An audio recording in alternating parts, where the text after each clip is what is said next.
Great.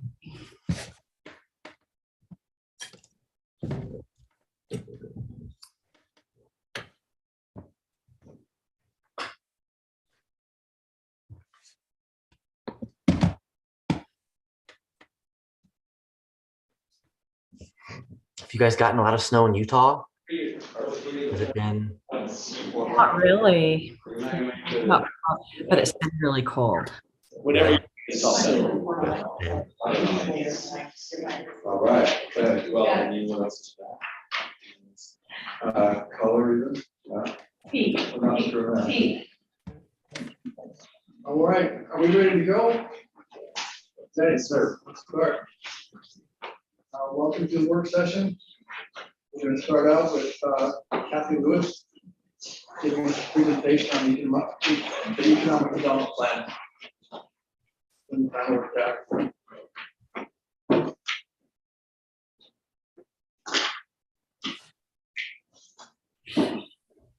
Am I up? You're ready to go. Okay. Good afternoon, Mayor and Council. We are excited from our Economic Development Department to give you an update on our Economic Development Strategic Plan. We have with us Thomas P. Miller and Associates. They're a consulting firm that the city hired through an RFP process and an interview process over the summer of 2021. And they will be giving us an update today. They're partway through their research phase, and they're moving in now to what's called their strategic meeting phase to continue gathering information for our update. Just to give you a little background, the original Economic Development Strategic Plan was created in 2014. And anywhere from every 7 to 10 years, it's recommended that a new strategic plan be created to kind of give direction to the Economic Development Department going forward. Now, I know we might have a little bit of a delay. It looks like the other two team members aren't quite on our call here. They just came on. Brett just came on. We're waiting for another member of our team from Thomas P. Miller and Associates. We were, just for your information, we were scheduled to be third on the agenda and we were moved to first. And we're just not quite sure if another one of our presenters was ready. So we have joining us Brett Weiler from Thomas P. Miller and Associates. Brett, do you know if Lindsay is ready to present? We've been moved up to first. I just sent her a note. She was planning on being here early. Okay. We have stepped away for a moment, but I just sent her a note. So hopefully she'll be here. Worst case scenario, we can start without her. Her presentation is actually the back end of our presentation. So. Okay, that's great. So I'll turn the time now over to Brett Weiler, and he's the director of the Economic Development Strategic Plan Update. He works for Thomas P. Miller and Associates. Okay. Thanks, Kathy. First of all, we're excited to be here with you folks, and we're really appreciative of the opportunity to give you a status update. Sorry, Lindsay's having trouble getting into the Zoom link. I'm going to make sure. Connor, can you send her the appropriate link? Thank you. And then I'll get my presentation up on the screen here. Bear with me. We were, as Kathy mentioned, expecting to go on a little bit later, but that's okay.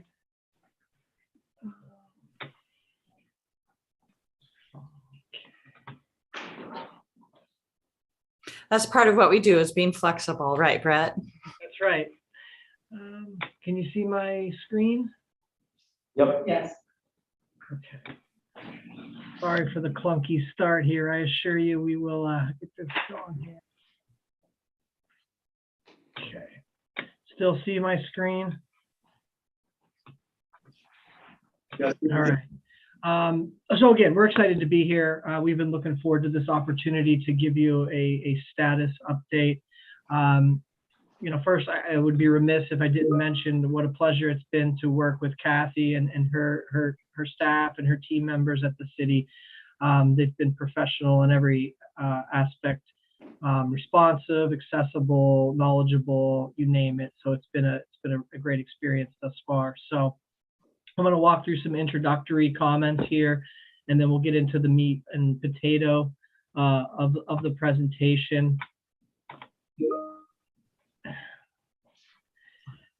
As Kathy mentioned, I'm Brett Weiler. I am the Director of Economic Development with Thomas P. Miller and Associates, otherwise known as TPMA. TPMA is a consulting firm based in Indianapolis, Indiana. It's a 30-year-old firm. You'll see some of the key focus areas here on the screen. We're located in Indianapolis, but one of the unique attributes I think we bring to the project here is that we're a fully remote team, and we have employees all over the country, and we've worked all over the country. And I think with that, we're able to see what works and what doesn't work, not only in our own personal lives, living in the communities that we live in, but in our everyday work. And so I think that gives us great perspective, because we've seen what works in a variety of different communities with a variety of different characteristics.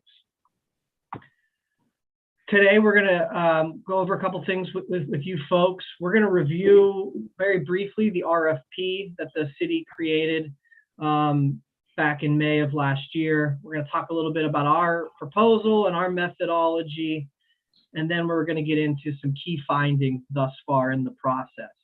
We'll go over some quantitative findings, and then we'll also talk about some of our early qualitative findings, and we'll explain kind of how we've developed those up to this point.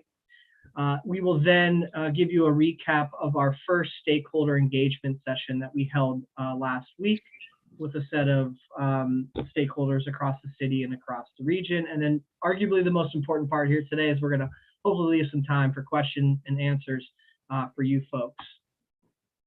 So as I mentioned, the city issued an RFP in May of 2021, soliciting proposals from qualified firms to update their city economic development strategic plan. I think it's important to recognize and to note that the city was very successful at implementing their 2014 plan.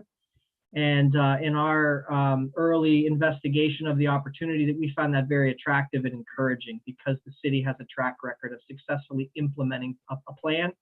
And so we were hoping and fortunate enough to get the opportunity to do the update here in 2021 and 2022.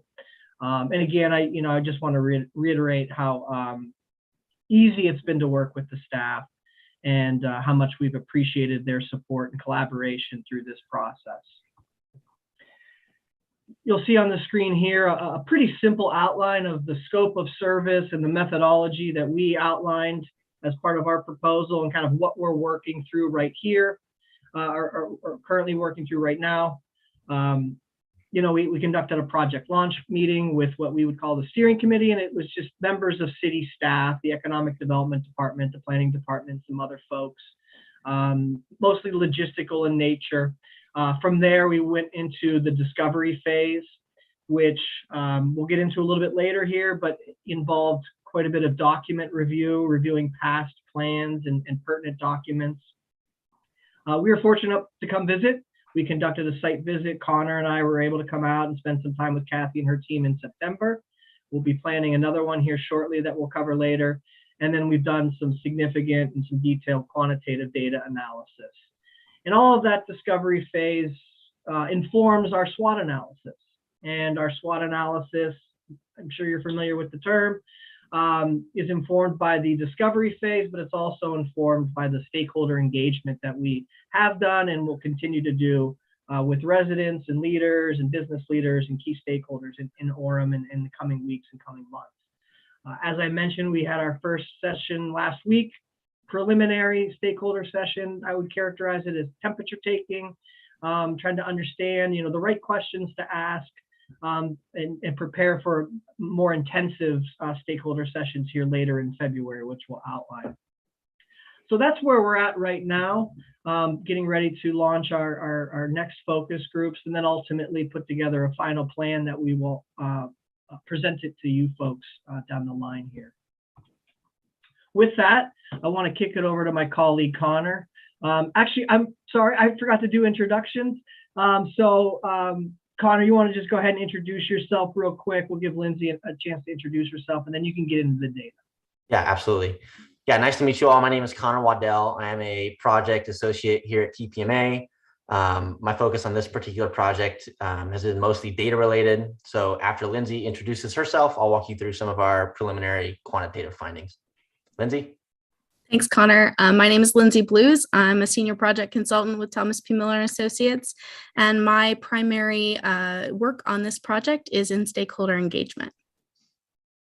Awesome. So like Brett said, my plan here is just to walk you all through some of the key findings of our initial data poll. What you see on this slide is just a pretty high level overview of the initial analysis that we've done. So I'll touch on each of these pretty briefly now, and then I'll come back to them in the coming slides. As I'm sure will come as no surprise, Orem has a rapidly growing population. We'll look at some of that growth here, as well as projections in some of the slides to come. Much of the population within Orem is highly educated, and the fact that the population has high educational attainment will be important for us to consider as we start to think about industry and business attraction in the recommendations that we plan to build out. Most common occupations within the city are service-related and low-income occupations, which makes sense considering the prominence of the retail industry within the city. However, it is important to call out the fact that the largest and fastest growing single industry within the city is the colleges and universities industry, which makes sense considering Utah Valley University in particular's prominence in the city. Lastly here, before we move on, I will touch on some housing related data. The median home value within Orem is expected to reach $468,000 by 2026. I will circle back to this particular data point in a later slide, but before I move on, I will also call out that there is limited land available for residential development within Orem, and we'll continue to think about that as we move forward. In the next slide, I've got some population, demographic, and income data laid out, as well as some labor market information. In 2020, the population of Orem was around 90,000. That comes from the 2020 census, so that is the most up-to-date figure that we have. In the next slide, I'll talk about some of the history of the population growth in the city. But first, before we move on, I think it is also important to call out the 1.5% unemployment rate within Orem. This is very low. At the end of 2021, this figure for Utah County was at 1.5%. It is the same level for the Orem Provo MSA. And then lastly here, the median household income is around $70,000. At the national level, that median is around $64,000. So we do see slightly higher earnings within the city of Orem. In the next slide, we will take a look at some population related data. As the graph here shows, Orem does have a rapidly growing population, especially in the last 20 years. So the population's increased by about 10,000 people, or around 11% between 2010 and 2020. If the growth continues as it has recently, that figure is projected to surpass 109,000 by 2026. I think it is important to note here that this 109,000 figure is certainly not a goal. This projection comes from a third-party company that modelizes the data using historical and national trends. In the next slide then, I've taken a look at the median housing sale price within the city. If you'll remember in the first slide, I had called out the fact that the median home value within Orem was projected to reach $468,000 by 2026. In the graph below, you'll see that in December of 2021, that figure had reached $467,500. So what this tells us is just that the increase in home values within Orem is far outpacing the model projections. In 2021, alone, we saw an increase of about 25% of the median home value within Orem, which is a lot. However, it isn't uncommon, especially within the last year. This has been a national trend. We've seen the housing market explode in the last year. And although the growth within Orem has been substantial, that's something we've seen in a lot of different communities throughout the country. Last couple of slides here, I have pulled some industry and occupation related data. In this slide, we have laid out the top industries by total jobs. Unsurprising that colleges and universities are the top industries within Orem. Again, this is, I'm sure, due in large part to Utah Valley University's prominence within the community. There are about 8,500 people who are employed within these top two college and university industries. Behind them, though, we can see there are a lot of service-related, retail-related industries that top this chart as well. Restaurant industries, warehouse clubs, direct selling establishments, and the like. Also important, I think, to note here that there are a couple of tech-related industries that are topping the charts. You can see custom computer programming services employ just over 2,000 within the city, and internet publishing and broadcasting and web search portals employ about 1,400. May I ask a question before you leave that slide? Yes, sir. Between the first 6048 and the second 2647. Sure. So those, it separates out the state and private colleges and universities. So the first figure is public universities, and the second are private universities. Okay. So you'd be university. I guess. Thank you. Yes, sir. If we're good to move on, then I will touch lastly on some occupation related data. This data just gives us a snapshot of some worker related data within the city. We can see that the top occupation within the city is post-secondary teachers, which aligns with what we saw on the last slide. There are about 2,700 that work in this occupation within the city. Interestingly, about 7 of the top 10 occupations are service retail related industries. I think it is important to call out the fact that these industries all earn less than $35,000 annually. The fact that such a large part of the population falls below the average income level or the average earning level is going to be important for us to consider moving forward. Also important, I think, to call out, again, the presence of some of these tech-related industries. You can see software developers at the top of the chart. So with that, then I will kick it back over to Brett to walk you all through some qualitative data. Thanks, Connor. So want to review some qualitative findings, and I just want to point out on the front end here that these are still preliminary in nature. We will continue to kind of refine these and build these out and revise these through increased resident and stakeholder engagement sessions, including hopefully some feedback from you folks today. But the qualitative information findings you're going to see here in a moment were informed a couple different ways. I mentioned earlier site visits.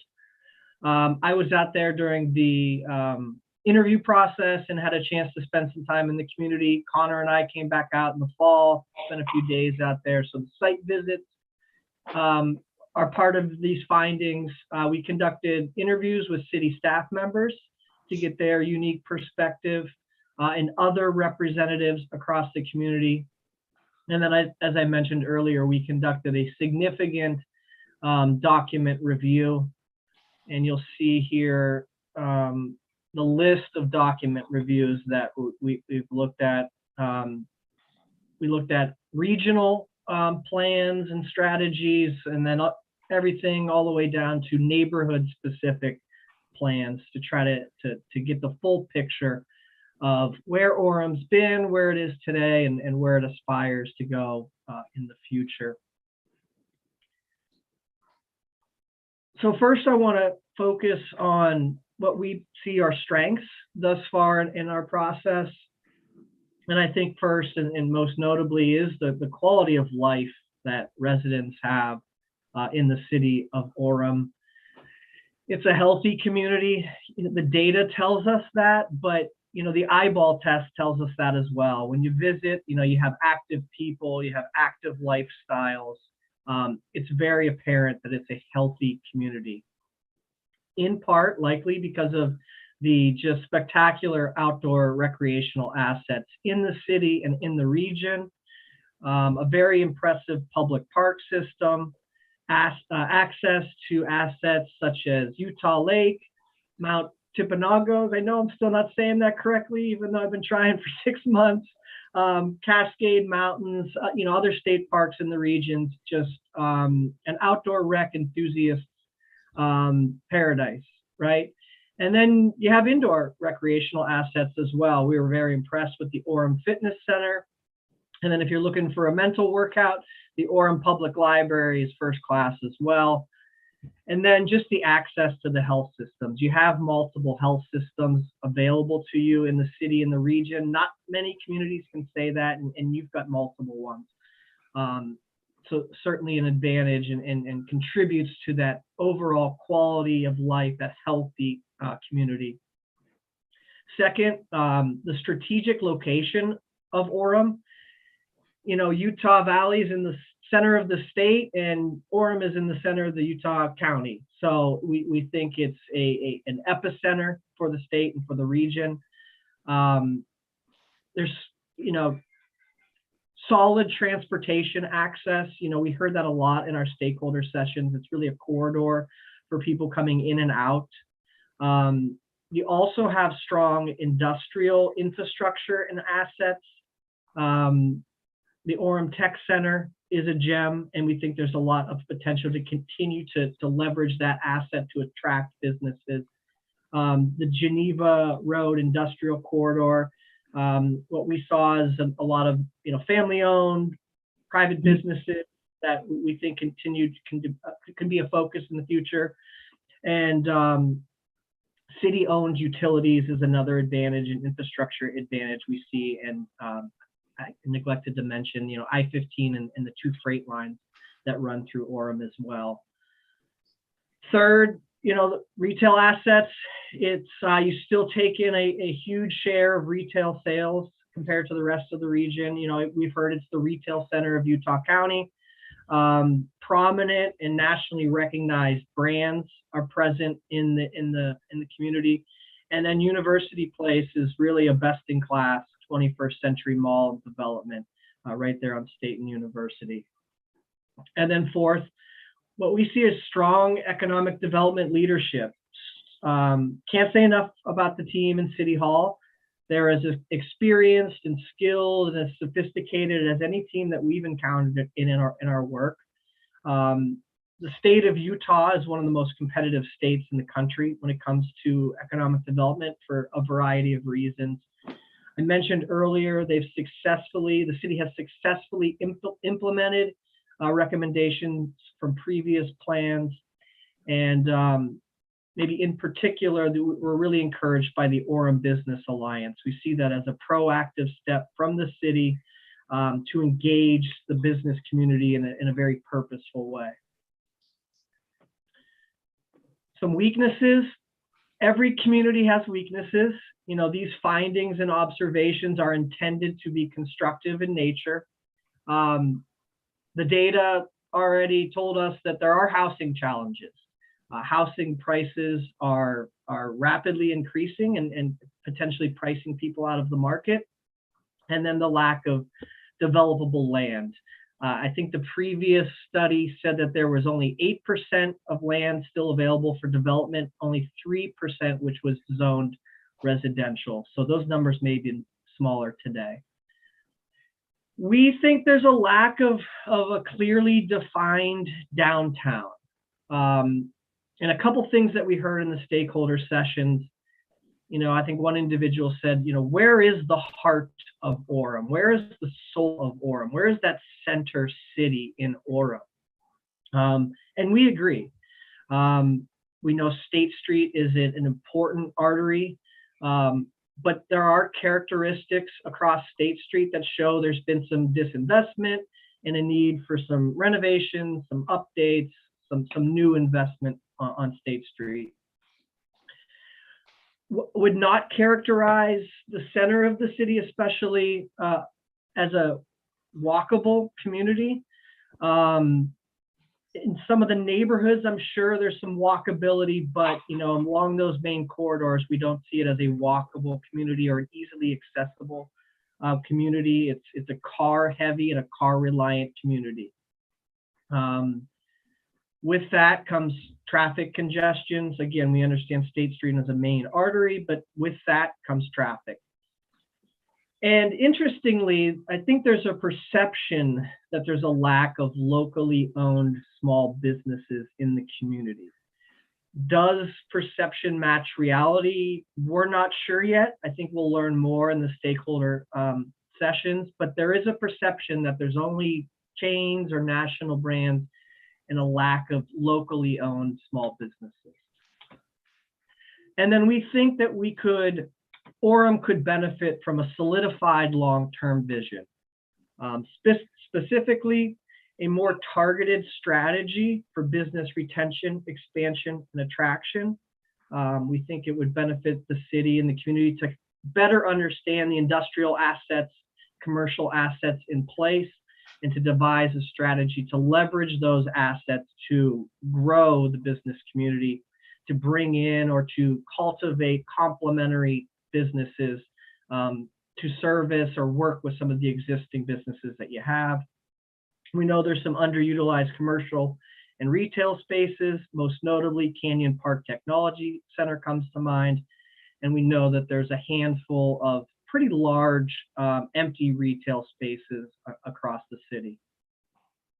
And then lastly, we're encouraged by the regional collaboration that we've seen, specifically most recently in the stakeholder session. But typically we always think that can be enhanced, and we think there could be better coordination with the state economic development apparatus and some of the regional partners that are present in Utah County. So with that, I'm going to kick it over to my colleague, Lindsay, to discuss our previous stakeholder session.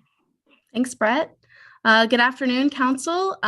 Just want to give you a brief overview of our preliminary stakeholder session. So what we wanted to do with this session was to really kind of just get a baseline and see if the general perceptions were lining up with some of the data that we'd gathered, and just kind of get a baseline for what we should be prepared for when we come for on-site and more expanded engagements later this month. So we held our preliminary engagement on January 27th, and you can see it is a very small stakeholder engagement with just 12 participants, but we tried to make sure that it was pretty well made up of a cross-section of different types of stakeholders. So we had economic development organizations, we had representatives from education and healthcare, and then we had representation from both small and large businesses, trying to really tap into those stakeholders that have a really good understanding of the economy and business environment within Orem. So what we did was we went through basically the same data presentation that we did with you just now to review that with the stakeholders. And then we asked them some pretty targeted questions about what they thought was important to include within the strategic plan, what kind of significant challenges exist for businesses in the community, what solutions that they envision to meet those challenges, and then what their vision is for Orem overall. So those were just kind of the baseline of what we started out with to try and get that context for our upcoming larger stakeholder sessions. So just to give you a recap of kind of what we heard in those sessions, Brett, if you'll go to the next slide. Within the vision, we heard that our stakeholders wanted to see a management of growth and smart growth within Orem. So just a really intentional way of managing that growth moving forward. There was a lot of discussion about respecting the past of Orem and its history, but also being open and embracing those future possibilities. You all have a lot of opportunity and some great assets to build upon. So we want to make sure that your economic development strategy reflects that. We talked a lot about transportation and what kind of innovative or dynamic models could be used for that infrastructure to connect communities together. And then also the vision of that family-friendly, healthy, vibrant, and accessible community, which I think we all want for our communities. Brett? Thank you. So the next thing we talked about was challenges. I know when we talk about challenges, a lot of times we can deep dive into all sorts of different things. But for this, we tried to pick out just kind of those 4 main pieces. And so one of them that I thought was really interesting was that a lot of the businesses weren't always sure what city services were offered to the business community. So that was one of the challenges that was raised. Another is that lack of developable land that we talked about earlier. Again, with the affordable housing in Orem and that concern for Orem's workforce when it comes to housing. And then a lack of that clearly defined city center that goes back to what we had noticed ourselves. And our stakeholders brought out, that there's no convention center and there's no flagship hotel. And so those are potential opportunities as well. So for priorities, again, talking about Orem's history in the past and just making sure that we're preserving the things that we love about Orem, but also embracing those kind of new and innovative solutions that can both preserve history and kind of accentuate it. So then one of the things that we really want to try to do moving forward, and we're hoping to do more with the upcoming stakeholder sessions, the expanded stakeholder sessions, is really taking a look at benchmark cities, understanding best practices in cities that are similar to Orem. You're never going to find a city that's just like Orem, but we're going to look at those kind of demographics and geographical, aspects that can help us benchmark cities next to Orem and see how we're doing in different ways. Then communication and education about growth and development. So I think this is a lot of reflection from our economic development organizations and also our large and small businesses, really wanting to see that communication and education regarding growth and what development could and should look like as we move this economic strategic plan forward. And then the other priority that these stakeholders had was accountability and transparency and follow through. They really want to see a plan not just sit on a shelf, but be acted upon. And Orem, again, has a great track record of making sure that their plans are being followed through. So really excited about that. And then solutions. And I always love the solution section. And that's another thing when we get ready to come to Orem later this month, we're going to be really solution focused. I'll talk more about that in a minute. So solutions, they really were talking a lot about engagement. They talked about forums for community discussions and multimedia communication strategies and strategies to really engage the residents and engage the businesses.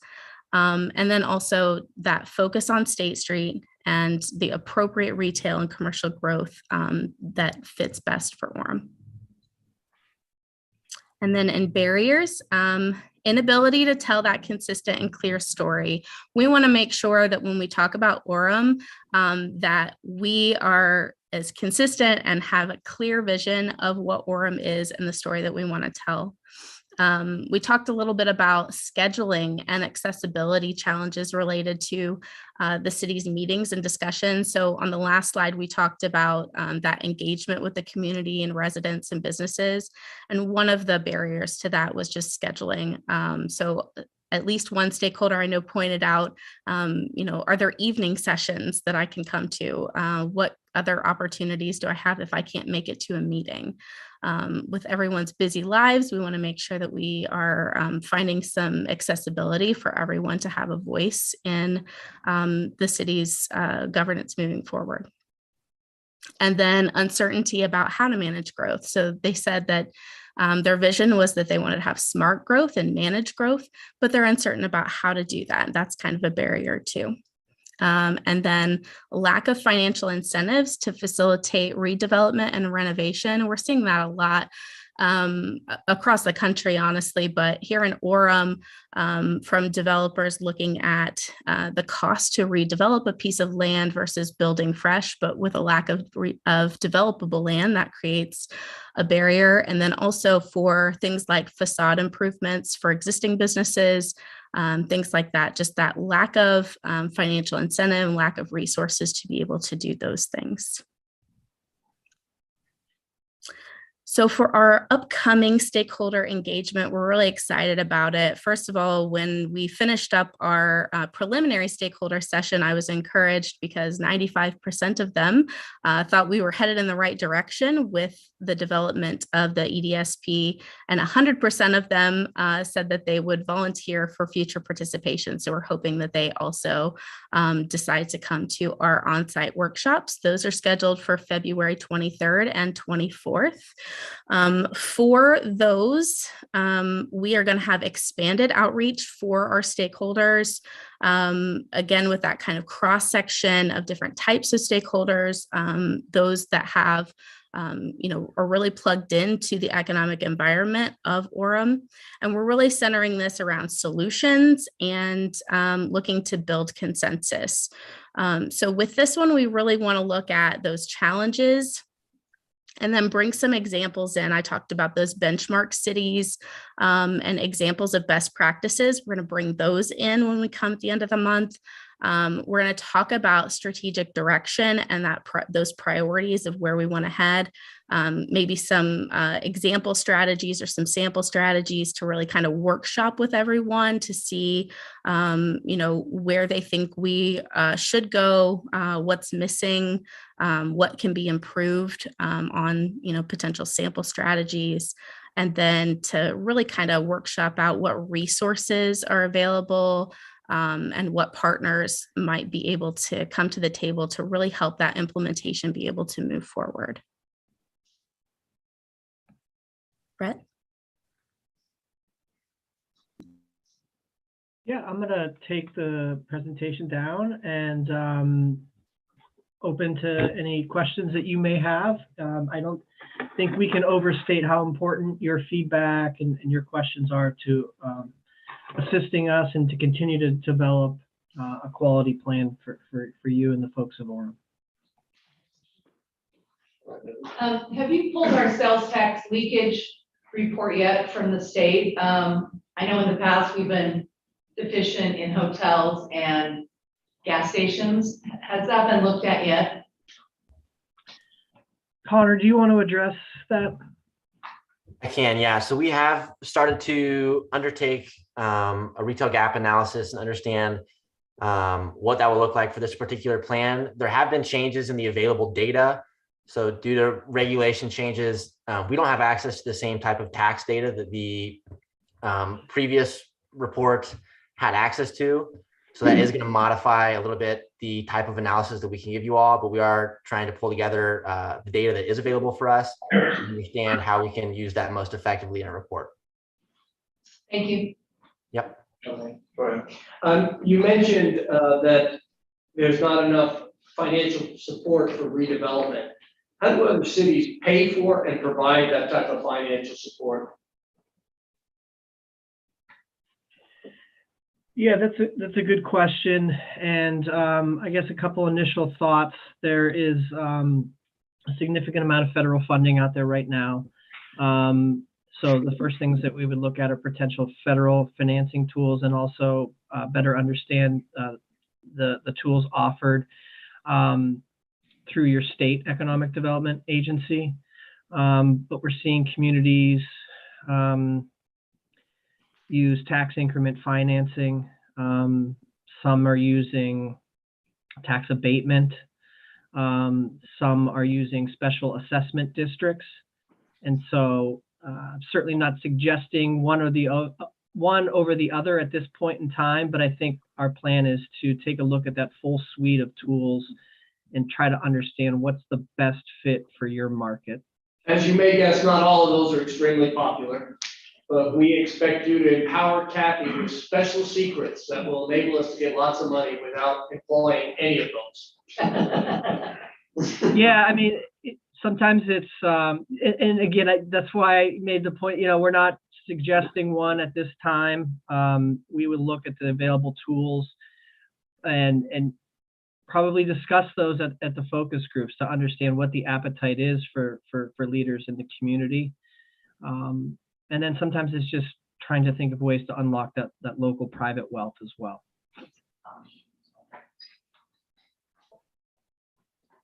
Lindsay, this is Jamie. Lindsay, can you speak to we've talked about involving members of the city council as well as the planning commission in the stakeholder discussions. Can you please speak to that? Yes, absolutely. So we think that it's really critical to have you participate in the stakeholder sessions. We need to have your feedback and the feedback of the Plan Commission. Those are just really critical perspectives for us as we're developing the plan. So as we're setting those up, we want to make sure that we kind of split you all up a little bit into the different sessions. I'd love to see representation at all of the sessions from both City Council and Plan Commission if we're able to arrange that. So would really love to have you there and to be able to meet you all in person, of course, and to be able to really talk to you about what you want to see for your community. How would you run one of those meetings? I don't understand what this workshop is. What's the agenda?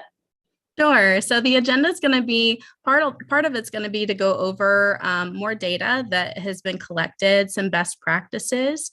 We're going to go through some examples of best practices and some example strategies that can be developed based off of the information that we've gathered thus far. And then we're going to probably split up into groups and really kind of workshop with some targeted questions and discuss at tables, the best ways to, tackle those solutions. And we'll see the final agenda come together here pretty quickly. But essentially, it's mostly a conversation and a workshop of, what can be improved and what we're missing, and just to make sure that we're all on the right track and try and build that consensus. So is this going to be Orem data specific then? You're bringing Orem data and putting it into models you've seen used elsewhere? So we'll be looking at the Orem data, and we're going to be looking at benchmark cities and other best practices around the country. Brett, I don't know if you can speak to that anymore. Yeah, I would just say that the data that we'll present will be similar to what we've presented to you folks today, and it's really just to spark conversation and I guess validate some of the strategies and solutions that we will present and solicit feedback from the folks in the groups to kind of tell us if we're on the right track or the wrong track. I just have a couple of questions. I was curious on the financial data. It talked about that our median income was about 70,000, which was higher than average. So then it talked, we had an excessive number of service workers that were lower income than normal. You know how to reconcile those together? Sure. So the occupation data that I presented is data that represents information about the people who work within Orem and not necessarily the people who live within Orem. What we're starting to find as we dive deeper into the data is that those two populations aren't necessarily the same. So we may have, different pictures that are painted in looking at the people who work within Orem as well as those who live within Orem. So that, I think, is why we noticed a difference there. Okay. Mayor, if I could add in, a lot of dual income families. So if the husband and wife both have a retail job, then they'll get up to that 70,000. Okay, but we were still quite a bit higher than the average median income. I mean, like the average was 60 or 70, right? Right. Well, if you think of across the entire country and you bring in some of the poorer areas, like the South and things like that, where maybe it's a one-parent home, your median average income is a little lower in those areas. Okay. Yeah. Thanks. One other just comment, and this will obviously go to the entire group because we talked about this in the future. But if you were to wave a magic wand and say what would be the most beneficial thing that you could come back with, it would be State Street where it is right now, and then State Street 5 years from now, 10 years from now, and having a transformation of State Street as far as the retail service and office businesses and what that would look like. Because we're in the middle of that right now. We're coming off of a previous master plan. We're looking to a new plan for the future. But anyway, as far as there's that vision, and then there's what Tom was saying, what you're talking about as far as the funding piece of that puzzle. And it seems like there are a lot of different options as far as funding that can be done. University Place, as an example, there was some significant funding that went into that in the form of tax credits to make that happen. State Street, it would be interesting to see State Street. There's some future there, but that's a big part of what we're trying to figure out. I had kind of just to piggyback on his question, because we are kind of a commuter, occupational commuter community. You know, a lot of people work out at Corning Mountain, a lot of people in my neighborhood.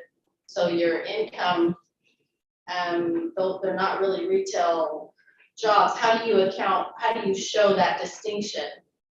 Or do you in your income, median income for Orem residents? Or does it matter that a lot of them are leaving and working outside of Orem but live in Orem? So we have pulled. Have to make, I guess I'm saying. Sure. So we have pulled commuter related data into our report. What I presented today was just a very brief overview of a lot of the data that we've pulled. So in our report, we'll have included, I guess, a much more comprehensive look at the industry, occupation, and financial characteristics of the city.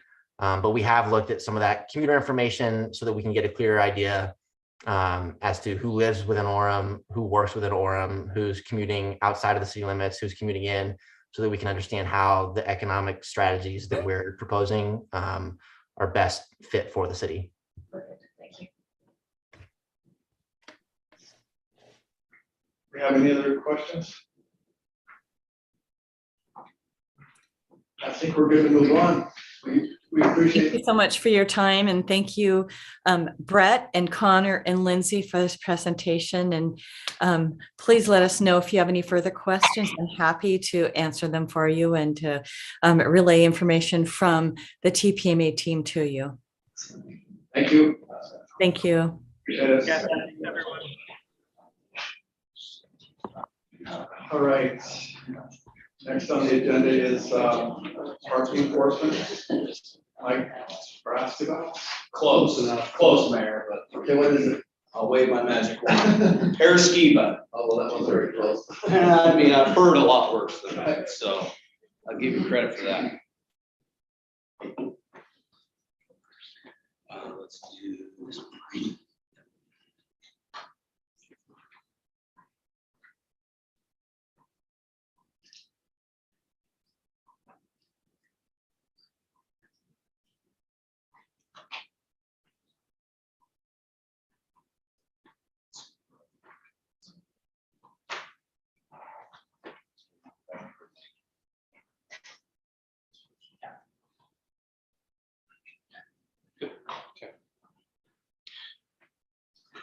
All right, Mayor, I haven't had the pleasure to meet you or Councilmember Millet, is that right? Yes, Saying that's right? Okay. I've previously, the former council and mayor, we started, this is a while in the making, a code enforcement team that's civilian, and they're going to be talking about their update later. Part of that piece of the pie was to create a parking enforcement team. And that was to handle issues that were on the streets, right? Your code enforcement is going to handle your neighborhood homes, your issues that are actually on the property. So this is looking at parking citations, abandoned vehicles. That's kind of what our parking enforcement team. So I'm going to give you a little update on that, and we can talk about the kind of what it looks like today. It's comprised of 2 flex employees. They work combined 56 hours a week. They've been operational since the middle of September. And then we'll kind of look at some slides and statistics of so far since they've been up and running. This kind of just, I pulled this from our last meeting when we instituted it back in September, but I just wanted the mayor and the new council member to see kind of what the program's goals are.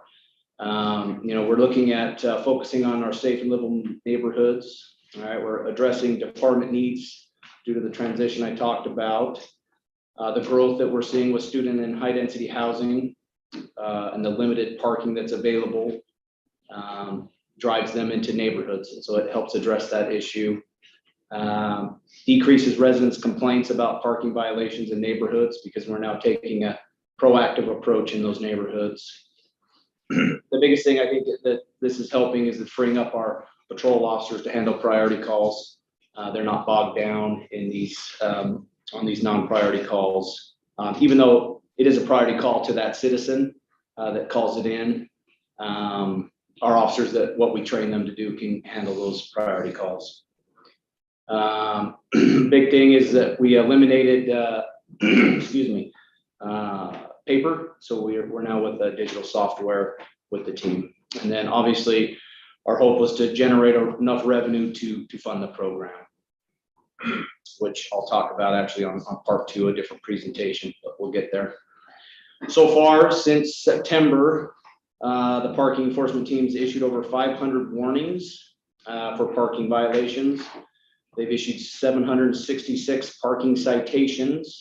I have a question. Is a warning like you get that the first time you go out and it's not fixed within a certain time or moved or? So it's at the officer's discretion, but yes, generally, if it's a first time offense, we're going to try to issue a warning. If we're going back again, the vehicle's still not in compliance, maybe moved it over into another street, if it's still in a neighborhood permit area, right? At that point, we would issue a citation. All right, the program's goal was to educate first. We did a huge social media blitz on our police department website, different things as far as that. We worked with code enforcement, developmental services to get it out in the residential parking permit program areas. So we really tried to educate, issue those warnings when feasible, but sometimes a warning isn't just going to bring about change. We've had, does that answer your question? Yes, that Okay. 296 abandoned vehicle cases have been reported since September. Out of those 296, they've either been moved or 90 have been towed. And so that's by the officer, marking it, giving them 3 days notice to move their vehicle. We come back, still not moved. So we will initiate a tow. These are this is kind of a graph that shows what kind of the main parking violations that we're seeing in the city. The big one is parking on the street without valid registration or suspended registration. As you can see there, you got abandoned vehicles, and those are citations.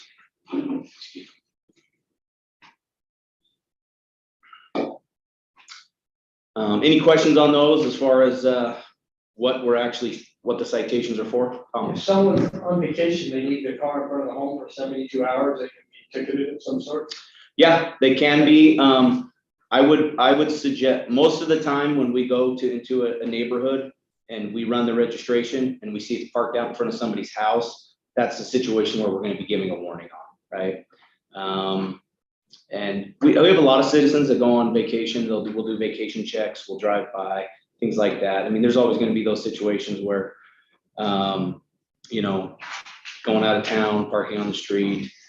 These ones are these are junk vehicles that people have brought into the city. They're dumping in our city, and we're getting rid of them. So, what about like families meeting up at a house for a trip, and so there's 2 or 3 cars that are parked there, and they're going to be left there for a week because you're out of town and parking someone there from the driveway.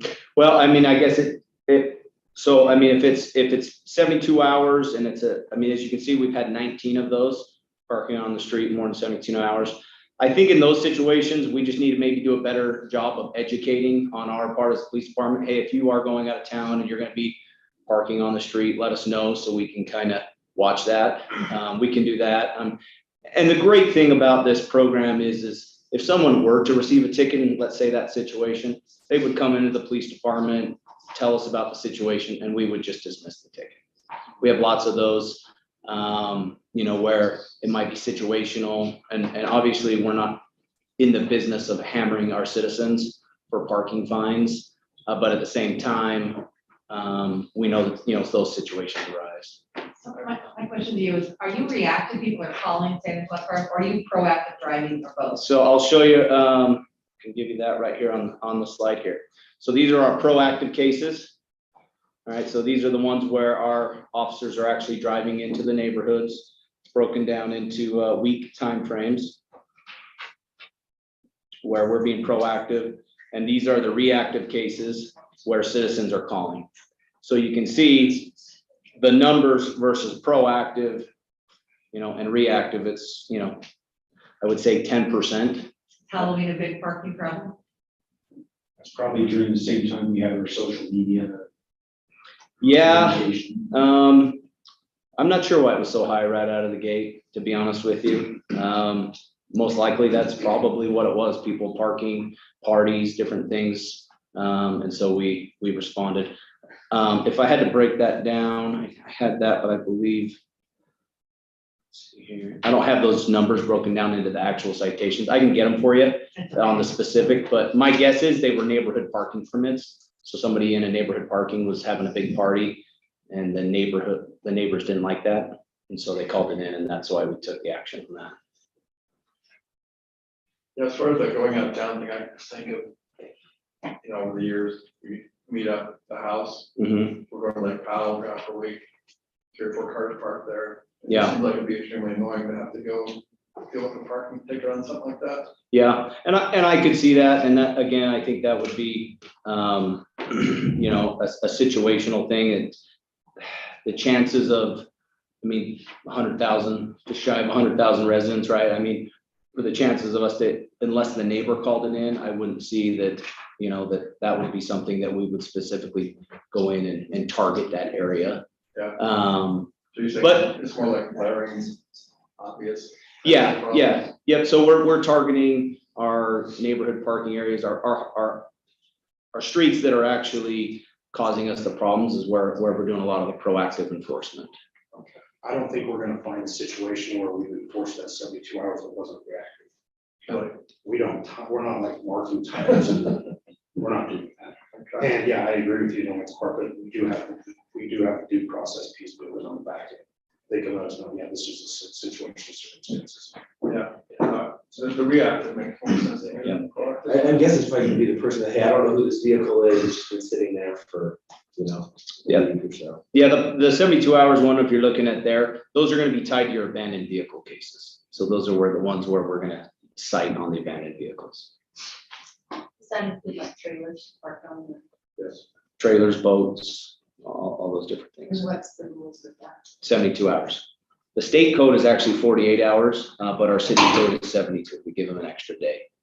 And that's basically upon notification, we notify them, and we'll basically either leave a flyer on the windshield or we'll mark it on the glass with, it's a pink paint that's removable. You should wash it So off. it's supposed to be on the property, not on. What's The that? travel trailer or the boat's supposed to be parked in their property, not on. It can be parked on the street, but only for the 72 hours. Now if you get into different sizes of trailers, there's other city codes that, you know, based on the length of the trailer, different things that wouldn't allow it ever on street parking. And in those situations, we would respond, issue a warning, talk to them, educate, things like that.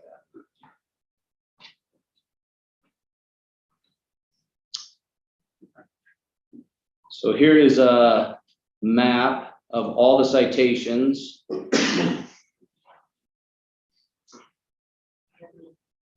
that we've issued. So if you can kind of see here, does anybody want to look at a specific, just kind of put this together on Google Maps if anybody wanted to look at their neighborhood or look to see where all the kind of the main. Fairly evenly distributed. They are. You can kind of look down here where our Springwater is. We've got, you know, quite a bit down there. Now, granted, these are from September until I think it was January 17th that I pulled these numbers. Obviously down by the colleges, you know, you've got a target area. And over here in Hillcrest. Sorry, I have Hillcrest, you got quite a few over here as well. But I would say, if you look kind of here, main city center area, pretty far and few between. Orem South. Also, if you look up kind of Northridge area, Aspen area, there's not a lot up there. So we can go over here. Well, this is my old neighborhood. Let's see what it is. So you got parking left side to curb on this one, 1890 North, 320 West. And I believe that was a reactive case because I'm familiar with that one. Anybody interested in looking at any specific violations, maps, as far as that goes? I will share this with you as well, or Stephen will, so you can look at this map and kind of get a better feel for it on your own time. If you're, deciding you don't want to play Angry Birds or whatever your game is, you can pull up this map and look at it. So. All right, so just again, the goal of our team of the parking enforcement is to remove abandoned vehicles from the roadway, educate the public on state laws and city ordinances regarding parking, and to enforce with civil citation in situations where it is necessary to better the community in which we reside. So that is the team's vision and goal. So that's kind of my parking enforcement team update. Any questions on that? Is there more of a focus then on areas where you have more congested parking issues and all that? Yeah, I would say probably closer to our high density housings, our neighborhood parking permit areas, is going to be areas where we're going to patrol, be a little more proactive. And then a lot of the other ones are going to be your reactive cases throughout, your main neighborhoods of Orem, and then your handicap stalls, things like that. Those are going to be reactive as well. It just seems like you get the best citizen involvement in the areas where there's a congested problem, as opposed to just a random street where there's like one car parked the wrong way and there's no other traffic on it. There's some common sense standpoint, right? Yep, I agree. And I think we can kind of, just based on the map that we're looking at, obviously as we pulled this up, if you zoom in around the college, the high density housing areas, down in this area here, down over here, that's going to be your main issues. Right up here as you zoom in, you've got some cases up here, but as you get closer, they're few and far between, right? And this is over a 5-month span. Yeah. 4 months. I've got one I might send to you, Josh. I have gotten, I get these regularly as far as people who are upset about this. And some of them, according to their version of the facts, seem pretty bizarre. I'll just forward them over to you. Well, there's due process, Right. So, yeah, same as any other citation. Nobody's out of luck. They have the right to appeal it. Yeah, the ones I did are the most, they seem the most bizarre. I get some too. The one thing that I would stress that we have to be careful of is we're not going to just attack specific neighborhoods. It can't be, that's not what it's for. It's for the citywide. There's parking issues everywhere in the city.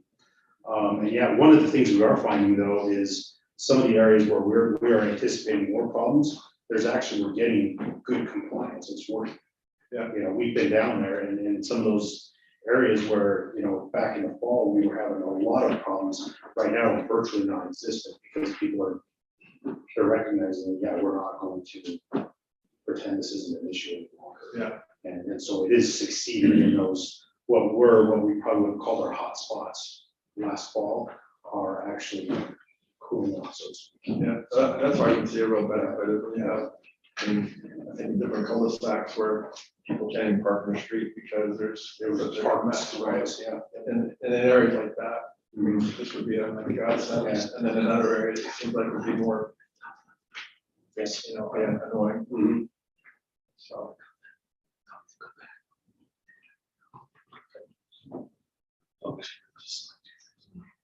Yeah, and I would just add to what Chief Adams said is that another piece to this is that education portion where we're meeting with UVU, we're meeting with Access Apartments, we're meeting with all these other entities to we're resolving the issue, not just on the enforcement and our parking, but we're looking at other ways to where we can, benefit those neighborhoods.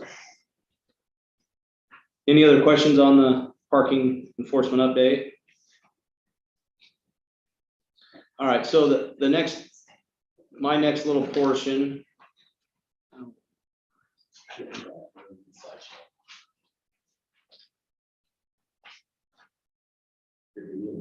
Leave that right there. That's good. Okay. Is parking fine schedule proposal, and we'll kind of talk about this. So as a city council, by resolution, you have the ability to change our with a resolution, change the fine schedule on parking fees. And I'll kind of talk about a few of the reasonings, and then we can kind of go through there. Take it one step at a time. But currently, the city of Orem has one of the lowest parking fine schedules in the state of Utah. One of the goals of this is to increase revenue, which we're hoping to help offset the cost to fund the program of the enforcement team. All right, we talked about 56 hours a week of employment, vehicles, maintenance, software, all these things that cost the city money. And the hope is by raising a few of these fines, we're just raising them just enough to where, okay, now we're not passing that burden on to other budget. That money can be used elsewhere from the general fund, or however the Brandon can talk more about that. Anyway, so the biggest issue that we're kind of looking at this is we're wanting to place a higher emphasis on safety concern violations. We had a situation where we had a fire EMS paramedic. They were trying to go into a cul-de-sac, and we had a car that was parked angled parking into a cul-de-sac. The EMS paramedic and rescue could not get into the cul-de-sac safely. Now they're having to back up, make 3-4 point turns in these apparatuses, to where now we're causing the citizens, the neighbors of that residence in that neighborhood, a child out playing, a car getting backed into, all these things. Well, the citizen came out, we made contact with them, we're writing the citation, and the citizen says, well, how much is it? We said, it's $25. And the citizen says, oh, I'll leave my car there, that's fine, I'll pay the $25. That's the response. So that was kind of when I heard that, that was kind of my driving force to where we need to start looking at raising our fine schedule on some of these safety violations. I thought the idea was we could put big bumpers on the fire engines and just move them out of the way. I mean, that is option 2. Just kidding.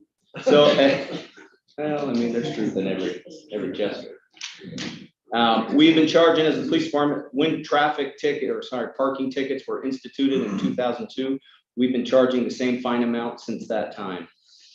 And then obviously in doing it, we're going to be clarifying our city code language on the fine schedule and late fees. So this is the proposed increase. If you can see, the proposal is to go, currently we charge $100 for ADA handicap. The proposed increase would go to $150. These are your safety ones that have been identified. Fire lane, fire hydrant would go from 50 to 25. Within 30 feet of a stop sign, 50 to 25. Obstructing traffic, 50 to 25. Angled parking, which I talked about, 50 to 25.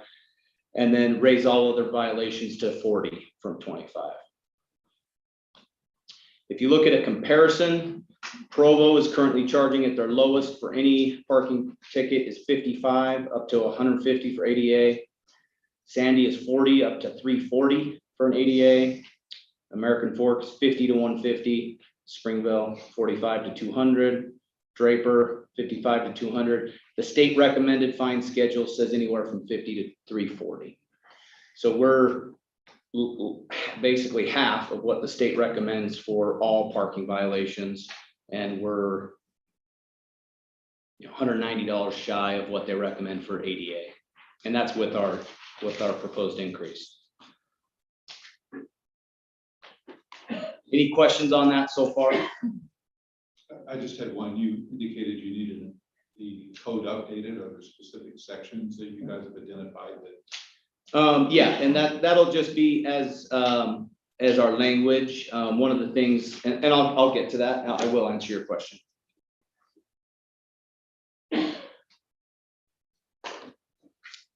So if we just do kind of our historical figures from fiscal year 20 to 21, we had 89 out of the 920 citations for ADA violations, with a fine amount of 100. All others were fined at 25. So we're looking at an increase in revenue of about $5,000 for ADA. And then we're looking at, for all other violations out of that 920 would increase about $6,000 in revenue. So based on that fiscal year, we would have saw an increase of about $11,000.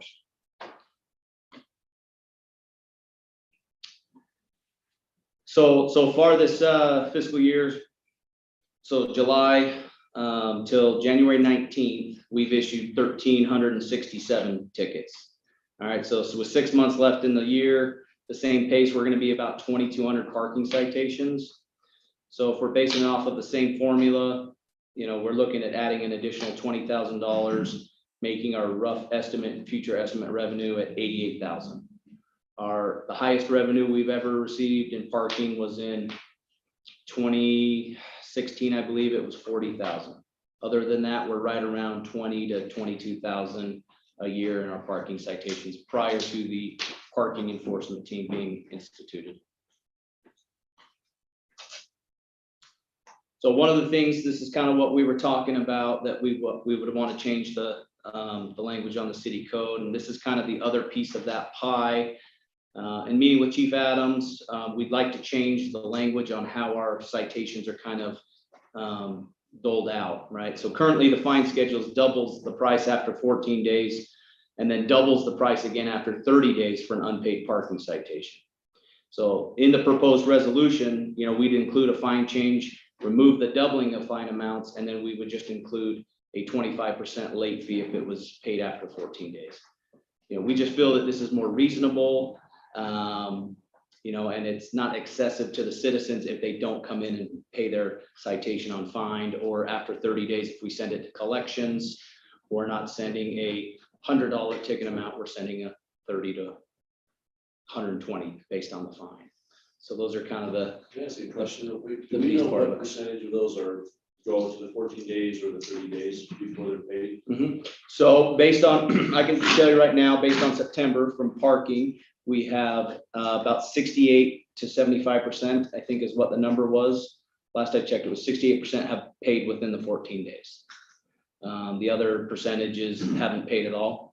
And so at some point, usually if they don't pay within the 14 days, it's going to go to the 30 days. What we'll do is on the back end, after 14 days, we send a reminder letter. Hey, your citation is now at this amount because you haven't paid, please pay by this date, or it'll go to this and then could potentially go to collections. So we'll send 2 letters on the back end as well, notifying the resident to pay the citation or whoever. Mike, I don't know if you're going to address this in a different slide, but the change in how we deal with late fees is also necessary for us to come in compliance with state code. How do you do? What options do people have to pay? Can they pay online? So that is one thing with our new software that we will probably be rolling out in the next month or 2 months. Currently, we don't have that ability. It's always on the citation. It basically says you can pay by check or EFT. Yes, check or credit card. Thank you. At the police department. That's how we accept the And fee. then does the ticket say you have to wait, don't call for 2 or 3 days? Nope. You can No, there's no- call that day and pay. No processing fees like on the standard, and that's usually kind of language that you would.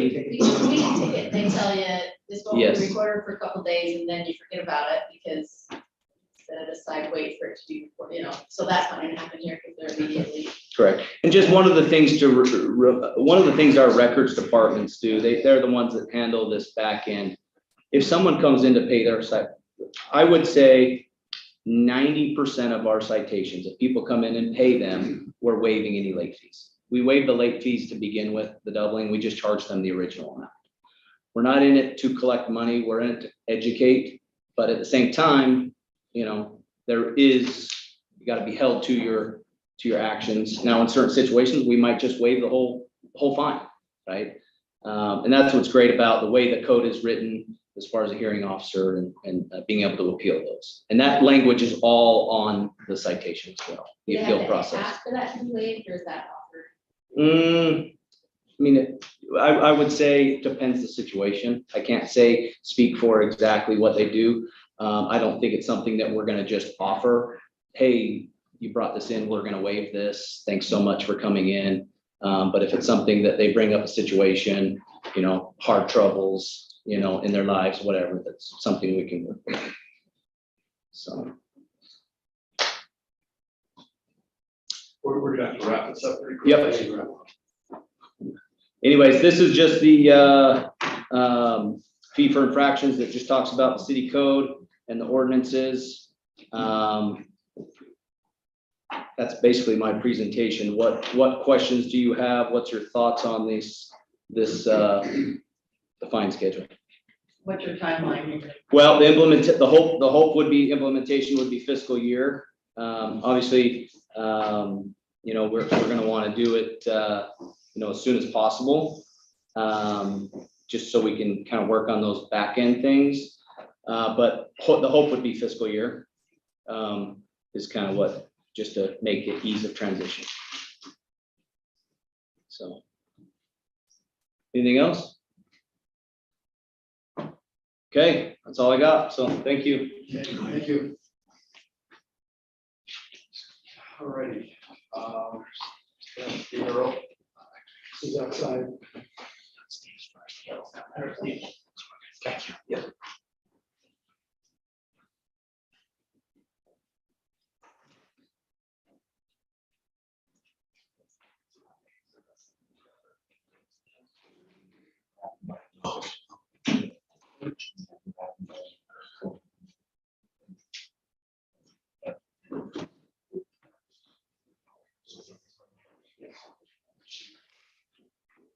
All right, is everybody ready to go? Talk about Utah Lake Authority. So I previously sent you a draft of a resolution that's kind of a follow-up to our conversation last City Council work session in response to House Bill 232, which creates the Utah Lake Authority. In all honesty, I didn't really know what your thoughts and feelings were about this bill. So what I drafted was sort of how I felt about this, and give you the opportunity to say you agree or disagree with it, and hopefully at the end give you a few options to choose from in terms of what you might want to say in the resolution. So hopefully you've had a chance to look that over. I don't really have much of a presentation other than just say, if you have any questions, tell me what you think. We can modify this in any way that you want to, or not do it at all if that's what you want. There's part of this is apple pie and baseball field.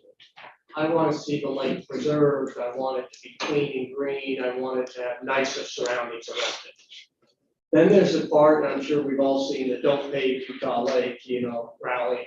I don't want to give any support to $6.5 billion fundraise to build islands in the middle, and what if that's going to happen? I mean, that happens. It can happen, but without my tacit or blessed approval. So I was a little confused what I'm saying in your, in your draft resolution. I'm all for, hey, yeah, we're in favor of keeping it clean and green, and please do that, but I don't want them to think we're giving approval to go spend a lot of taxpayers' money to build something in the middle of the lake. Yeah. So can you tell me what your resolution says? Yeah, so basically, I think the whereas provisions, the recitals probably, are general enough they could apply to anything. So the real meat is in section 2, and that's where I've kind of broken out the options for you. So the first part of 2 is basically saying, we don't like the idea of private development on the lake, and we request that the Utah Lake Authority's authority be limited to promoting projects that would improve the quality of the lake. The apple pie. The apple pie, yeah, exactly. You could just leave it at that. That's the first option, not say any more than that. Or as I've indicated here as optional language, you could go further and say, we ask that any part of HB 232 that enables or promotes private development on the lake be stricken from the bill. Because there are a lot of provisions in that bill that are designed to enable private development, right? So that's your option, whether you want to go that far and be that forthcoming with your position. Next option is 2A. Basically, you could state your opposition to private development on the lake, but leave out any mention of striking provisions from the bill. So, but just say we're opposed to, private development, but not object, to those provisions that would enable it in HB 232. 2B is essentially the language from the, what's that commission called?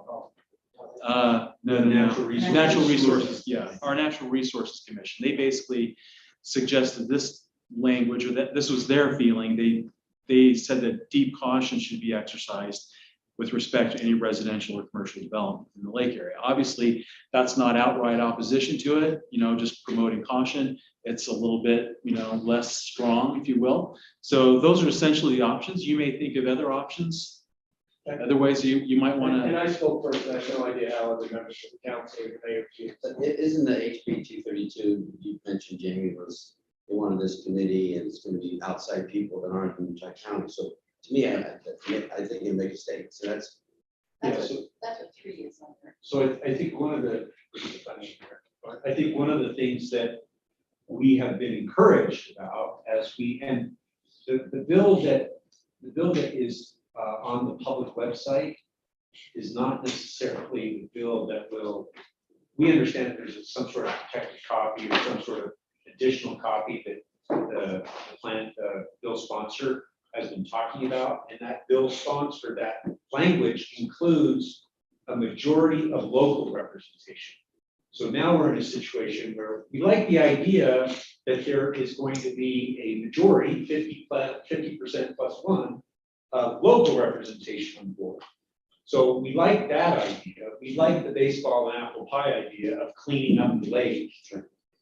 What we kind of struggle with is this idea of development.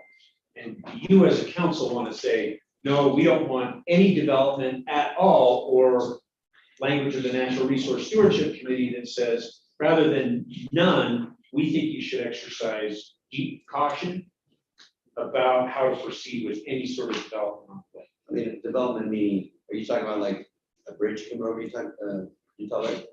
Is development? It could be, yeah. That could be considered potentially public development, not necessarily private development, because it could be like a road, right, or a highway or whatever. That could be a state project. Yeah. It could also potentially be a private development that's connecting private development. Could be paid for. Maybe there's tolls, that kind of thing that they use to fund it.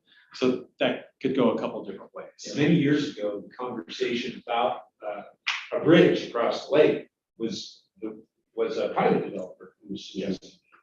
So that would have been potentially some sort of toll product rather than part of the state highway system.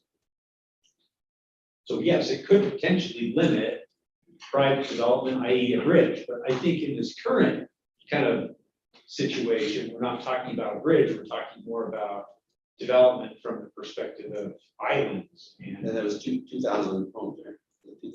I don't know the specific number. 200,000 people. How much? 200,000. Much more than 2,000 homes, unless you're packing it. Well, last person, I think I misunderstood, it said it was 200,000 units. Oh, That's what it was. There's 200,000 units. Yeah. Yeah, that's only your firm could afford to develop that. Yeah, right.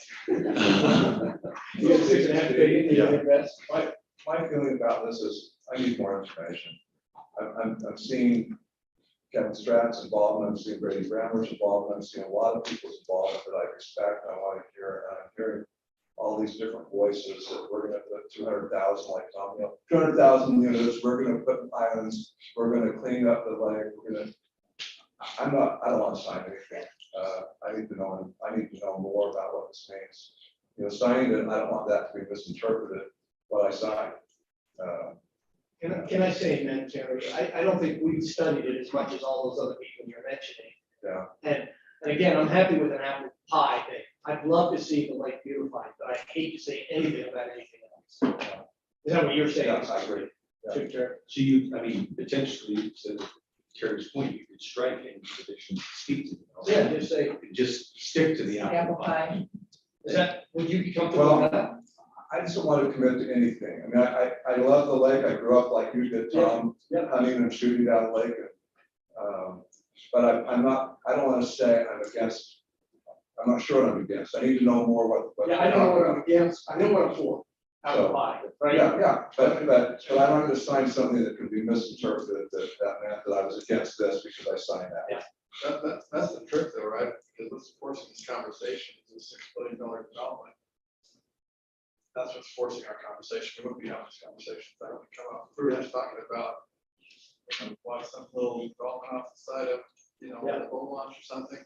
That's a whole different ballgame than, what we're talking about. So This is more than a snow shack at the boat launch. Or even a bridge, I mean, how do we know? is that good? Is that Is bad? that good, is that, yeah, Yeah. exactly. But if we go on down the development path, then it can be interpreted however they want to interpret it, right? It's a gigantic. You mean if HB 232 goes forward and it allows, the ULA board to, exercise authority to promote economic development, then yeah, you don't know what ultimately that's going to lead to. It could be something huge. It could be something relatively small. So I mean, that's the question. It opens the door. Are we okay opening the door? That's the question. How do we constrain it down to something? We look at, like I said, we wouldn't be having this conversation except that it's something huge on the table. I was just gonna say, that's one of the concerns I think with the Natural Resource Stewardship Committee was, I think they would like to see some of the best scientific processes brought into the decision making as well, instead of it being motivated by development money. What's going to be the best thing to reach? How are we going to have the apple pie scenario where it is a cleaner lake, it is enjoyed by everyone without without actual science being applied to the process, and making sure that we're making good decisions based on facts, data, and science. And how is this going to affect future generations of people that live around the lake versus there's an opportunity to develop that situation. So the argument for not defining development in there, and whatever it is, at some point in the future, and once you open the door, it's hard to stop, right? So that goes to the Natural Resource Commission. I mean, their version was pretty focused on let's do this responsibly, let's do it right, and here's what it all, right? What's your take on that? Yeah, I mean, again, their position with respect to private development is just that deep caution should be exercised. So, well, I think too, the other thing we haven't talked about is this bill creates an authority. So it creates a governing board above and beyond what we currently have now. Councilmember Lanson participates in a Utah Lake Commission, which really doesn't have hardly any teeth. The authority would create an organization with teeth. Yeah. So there's that kind of dynamic. Right. I mean, they've got authority to bond, for example, to fund improvements to the lake. And again, that I interpret that at least as being funding improvements that would enable private development. Whether that's the dredging or whether that's building causeways to get to the islands, whatever it may be. So they're putting those mechanisms in place to allow that kind of development. I mean, obviously there's other portions of this bill that are related to cleanup and improving water quality and all those kinds of things. And again, I think that's the kind of thing that most everybody would support. Well, wasn't our key focus on this authority and whether we're going to work for this authority, where this authority takes us? I mean, wasn't that because we got this authority and the next step is the whole ball. And I guess if I may, one of the things that over the last couple of weeks we have been encouraged by is this idea and suggestion that the board will have greater representation at the Utah County level than so. If, for example, the authority was created, there would be a majority of the voice represented in Utah County as compared to other jurisdictions, the governor, the speaker of the House, the Utah Department of Environmental Quality, so on and so forth.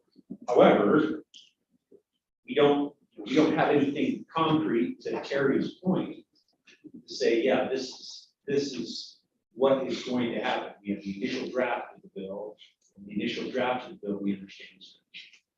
Well, and Matt's presentation the other day, he started listing, Matt Taylor, all the different folks that have a hand in. It's like, this is my head spinning.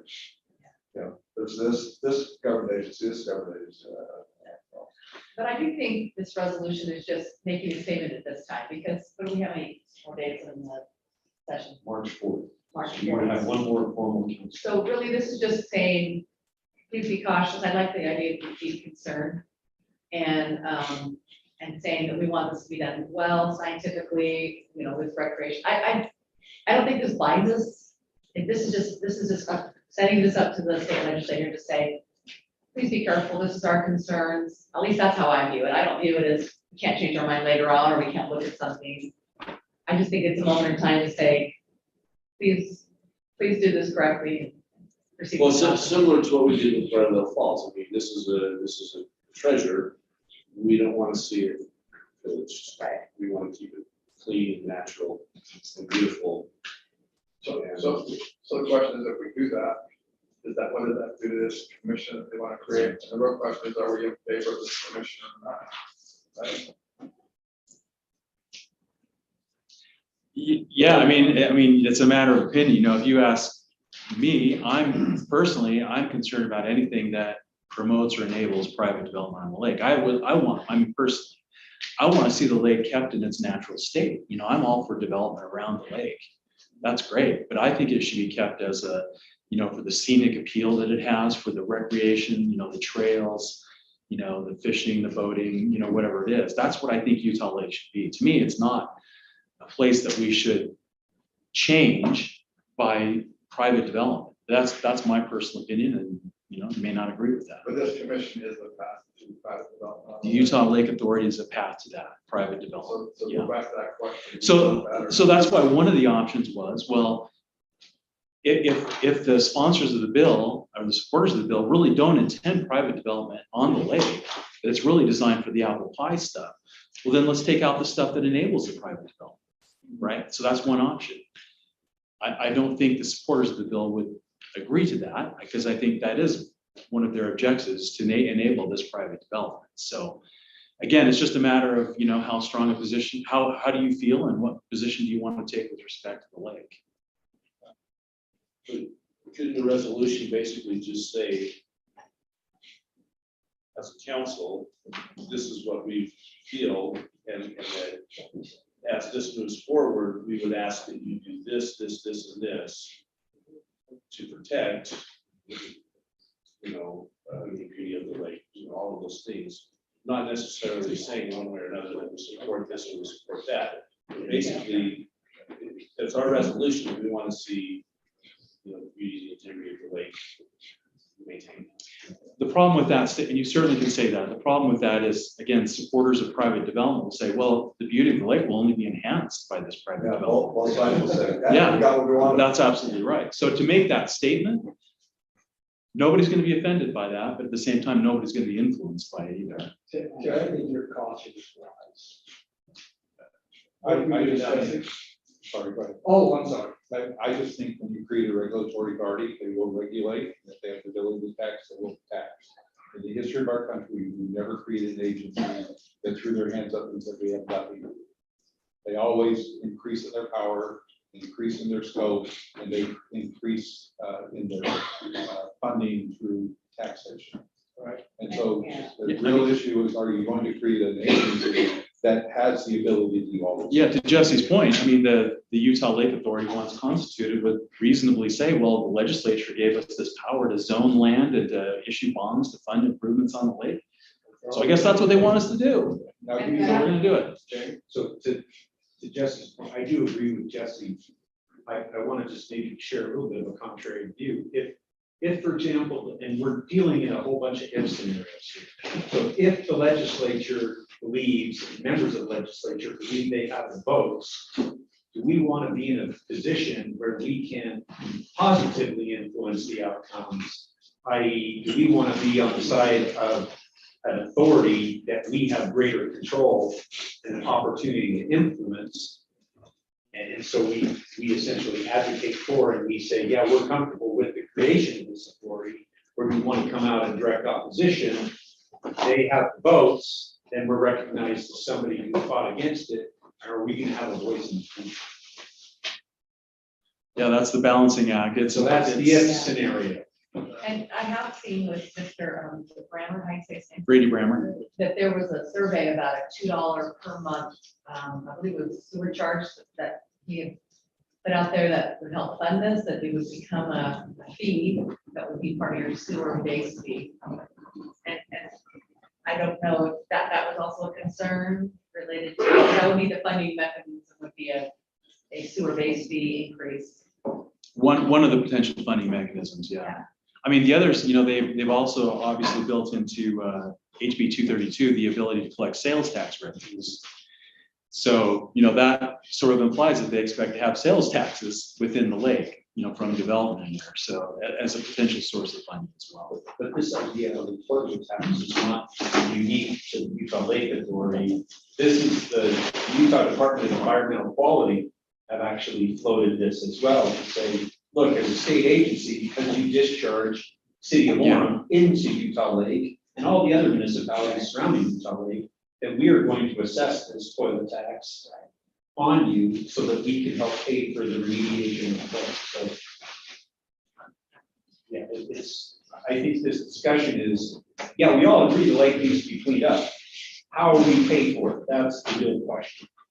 Well, take it from the inland port authority that they do millions of dollars to.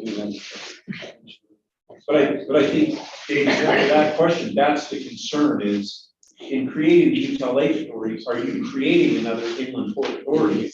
And you saw what happened with Salt Lake City when they pushed against it. How involved now is Salt Lake City in influencing the future? None. But is there anything that says that, let's say we just go along and they do what we want. Now they're doing what they want, what they want, and so we've got influence to do what. Right. That's the thing, yeah.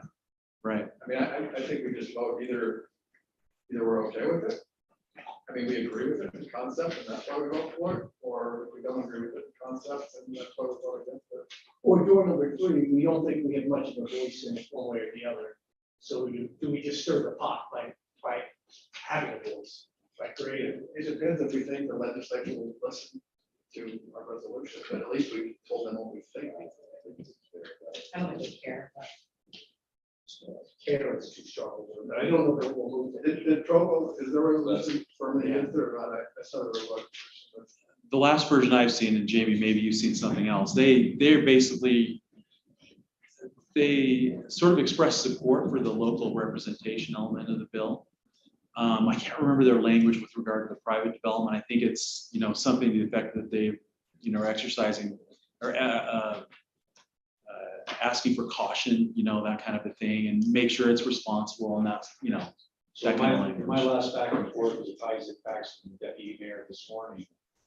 He said they're becoming less and less excited about what they're hearing about the bill. Again, what we only have is the introduced copy, but some things have happened or are in the process of happening.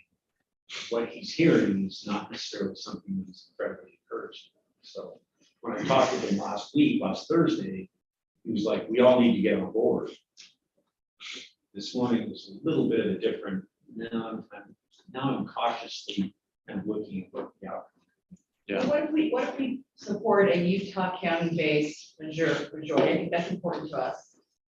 And the recreation component, maybe leave either the deep caution in or not even adjust the development part. I don't know. I'm just wondering if there's a way to show we like this portion because we're gonna have more representation. You're gonna do it at all, but I don't know.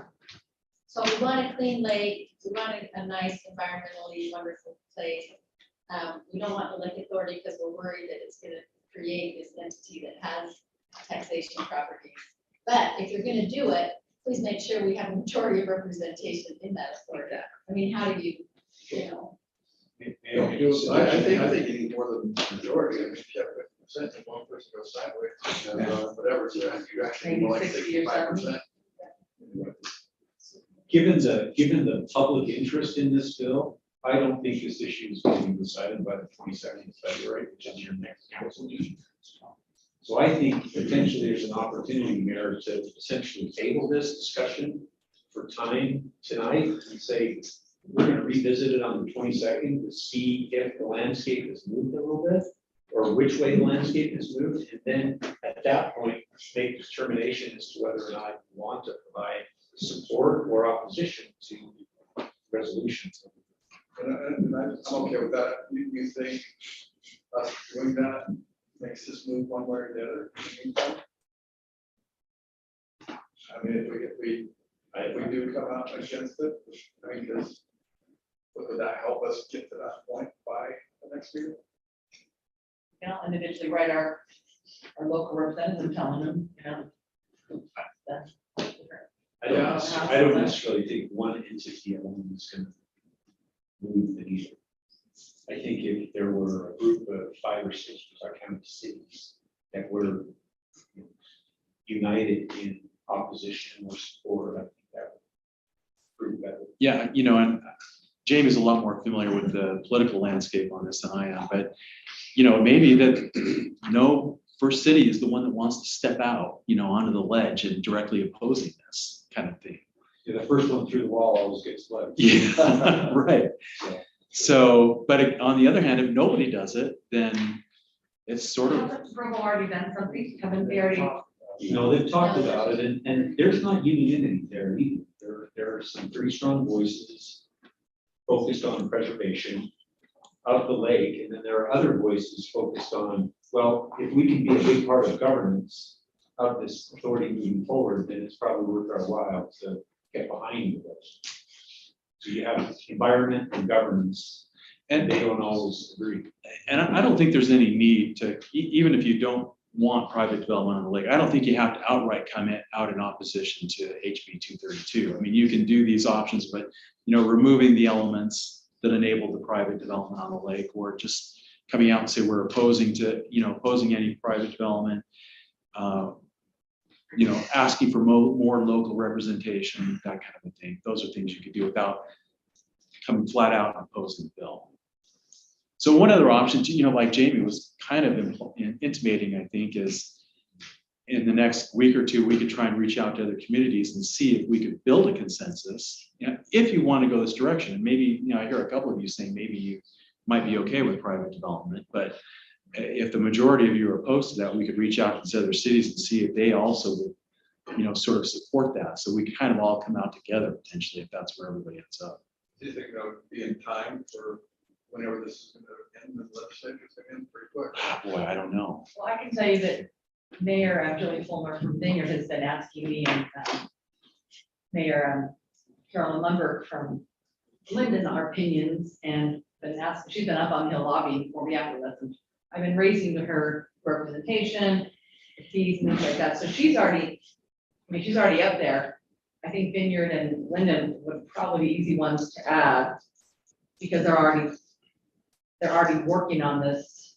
Yeah, a week or so ago, we met with the other city attorneys from Utah County, and we talked about this a little bit, and they were all very interested in seeing what we were going to do.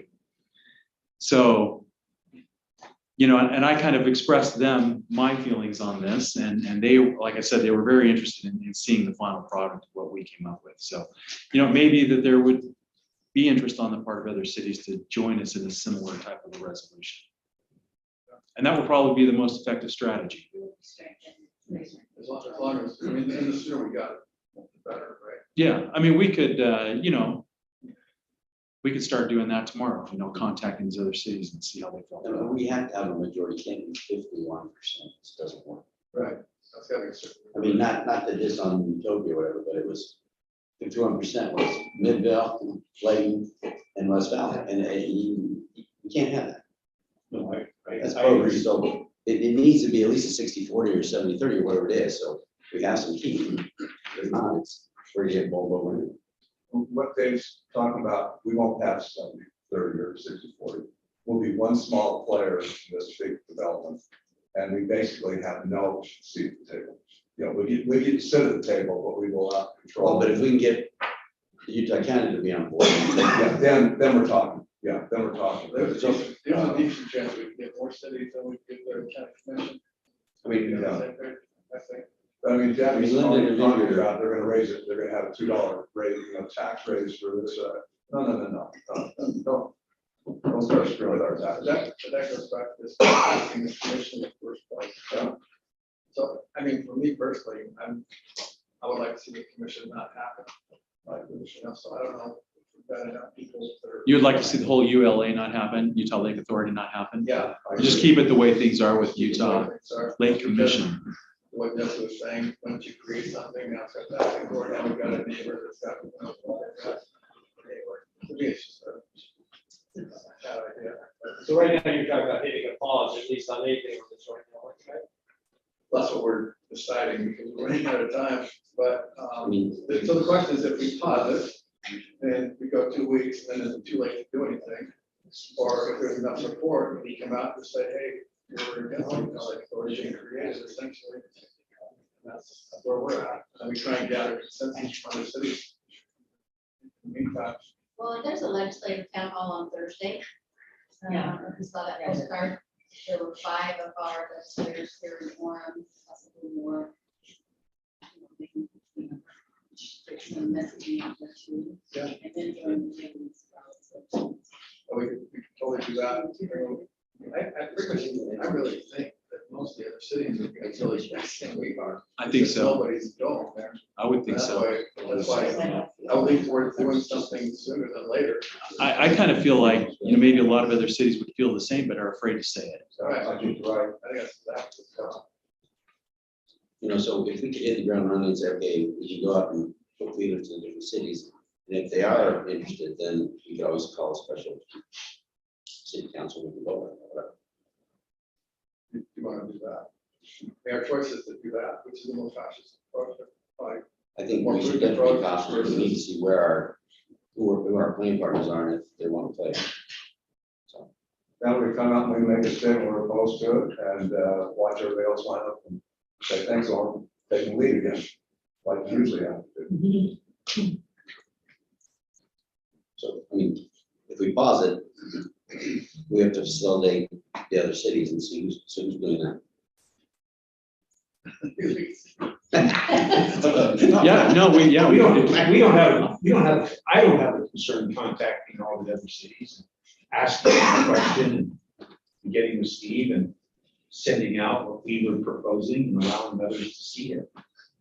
There's anything wrong with that. The only risk is then obviously the word gets out that Orem is trying to kill this bill. No, we'll just put Provo's name on it.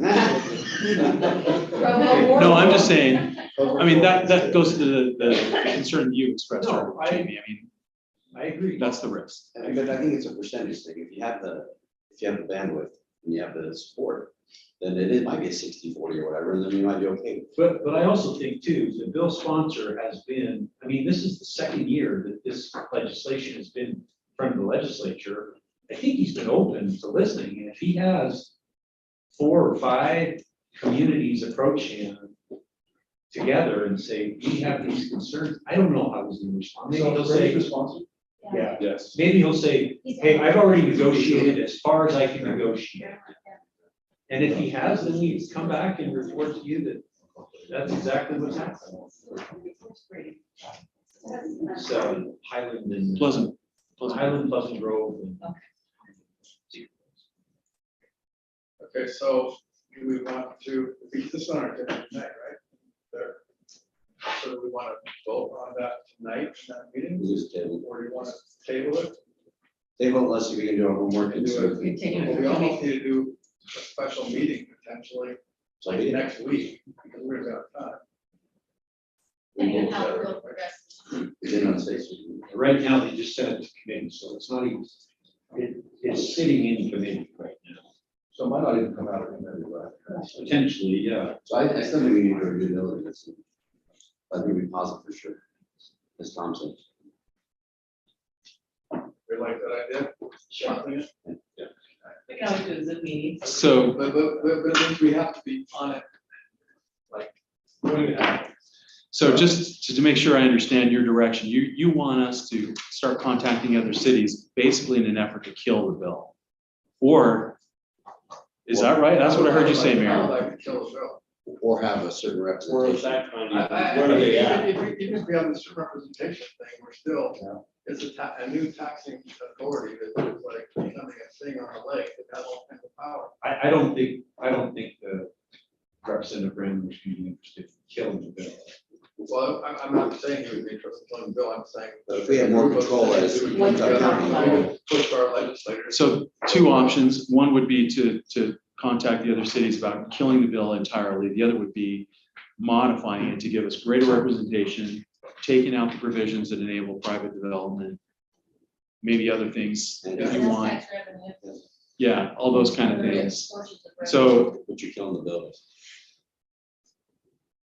I don't know if you want to take a hill to bill, find a friendly compromise, I don't know. I think if we had a percentage, that we were 68% or whatever. I think.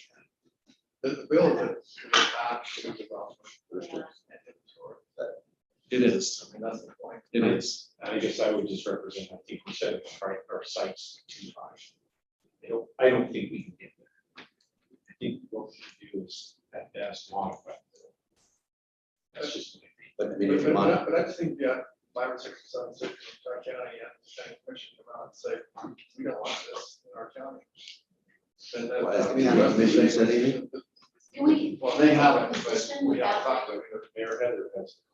Well, I think that the direction you want to go is great. I think you should investigate, I think you should ask other cities what they're interested in, try to get a consensus. My one concern is that if this bill dies in this session, what's next session? Is it going to be an authority where Utah County doesn't have a place at the table? That would be my only thought of caution. You know, do you want to see it at the table or do you not want to see it at the table? And I don't know how Representative Brammer will feel about that. I think what you're doing is judicious. I think it's wise to reach out. I just want to give that extra word of caution. So can we take a position instead of doing a resolution, like a negative position towards this bill? Do negative, neutral, or positive, right? So would that be enough of a message, initial message? Well, how would you express that position, but not by The resolution? PTA just says that, we take a negative position on it. As does the Utah League of Cities and Towns. Yeah, They say, hey, we're pro, con, or we're just watching it neutral.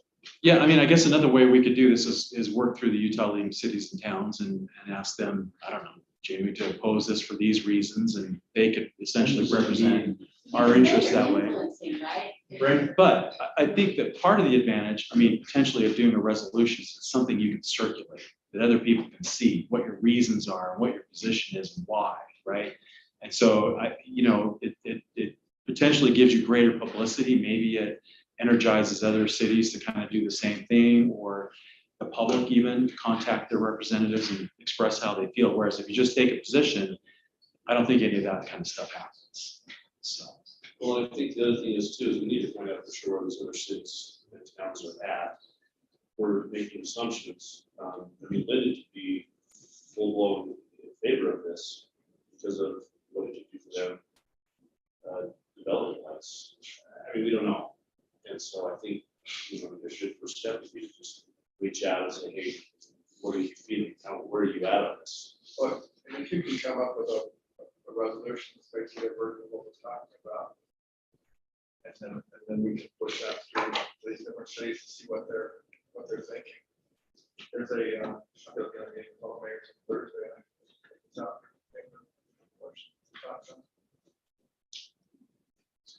Yeah, the struggle is when you call other cities and ask them what their position is, it's like Jamie said, there's a lot of different individuals, different city council. It's hard to get one definite position, so that's the struggle. Articulate in your thing, what the reasons are that we can talk about. Want to create a new taxing authority, this, like why we want to see other things happen, but we don't think this is not, whatever. I don't know what it says, but it says something like that. And then my point is we need something concrete from Tuesday after this, we can take a moment to the other chief and say, are you interested in this and support this? And so we got talking points down with the resolution. So you said you have a meeting with other mayors on Thursday, is that right? Yeah. This Thursday? Yeah. Okay. It's just a Zoom meeting, but I can still circulate that out there. Okay, But it should get out there, so. yeah. I mean, I could get something to you to potentially do that then. That'd be great. And then we're talking about. I mean, I don't, you know, I think we've got the basic outline here, unless you see major deviations you want from this, but, you know, we can make a few minor modifications to kind of stay what you've indicated here tonight. Yeah. So. We're pretty good with that. Rock and roll. What'd you say? Rock and roll. Rock and roll, okay. All right, let's do that and just try and keep feedback as quickly as we can. And see if we want to, maybe want to come in something down. See if it's good. All right, thank you. Running behind. We got Steve down. Yeah, we're not gonna do a presentation, just kind of talk quickly through. Okay. Cool, go ahead. Hi, well, most of you know me. I'm Heather Matthews. I'm the Community Services Manager here at the City of Orem. And I get to be, manage this great team of people behind me to do neighborhood preservation and code enforcement in our community. So many of you know, we moved code enforcement out of the police department back in July, and we moved it into community services under the city manager's department.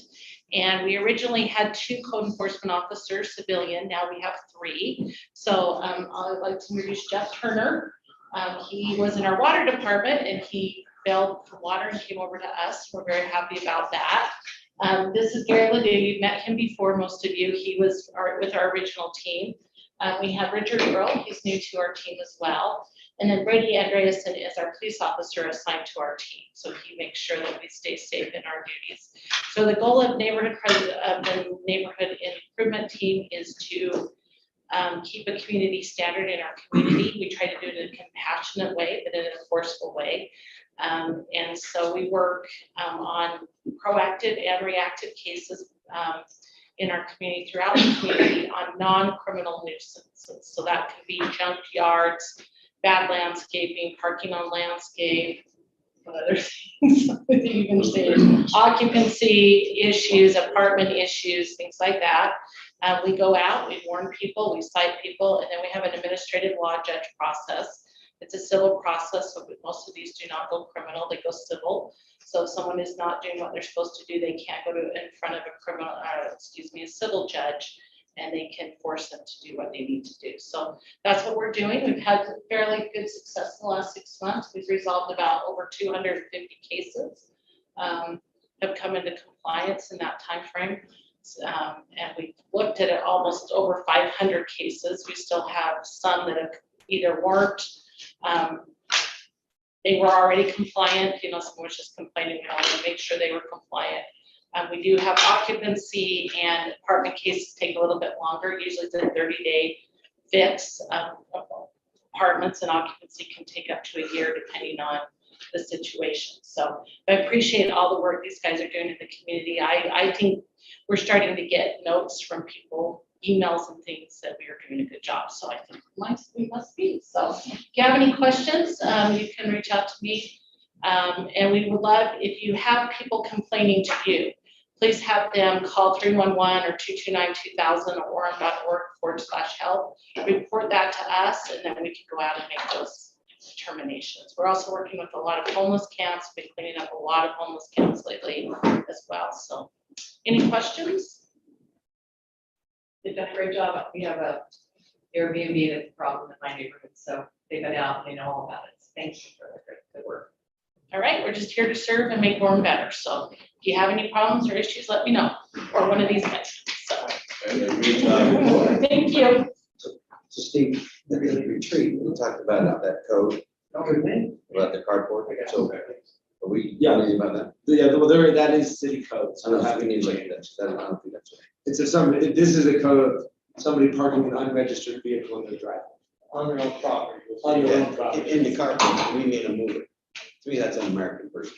So. Yeah, and we're enforcing the code that, again, the city council, now we can be changed, but My property, I can park where I want in my parking.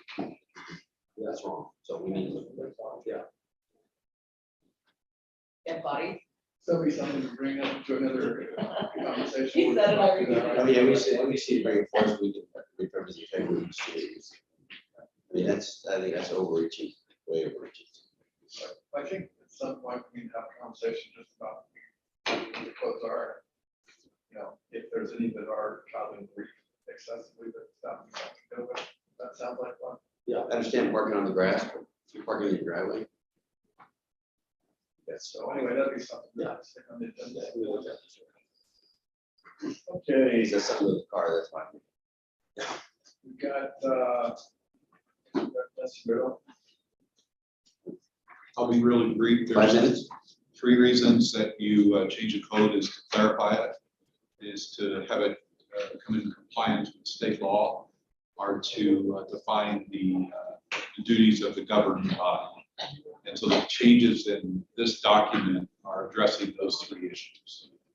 So for example, there was a provision in this code that provided that a person didn't attend 25% of the planning commission meetings, they were automatically taken off the planning commission. But the problem is maybe no one knew about that. And so you had a person that was attending meetings and voting without the city council even knowing that that person was no longer qualified. So we've taken that out and we basically said the city council could decide when somebody is not qualified by removing them. Instead, and we encourage people to attend their meetings, but we're taking the automatic sections out and giving that authority back to the council so that they can make a decision as to why somebody is missing 25%. If they have cancer or Right. medical issues, we talk about that before you do something. Do we have that in our other committees? They're in attendance. On other committees? It typically is, there are attendance provisions. Yeah. So the only issue with that is you have people in a committee that are voting on an important issue and they really have no authority to vote because they've been removed by the code. So it'd be better for the governing body to know about that and decide when a person is removed instead of being removed by law. And I think this actually, our boards and commissions, when we looked at those, these are the kind of advisory boards. This would be consistent. I think now we added maybe. Yeah, maybe in the word may. Yeah. The second automatic removal was But the issue, you talk about it, just an automatic removal when, now, like you say, someone doesn't qualify to be on board, but they're not aware of it, we're not aware of it until a vote, so. Yeah. Making sure that we're not. That's what you're doing, right? That's right. So it actually, it would be brought to the city council's attention that a person on the planning commission has missed approximately 25%. And then the city council can decide after interviewing the person, like when they said, is it a health issue or is they're just too bogged down at work? And the city council decide whether they should stay on or whether you should remove them, but it's not automatic. I have a question. Do we, when we orient someone, do we not talk about that? So do we tell them that? Because Like if someone is due, I don't think so. You just kind of tell them to come. but Jason's just saying yes. Oh, great. Oh, I'm Jason. Go ahead, Jason. Yeah, I have meetings with all of them constantly. No, what I'm saying is they should be aware of it when they're first put on, right? Like there is a, I don't think that was something that they would know. Is that all commissions or we're talking just planning commission? No, Because it's- when I was on the care commission, I was just told, we've been selected, show up at the city council meeting, we're putting in. And then- But care was only like a couple times, right? So if you missed the meeting, then you were. Well, no, impacted. during March and April, we missed. That's true, that's true. May I address that? I've asked Steve Burrow for a copy of the policies and procedures for the planning commission. He found an older copy, and so we intend to update that so that the planning commission will know about these rules. The second automatic removal in the code is a person had been out of the city for more than 60 consecutive days or had moved. We've now taken that out and put it on the onus on the planning commission member to give a notice if they've actually officially moved out of the city. Again, they're still on the commission. They've officially moved out. Now the city council can decide when to remove them and when to replace them. So there's no allegation that somebody voted on an issue and their vote really wasn't adequate. You have a question? No. So those are the 2 technical issues. We really, I mean, this is self-explanatory, the other changes. Do you have any other questions about them? Okay, thanks. All right, last item on the regular agenda. Mayor, this is just a reminder. I've reached out to you several times about a follow-up to our retreat, to your retreat. We would very much appreciate it if you could kind of identify what your top priorities are for this current calendar year, so that we can, or to fiscal year, so that we can incorporate them into our operating budget, our annual budget. We're in the process now initiating those conversations and want to make sure that where we are directing resources, both financial and human, that we are mindful of where your priorities are. So just as a reminder, this last year, you as a council set the following 5 priorities as your areas of focus, and I can send this out again. Safe and livable neighborhoods, thriving and a balanced business environment, dependable infrastructure, community-focused government, skilled and talented workforce. Those are the ones from last year, right? Correct. And I like those.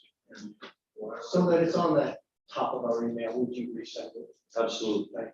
And I mean, I like it. You want the things underneath each of those. I like it. We had it last year, I think. They're very good. So we can continue down this path if that's the majority of your opinion. And then we can continue to I think develop it fits- executables that I are think it tied fits to right in. this side. Why don't you send it out, have everybody confirm back if that's what they want, or if they want something else. We'll do. I want to move cars higher, let's say. And that's all. Sounds It's safe and drivable cars. And I can park in the apartment and then, Yeah. on my carport. I think of what we're eating.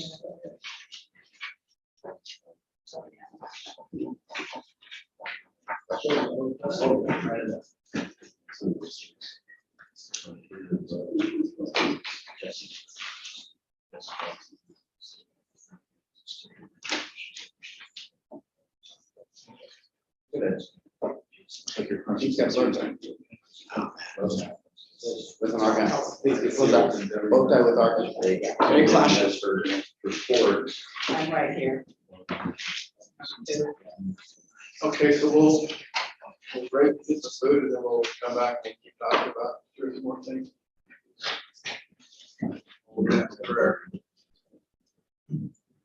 Nick, you want to say where? Our dear Father in heaven, we're grateful that actually we have to be together tonight and to discuss these important issues for our community. We ask you this time for that continued blessings and for a special blessing this time on this week that we're about to be. First, strengthen us and help us to use that strength and serve you. Grateful for that many blessings which we enjoy and we're grateful for these in your son, Jesus Christ. Amen. Thank you.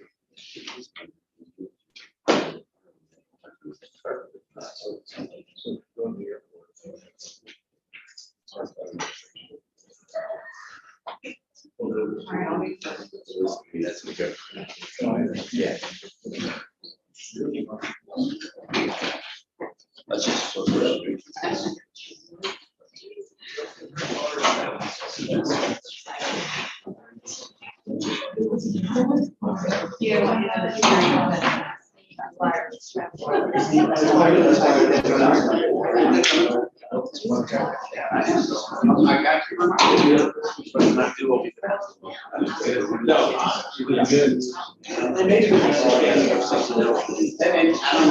wish I had that. No, yeah.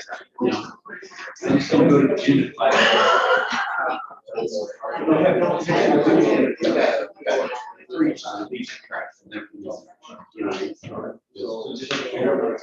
What's that?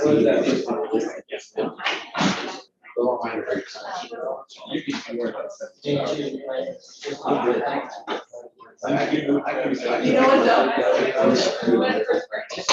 That's why that's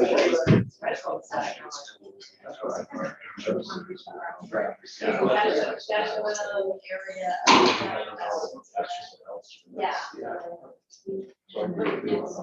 Like 5 months.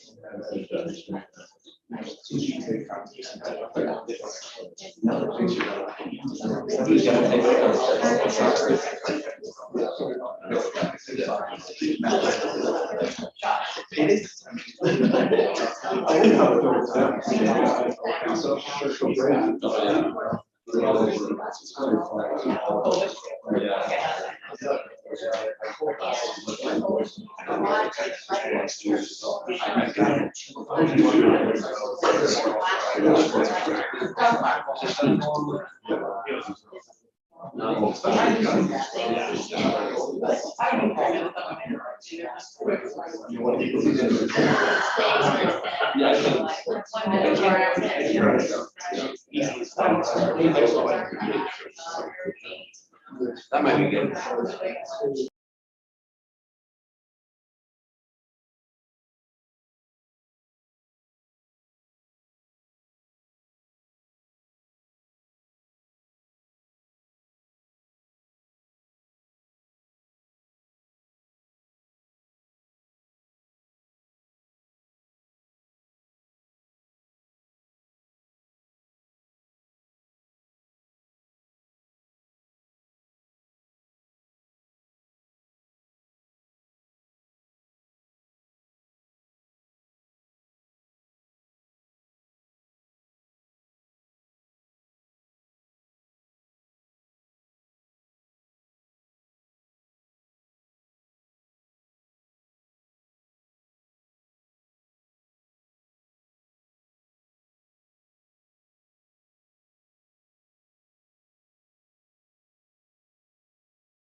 So we as staff have been working on increasing transparency, and we've met a number of times to have this discussion, and we want to show you where we are heading with this topic and this particular effort.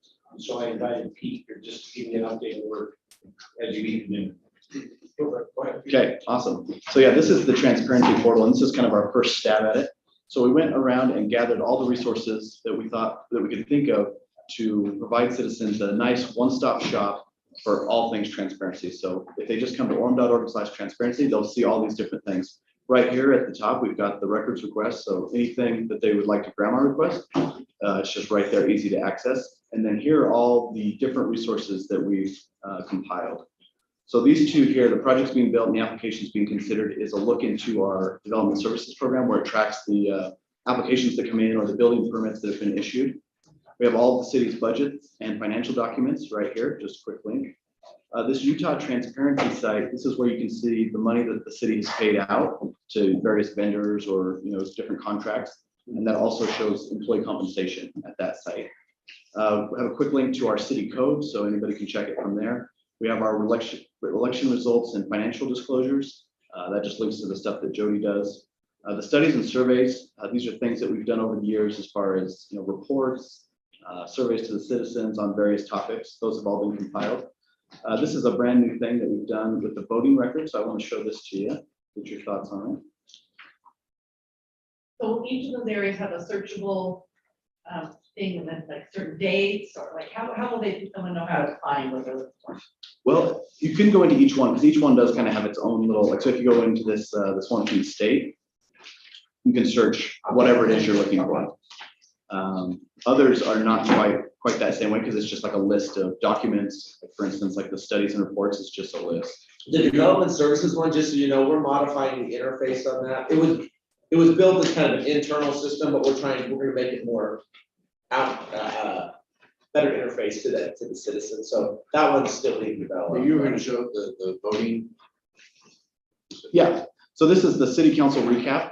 And so basically, this is a thing to look at each meeting and how, like, the issues that were on there, what you talked about in the work session, what you did in the regular session. And it's just a nice, quick graphical way of seeing, was an item approved, denied, or continued. So we have kind of the high level recap, what you did as a group.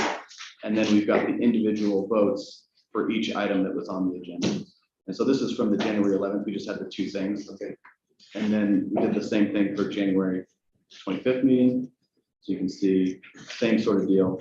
But it just gives people a quick look at how things went. And then we're also going to post this on social media the day after a council meeting so that people can see that. And then we have to also, with our YouTube link, Councilmember Miller brought it up, we have we've now hyperlinked. So when you go to the video, open the notes, it'll have each item and a hyperlink directly to that discussion. So that will be. So we'll skip the ad here, but down here you can see how everything has been timestamped. So whatever you're interested in, you just click on that.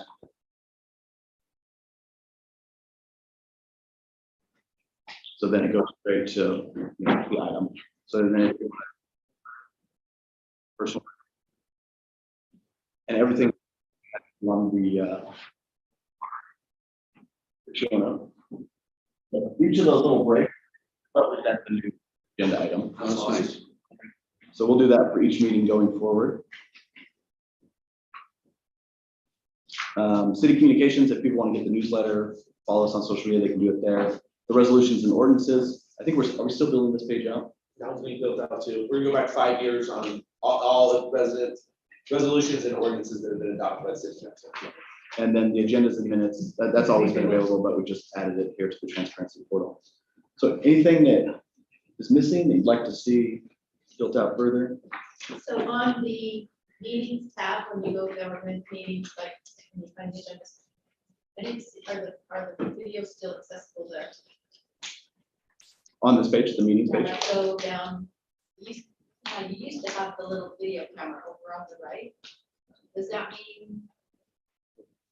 Like. Go to past ones. Down here, like here? Yeah. So if they want to join today, So back down. It's that one at the top. Yeah, right here. Right there. Yeah. Okay. Awesome.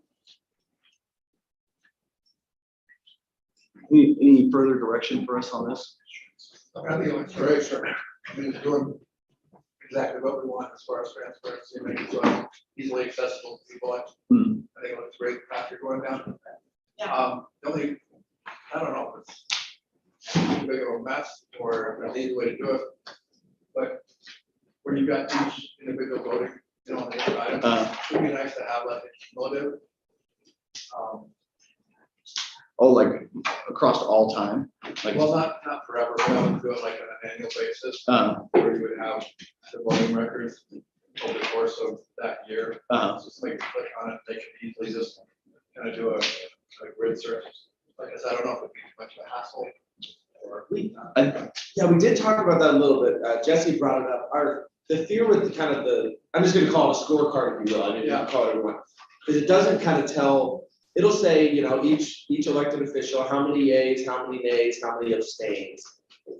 But one, we don't want to make it look like our thought was we don't want to make it look like, hey, who voted yes the most times? Because it doesn't tell the full story of, there may be a good reason why they didn't vote no. So we opted for each meeting, each issue, how did they vote on that issue? Because they may say, you know, Mayor Young, like we looked at it so far, right? Mayor Young 10-0, another council member, you know, 6-4. And it could be look like, well, that one just says no a lot, but there may be so much more to the story. So how do you show, and I'll just use like a past Please. example, the vote on the bond for the rec center and library hall. You know, I heard a lot of them say, oh, I wish they would have separated those. So if maybe someone said that as a council member, how would you say I voted against it because I think they should be separated? So we don't have that kind of a narrative. You then have to watch the video and we do link to that, you know, go watch that item and see why, but we don't want to what we're fearful of is we don't want to editorialize on your behalf, Right. you know? Yeah. And so we'd rather them go watch you from your mouth, how you said it. But I recognize that's an additional step. I don't know how you do it, but yeah. Yeah. I think you do it by making accessibility as easy as possible. I mean, why should we have to mark, right? This is when, you know, just mark when they're voting. It's easy to access. Yeah, we could do an additional mark on the vote, but the discussion a lot of times happen before the vote started. Sure. This is gonna be a button on the main city site. When you go to orem.org, there'll be a button to hit to come Yeah, here. when we're ready to go full. Gotcha, Yeah. that's, it'll be that easy. Exactly. And we plan to do a big marketing push too for this too. I mean, honestly, we're gonna go as far as utilizing our ability to access the billboards at University Place, let them know that the city council's launched this transparency initiative, email, social media, all that stuff. And I really liked, because I called Pete, when we had like the city council meetings and then you wanted to put the planning commission videos. And he got that up in a day. That was just fantastic. To access that. I think you should market that out of it, because I think it's something the citizens will love. Yeah. That, you know, Orem's doing everything they can to be fully transparent with all the information. I think people love it. The other student's gonna be calling with you. That's right. We'll hand them the template. But I would like to want to think about it more, but I would like to see this something that you could look at simply to give you a general idea of how people are voting over time. That is one thing, without going back and watching each one, it's good if you want to do that, and that's what you do on an ongoing basis, but if some citizen just says, I want to get a general idea of what my council people are voting for. It'd be nice if there was something that was more longer term, so. Yeah, I think if we can find a way to add the context to it, then that could work really well. I mean, it would essentially just be come up with a title for each thing that was voted for, and that would be on the side, and you have a, across, anyway. Yeah. Anyway, give us some thought. Okay. But that'd be my main suggestion, but other than that, I think this is gonna be awesome. Okay, excellent. Can I ask you a question? So where was that? If I go to orem.org? Yeah, so right now it's not published anywhere. You just have to go directly to orem.org/transparency and you can find it. We haven't put it into the menu. We haven't added a button or anything because we're not quite ready to go public with it. But you can find it if you'd like to look at it. And I can even. So when you're ready to go with it. I think kind of the last thing is just fixing the development services, right? And then adding some of the ordinances and resolutions. They say they fixed it, development services.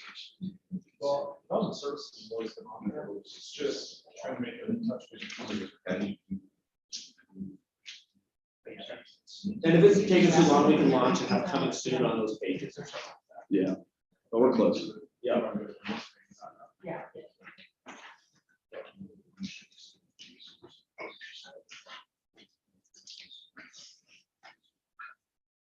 Thanks, Pete. That's awesome. Steve? I've got my committee that works on me.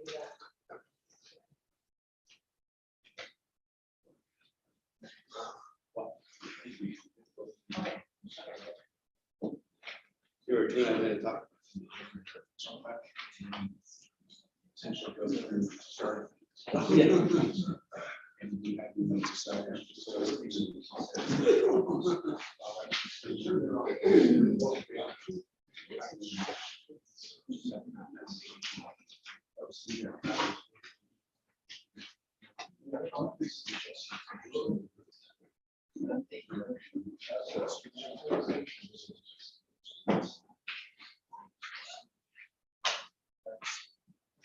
All right, continuing on, this, Vermont, we're trying to put in here.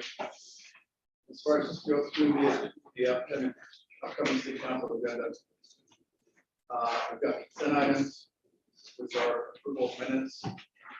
We've got appointments, board and commissions, transportation advisory commission, CJ appointment, heritage advisory commission. I know George very I well. love Georgia. And he would be great. I don't know. He's a reappointment. I imagine the E is not supposed to be. That's fine. Okay, Yeah, I think just George ran the water. so you guys are all good with George. How about CJ? Anybody have any comments or concerns? Who's over the transportation? Sam Kelly. Sam, And which one of us are advised? Do you know him a bit? I don't. Oh, he's a new We appointment. interviewed on CJ. Sam and I interviewed CJ, and found him to be pretty interested in transportation. Being involved in this. Seems like a great one to serve. When I remember his background. He works in logistics with UPS, so transportation is obviously of interest to him. Highway of work and as well as some education background. See how they're attendance. Yeah, really, really. All right, and then we've got a motion. This is part of the consent items. Mayor and City Council direct legislative council relating to the school district split study. Can we put that out as a consent item and have a discussion on that? Yeah. I would like to. You said any. Yeah, I didn't know if he's familiar with that, so when you present it, I'll ask that we move that out for separate discussion. Okay, so you want me to leave it consent? You can take it out now, but We can just take it out now, that'd be fine. and we'll just move it to. I think it's a bigger item than approving minutes and these others. I mean, it's a big budget item. Okay, you want to move it to, Just a discussion. so. I'm sorry. Just- I'm sorry, Jody's. Just for the minutes, I would prefer you go into consent and Tom officially provides. request. And then we just move it to the That's part of bottom? the record. No, we move it to the bottom. 8.5. The top, the first one on the script items. It'd be 8:40. Oh, Oh. Oh, you're saying it goes to the top of the schedule. Yes. if that was what that's what you said. All right, we'll do that. So it's 8.0. 8.0. And then beyond that, we've got a public hearing ordinance. We've got two of those, Jason. And then we've got the Utah Lake Authority. We'll just table that. Are you guys gonna table that or are you gonna continue it to the No, 22nd? continue. Let's continue it. Yes. We're gonna Excellent. continue it, but we might even, if we get enough feedback, we may have a special city council meeting. Sure. But we can continue it to. Yeah, just continue it. If we need to renotice it, we'll renotice it for a special meeting. It's fine. Continue it. Okay. We gave, does that have to give us that 8:1? That's it. 8:3. Okay, gotcha. Thank you. Heather, do we have to put where we continue it to the next council meeting? If you want to continue it to the next council meeting, or you can just continue it without date. Okay, then the last thing on record, we're discussing to talk about the planning commission. Okay, so going back to 8.1, 8.2, Jason, like Talked about last week.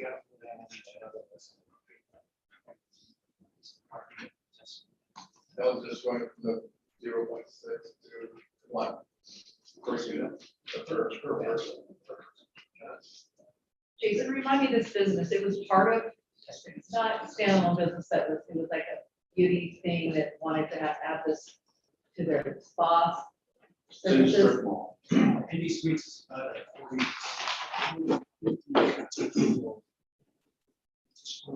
Okay. So it wouldn't have a lot of visibility, big signage, it would just be. Maybe Suites would be driven by it, just has to be signed. It would on this one, be more discreet, but it's open up. Should be crossed, yeah. Yeah, across the entire. The features on currently, which is pretty much. Oh, that's right, this is. this is- C3. This is C3, yeah, so it's already allowed in C2. Oh, right. So the other C3 were Smithsons, is that? Right. So it wouldn't be adding anything new to C2, that On the north. that one spot, just for small. Across the street. Should be every seat free in the city. So if we created this C3, well, we're We not, have For the IR, the results, that's.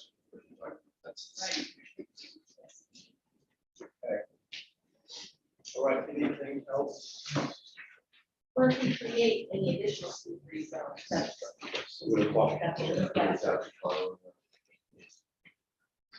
Ready?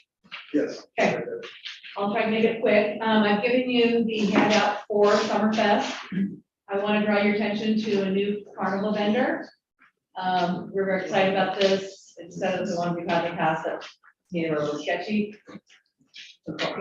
Silver State Amusements is our new carnival partner. The thing I like. What? Do you know where they're at? Steve, where are they out of? California? Oh, yeah, they are. Yeah, they're out of, I think, once in Fresno area. So where was the other one at? Phoenix. The nice thing about this is they're gonna have unlimited ride bracelets, and then you don't get on the ride, you don't even get frustrated, they don't get to spend a ticket. You can spend it on food and games at the end of the night, so I think that's really gonna be a nice addition. I did mention that, I mean, the prices are not gonna be as low as they were for other carnival providers. So it's gonna be an increased price, and I'm sure there'll be some citizens, but when you pay your employees, you have to. So is that a bucket ticket or? No, it's more than, well, I can't remember if it's a bucket ticket, but the rides are gonna be, there's gonna be more tickets or more dollars per ticket, I can't remember. And our theme is Orem United. I think that's a really nice theme based on, you know, the divisive. And so, but please put this in your calendar. I would encourage you to come to as many of these as you can. So that's Summerfest. I'm also a natural resource. Fortunately, been waiting on this lake.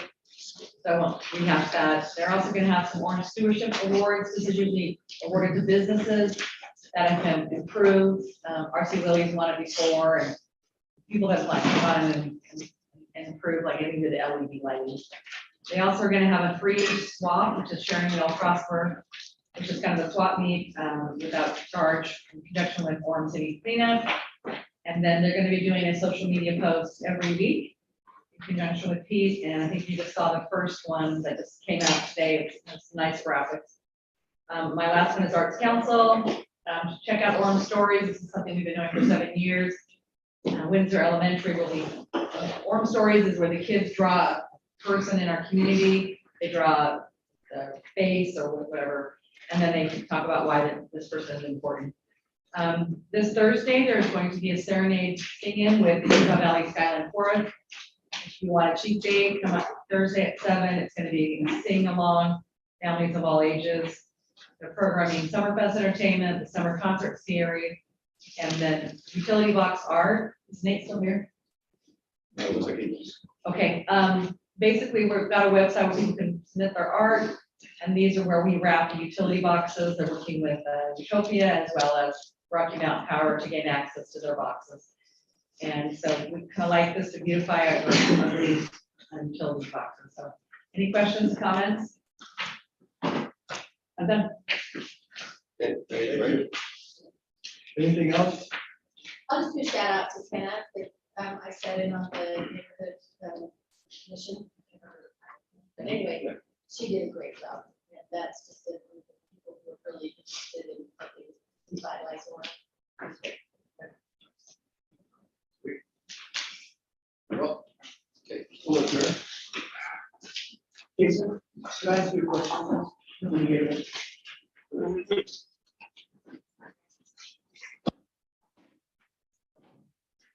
Thank you. That's right. Hey, we got money.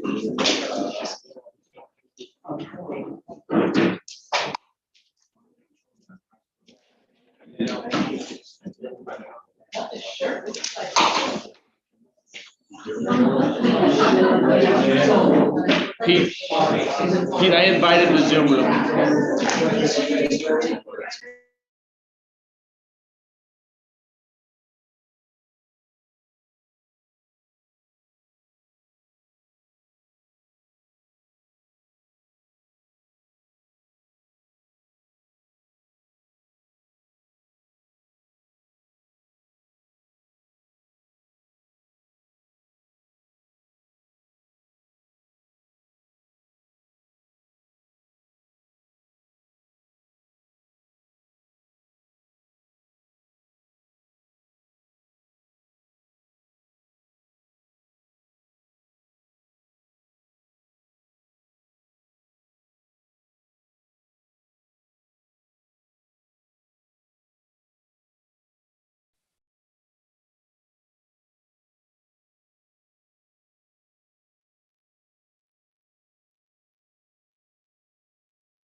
We'd like to call this meeting to order and welcome everyone tonight. We'd like to start out with an opening prayer by Mike Preston.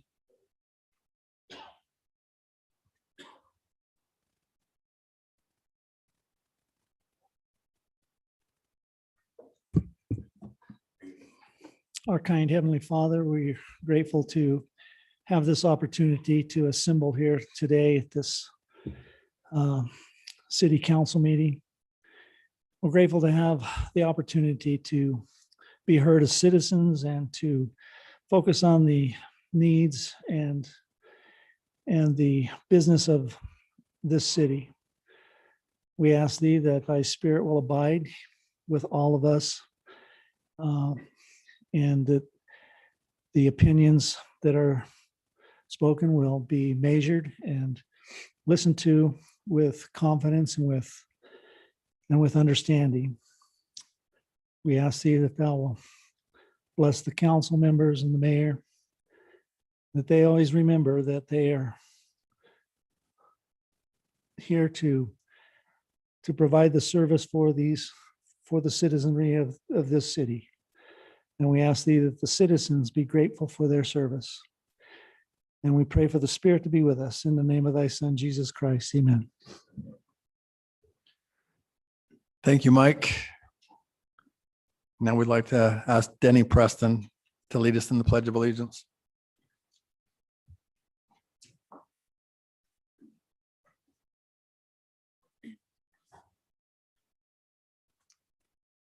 I pledge the allegiance to the flag of the United States of America and to the republic for which it stands, one nation, under God, indivisible, with liberty and justice for all.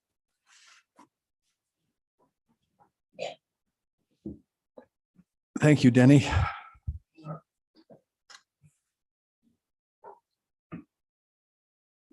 Now we'd like to allow some time for personal appearances.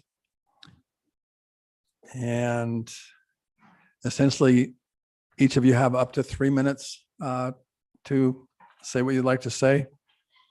And we'd encourage you to keep it under 3 minutes or you'll drop through the floor. But if you can keep it less, that's good too.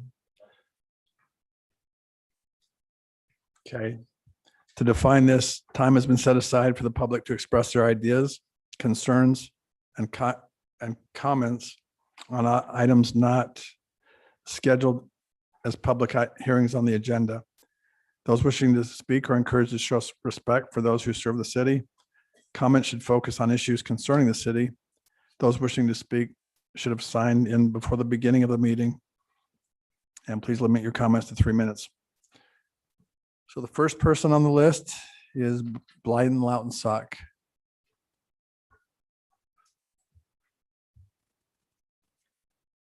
Mayor and council, it's nice to be back.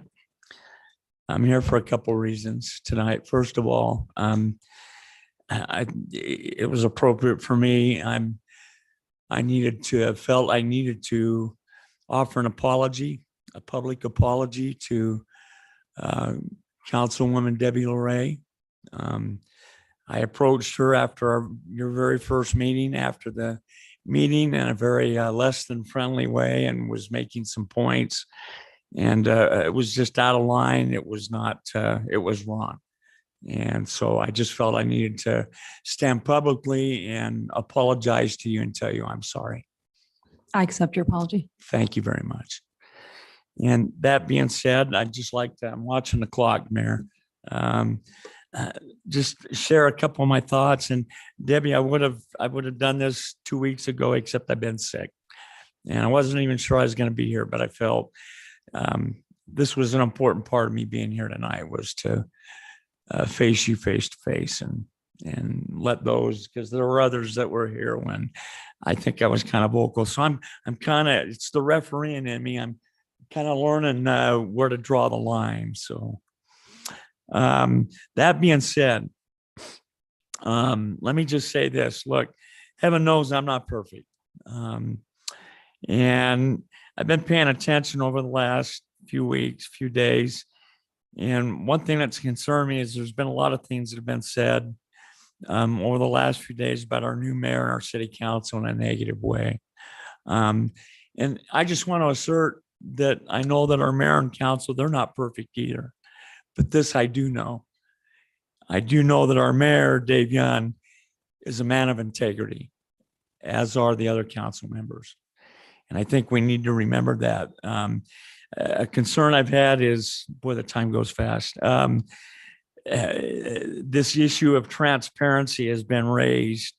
And, you know, we voted, we wanted a change. We've seen a change. And this issue that concerning our mayor and our city council members have not been fully transparent, that's just bull. That's just not true. And I especially knowing Mayor Young, that's not how he works. Maybe things in the past have been handled differently with our city management, but we voted for a change, and our new mayor is delivering in our council on their promises. And so let me just say this, don't cut me off. All of this nonsense that's being said as of late about the majority, that there's been a lot of issues with regard to the city planning, the master plan. I'm sorry. Give me 10 seconds. Those who voted did not represent the majority in the city. My feeling is this: it's our civic responsibility to get out and vote. And if we want to have a say, that's where we do it, through voting. So if there are other people who didn't vote and they're not in agreement with what's going on, they just need to be silent and quit their whining. And I just want to say our new mayor, council members are keeping the word. We appreciate what you're doing. Mr. Mayor, we have your back.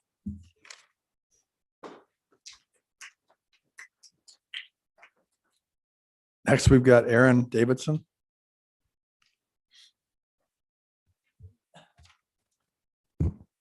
Good evening, Mayor and council members. I just want to make a few comments on the motion that's going to be discussed about the dividing the school district and the possibility of doing that.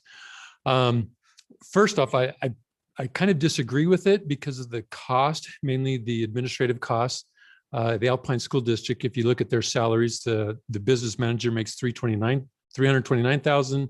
The superintendent makes $319,000. There's several of them that make in the 6-digit, with the first digit being a 2. That being said, I do agree with splitting the district because I believe that, well, back to the first, not agreeing, if they were virtuous administrators, I think fewer administrators over something like that would be best, but I don't believe that the Alpine School District is full of virtuous leaders. Last year, they started locking the parents out, and the parents should be the main stakeholders in the district, and they locked the parents out. We called the police because they were in violation of the OPMA code, and I'm sure you guys know about the OPMA code. Where they were locked out, and the parents had the gall to knock on the door to notify the school board that they were being locked out. And there was 2 parents that were charged with disorderly conduct and disrupting a meeting for knocking on the doors. I'm one of them. Okay, so I've been fighting the school district in the city of American Fork for a year now, trying to get those charges dismissed. I've gotten one dismissed, and I've got a motion to dismiss hearing tomorrow. So I'm doing it pro se, so I'm not having to be burdened with lawyer expenses. But so I do agree with what you're thinking of doing and breaking that off. And I would hope that you would include the city of Linden with it rather than just Orem. I think Orem and Linden have very common ideals. So I do agree with the motion that you guys are trying to do and separate yourself from the Alpine School District if you can keep virtuous leaders as the board and district officers in the school district. Thank you.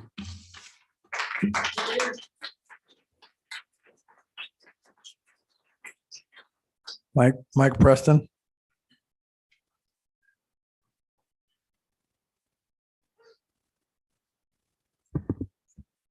Hello, Mayor and council members. It's good to be with you again.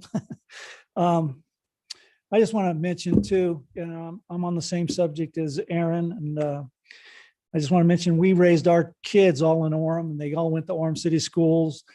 All of them graduated from Mountain View High School. And I just want to back up Aaron, what he said. We attended that meeting also, where the parents were locked out. And, it's a clear violation of the law, what they did. And instead of being able to apply the law against them, they flipped it and made a couple of parents the villains, made all the parents the villains, but they, especially Aaron and one other, where they had to fight the city of Alpine, city of American Fork. So we were completely astonished at the behavior of the school board for doing that. And we don't believe it was, it wasn't good behavior, because parents have the legal right to attend those meetings. There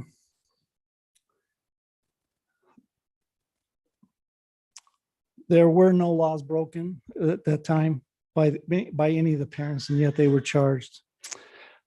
We believe that the Alpine School Board has definitely become way too powerful of an entity, and we'd like to see that changed, because frankly, they receive government assistance, government money, in which coerces them into doing things that the parents would disagree with in most cases. They're subsidized. It's by definition that parents should have the right to gain understanding and place restrictions if necessary on the curriculum and how the children are controlled or enforced in the classroom. It's definitely time to make a change. And one last thing, we know Provo has their own school board, and we believe if Provo can do it, I think Orem can do it. And I do agree that it should maybe include Linden as well. It might make it a little bit bigger than what we would like, but it might be easier to manage if it were. Anyway, thank you for listening. Appreciate your time.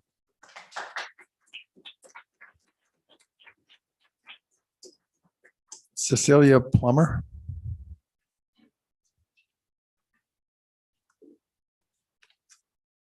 Good evening.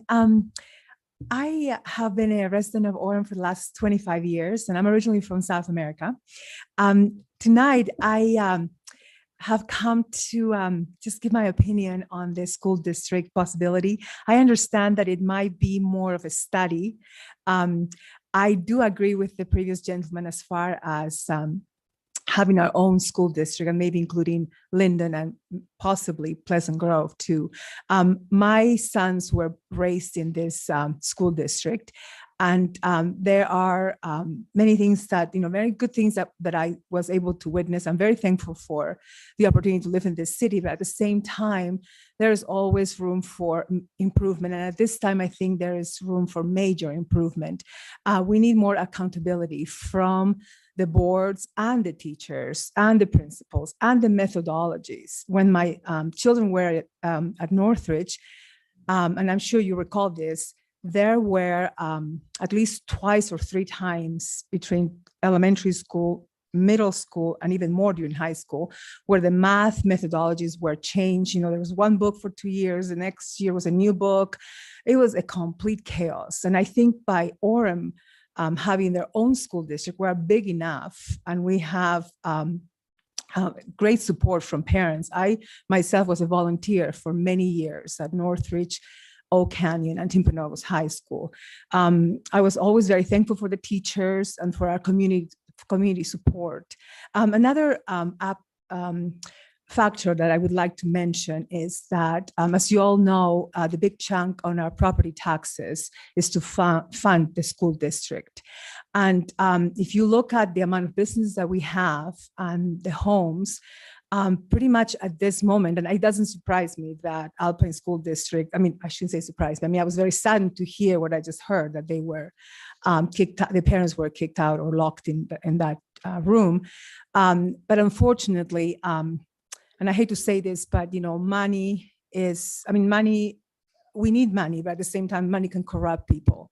And at this moment, I feel that Orem being such a huge support of the financial part of the school district, we're going to have some opposition. It's so sad to say, but at the same time, we're all strong enough, and I'm so proud to be a resident of Orem because I feel that we still have those values. We care about our children.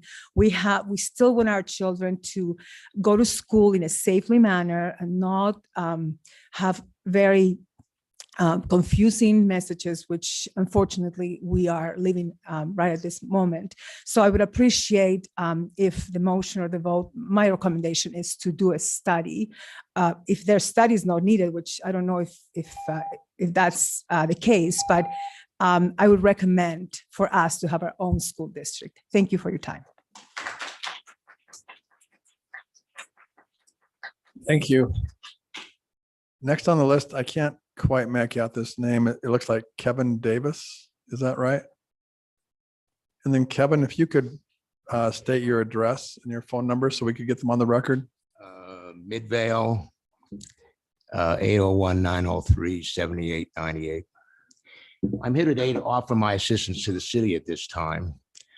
23 states currently are experiencing residential and commercial outmigration. The majority of these people and businesses from these states are migrating primarily to 10 states. Utah is one of them. And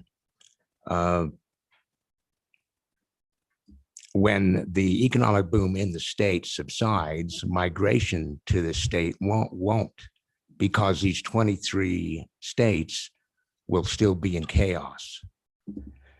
And so what will happen is when the city has more people than jobs available, and the tax base will reflect this, the city will have to hire more people in order to maintain the current city services. And you can't increase taxes or cut services or capital improvements is because you'll create a revenue shortfall cycle.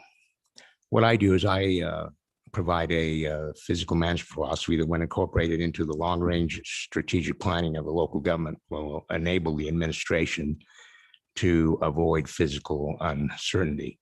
I did a preliminary analysis on your adopted budget from last year, and you can add an extra $3 million to your fund balance that's maintained yearly.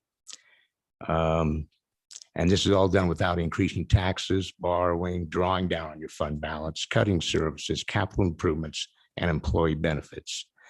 I have some documentation to pass out, but they said you got to give it to the clerks here, so I'll go ahead and do that. The cost of this would be, for the whole service, would be $4,900, which is below the minimum needed to go through an RFP process. So thank you for your time, and I hope to hear from you.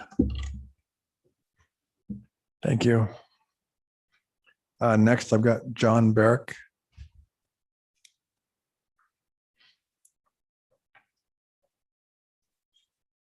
Mayor and City Council, and we're grateful for your time and for your service. I also would like to speak on the Alpine School District issue that you're discussing today.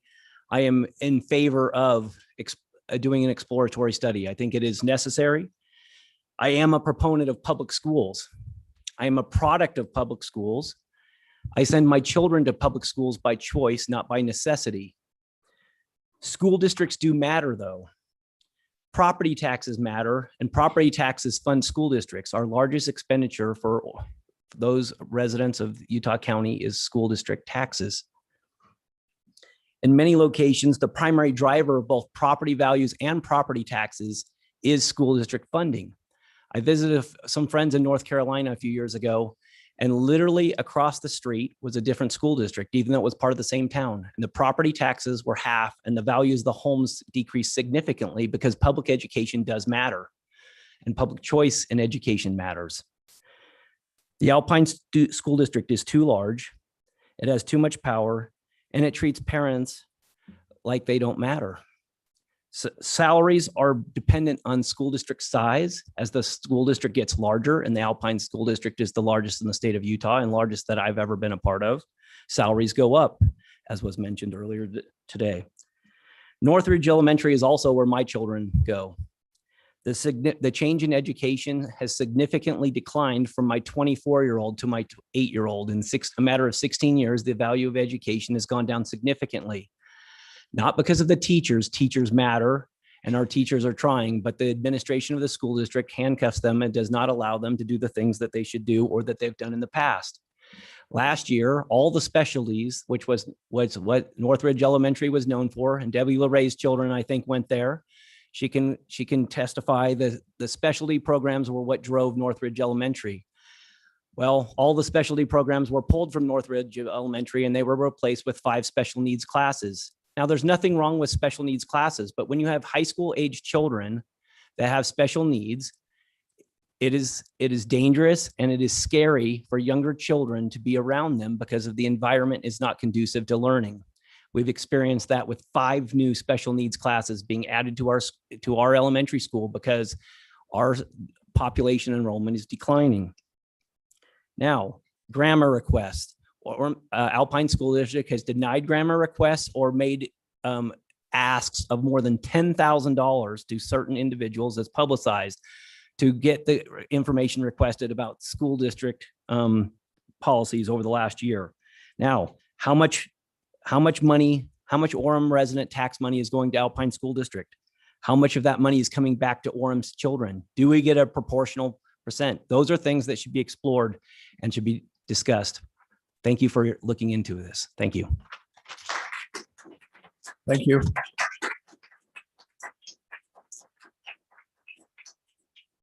Next, we've got John Hassan. Okay.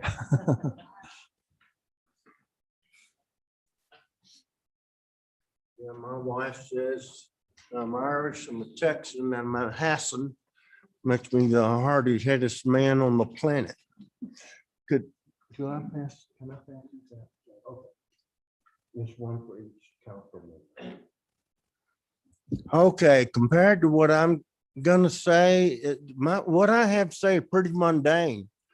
I just need to ask the city council for one thing. Right now, you want to play softball, you have to get up a team. Have the entire team ready before you can sign up for softball. Now, y'all gonna find this hard to believe, but none of my peers seem to want to play softball. They say they're too old. And so what I would like the city to have is a maverick or a ghost or an open team. All you need is a coach. I'll volunteer to be a coach. And so when somebody calls this, I want to play softball, but my company doesn't sponsor one.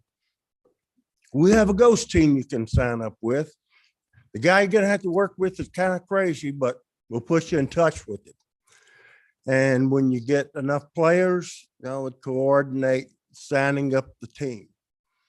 I would like to see this initiated day before yesterday. And I would also, I would like to initiate it, and I'd like it to be prominent on the city's Parks and Recreation website. That's all. I'm only 71. That's all I can remember. Any questions? Didn't I see it? Wasn't that kind of mundane compared to all this other stuff? So I have a question. We all do something about this? Please. Pretty please with sugar and whipped cream. Mr. Hassan, we do have our recreation director, and I'd be happy to pass this along to him. He's the one who's responsible for all of our league play and all of our recreation programs in the Okay. city, I'll make sure that he or a member of his staff reaches out to you. That's why I gave you this handout. Thank you all very much. I appreciate your time, and there's still 32 seconds left. Thank you.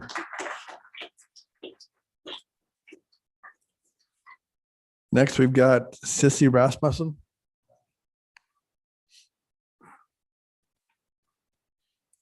Hi, I'm Sissy Rasmussen. I've lived in Orem for almost 20 years, and my kids currently attend Orem High, Lake Ridge Junior High, and they've attended Hillcrest Elementary until now. It is Centennial Elementary. I did email some of this message to you yesterday, but I hope you will do me the favor of not tuning me out and listening to some of the further thoughts that I have on this topic of schools and the school district. I'm opposed to any city-initiated action to try to split or create a new school district in Orem. Orem City Council and the mayor used to meet regularly with ASD in a public meeting, and I attended nearly every one of those meetings for 2 years until COVID. Unfortunately for both groups, those meetings haven't yet resumed, but I do hear that one is planned for next week. That's fantastic news. And I hope that everybody who's interested in the school district issue will attend that. It's February 16th at noon, and I'm assuming it's here. It's crucial that you start to collaborate with our school district again. Over the past year, and I bet a lot of people don't know this, ASD has had 4 long public study sessions about splitting the district responsibly, with discussions about finances, student achievement, building needs, boundaries, etc. And your council needs this information. A couple of years ago, I attended a meeting between Orem City and ASD on what an Orem school district would look like. It was an excellent presentation by Assistant Superintendent Rob Smith, and I'm sure he would repeat it again for you, for everyone. One thing that became very clear there at that meeting is that any split of Orem by itself, or even with neighboring Vineyard, would require a substantial increase of property taxes just to maintain the services, let alone meet the needs of aging buildings and a declining student population. In the past year, however, Alpine School District has come up with great options for a potential future split, options that are advantageous to all the schools and the students in our valley. I'm sure you want the best for Orem residents. I do too. And maybe you think that district split is a way of helping all of us. I disagree with that. But I encourage you to be part of this conversation. Give the input to the people who are elected to work on school issues, the people who have been hired to be experts at school finances. School issues are not under the jurisdiction of the city council.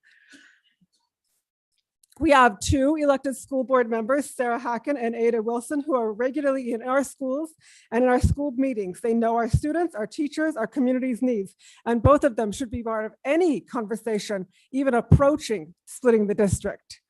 I'm also part of 2 school community councils, and you're all invited to come to those at any time. I think you would find them fantastic. I think you would see the realities of our school. I have 1 sentence left. You're in a great position of responsibility, and I always hope that you will seek out good information and be very careful in making major decisions and to collaborate with all of the teams who are part of every decision. So please listen to our school board and our school district and be part of their careful, responsible plans for our students. Thank you.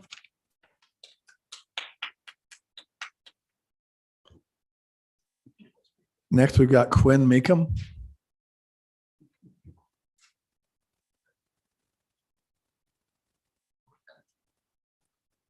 Hi, Mayor and Council. I just have 2 brief comments tonight. The first has to do with the Utah Lake resolution that is on the agenda for this evening. I understand that it may be tabled and brought before you at a different meeting. But I just want to speak in favor of that resolution and commend Steve Earle, who helped to draft it.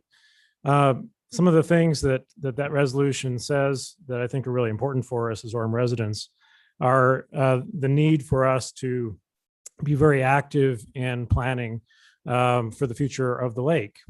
I encourage you to be insistent upon having some local control over the future of the lake. and not letting the future of the lake be solely decided by the legislature.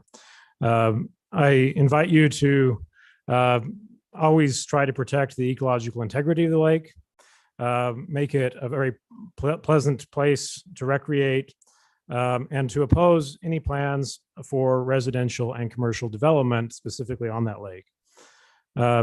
I hope that you will collaborate with other communities in sending that message to the state legislature, but please recognize this is an urgent matter, and I encourage you to pass that resolution as soon as possible and no later than the next council meeting, because issues related to the lake are being considered at the legislature at this time. My second comment has to do with the study with respect to the school district. And I'm very sympathetic to concerns about local control, and I believe that having local influence in our schools is important. I also encourage you, as you generate that report and study, to be very open and clear about the financial implications of any split.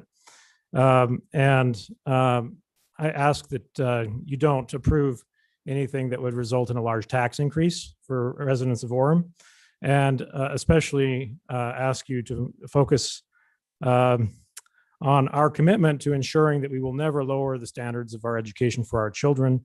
We will never lower the level of resources that our children receive as a result of any decisions we make with respect to the school district. Thank you.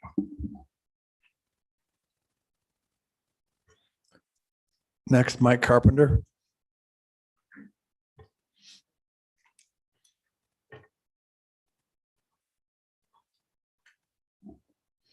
Mayor and City Council, I want to applaud you for taking on this endeavor. I think it's long past due. Having been somebody who went through Alpine School District, put my kids through Alpine School District, they have been consistently great at one thing annually, declining.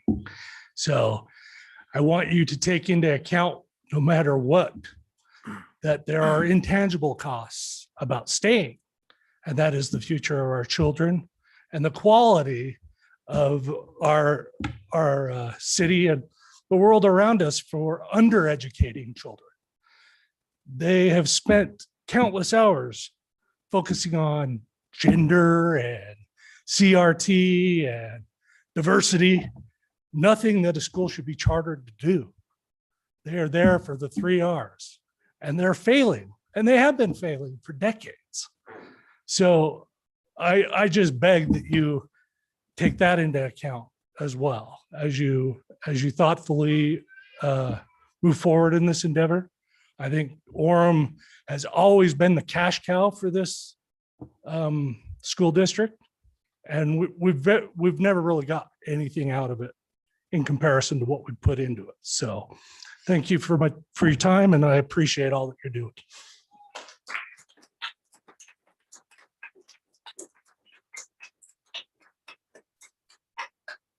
Thank you. Last person on the agenda is Kathy Ambrose.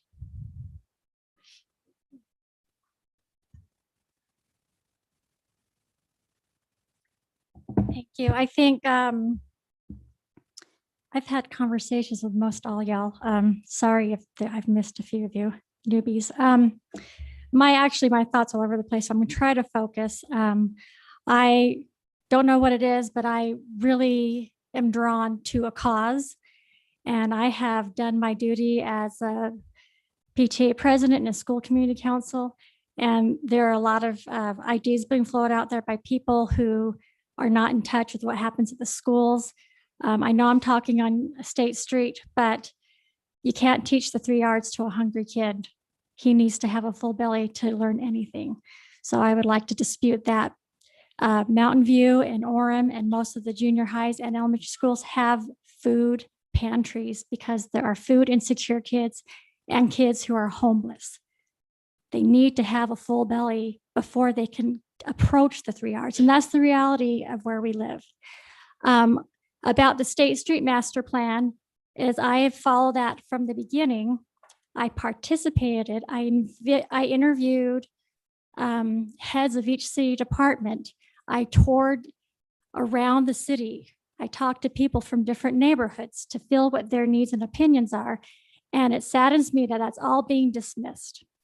All the money all the research, all the goals to help stop displacement of our long-term renters who will be priced out of the city because there's no growth. I have Thank you. more to say, but I won't because my time is up.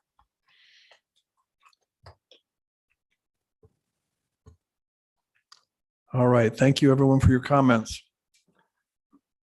We've got 3 consent items. We've got the approval of the meeting minutes from last council meeting.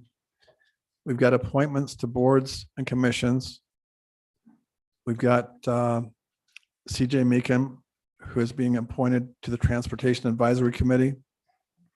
And we've got George Vanderwater, who is a reappointment to the Heritage Advisory Commission. And then we've got a motion for the mayor and the city council to direct the legislative council relating to the school district split study to review proposals that may be submitted to the city, select among the proposals the person or entity to perform the study, and present to the city a finalized agreement to be executed by the city. Mr. Mayor, could I request that item 7.3 be moved out of the consent item so we can discuss it individually? Yes, we can do that. Thank you. Then if that's the case, I move to approve the other 2 consent items, Mr. Mayor. Okay. Second.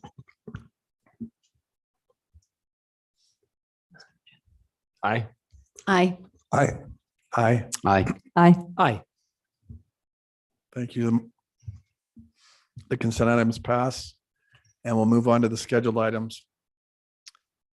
So the first,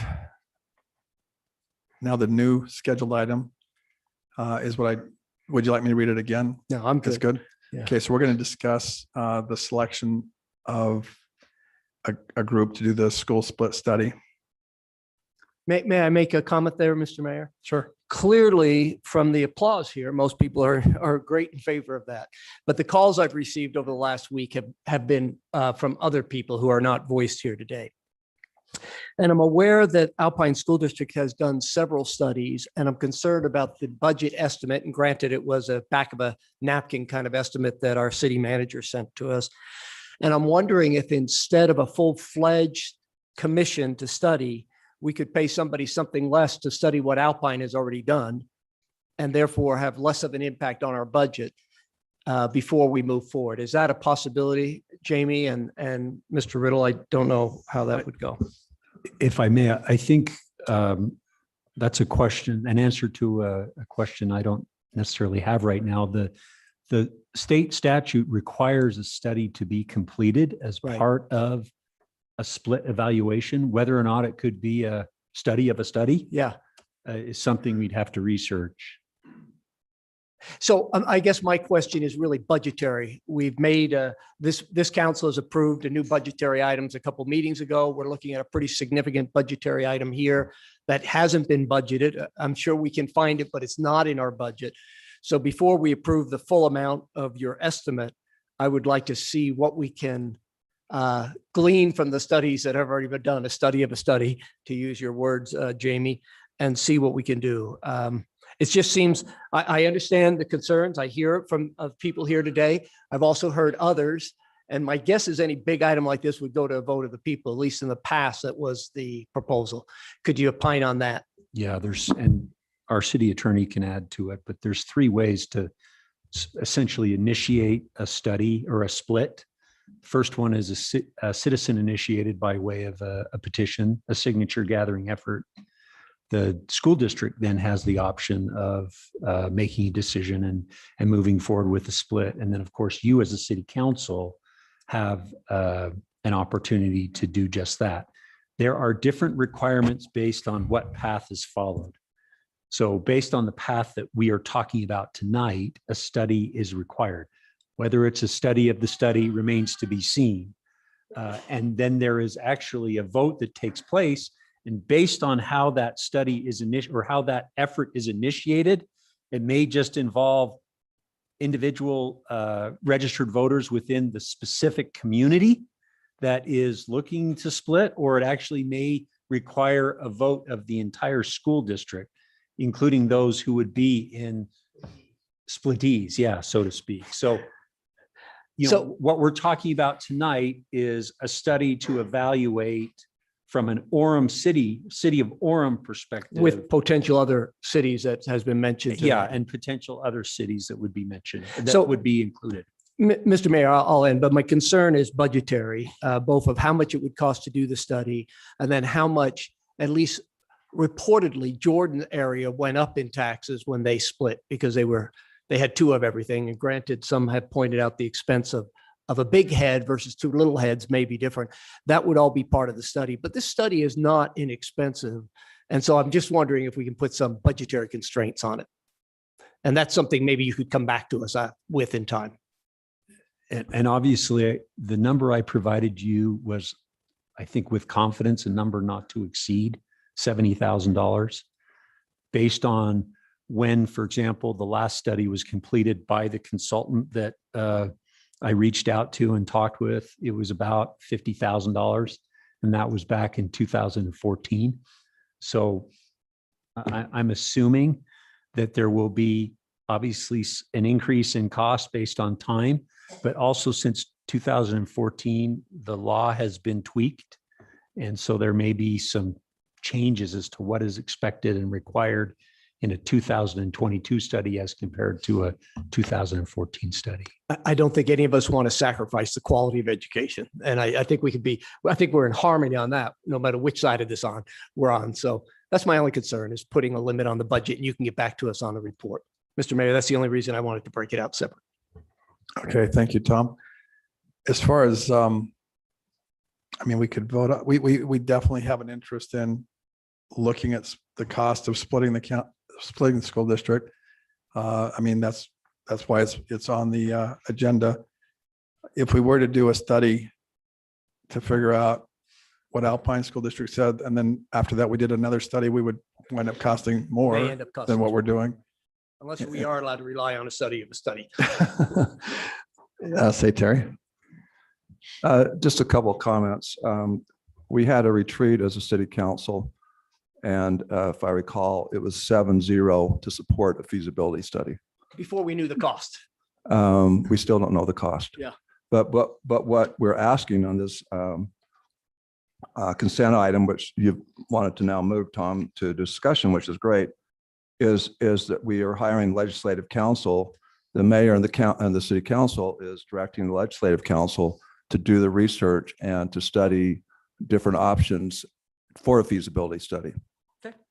And so I, for one, I'm not willing to say I am willing to jeopardize my children's future and their education over an extra, whatever the feasibility study is. I think it's so important to us as citizens of Orem. Right now, we watch our money go north and northwest. We see Westlake High School, which is beautiful. We see Skyridge, which is like a junior college. We see some incredible shrines being built with our tax money outside of Orem. And so for us to be worried about a feasibility study, I think it's responsible that we should support a feasibility study and let the legislative council do his research, come up with who would do the best job for that. I do have a little background in this. I served on the Alpine School District Board of Education for 6 years. And so I sat in a lot of meetings, and I also am a graduate of the Alpine School District. So I understand the district, but the problem that it's not their fault, but I believe it's over 85 schools. In fact, they're not sure. I was at a meeting one time, they were saying, I don't know, is it 90? Is it 85? It's just a lot. 81, 82,000, 83,000 kids, 16 cities. It's one of the biggest districts in the United States. It's one of the top 40 something in the United States. So it's not their fault that we have babies and people grow and come here, but we need to do what's best for us as citizens of Orem, and what's best for the future of our children. And the comments about things that we don't like being taught, it certainly makes more sense if we have more local control. And I have to smile about the cost, since we don't even know the cost. That's why we want to do a study. Let's find out the cost. But it seems like there's other places that seem to do okay. Provo seems to do just fine. They have their own school district. Nebo, Next to Provo has their own school district. Drive up the canyon, Wasatch County has their own school district. So anyway, I think we ought to let's find the research out. This is not saying split. This is saying let's do a feasibility study. So I strongly support, let's do the study. Thank you, Terry. Say Dave Spencer. Yeah, so I'm in favor of a feasibility study, and the reason why is it'll tell us exactly what the cost is going to be. If it's going to cost the citizens X amount of dollars on their taxes, they need to know and they will vote on it. So we're not splitting the school district immediately. A feasibility study is a feasibility study. It tells exactly what's going on, what's it going to cost, what are you going to do, and then the citizens of Orem can make a decision. So I think that's the best avenue to do that. And you know, I was in favor of feasibility study when they were closing Hillcrest. They're closing all the schools in Orem, and that's why we're saying Alpine School District, stop. Stop. Do not start closing schools, because then you're building mega schools of elementaries and the kids are getting lost.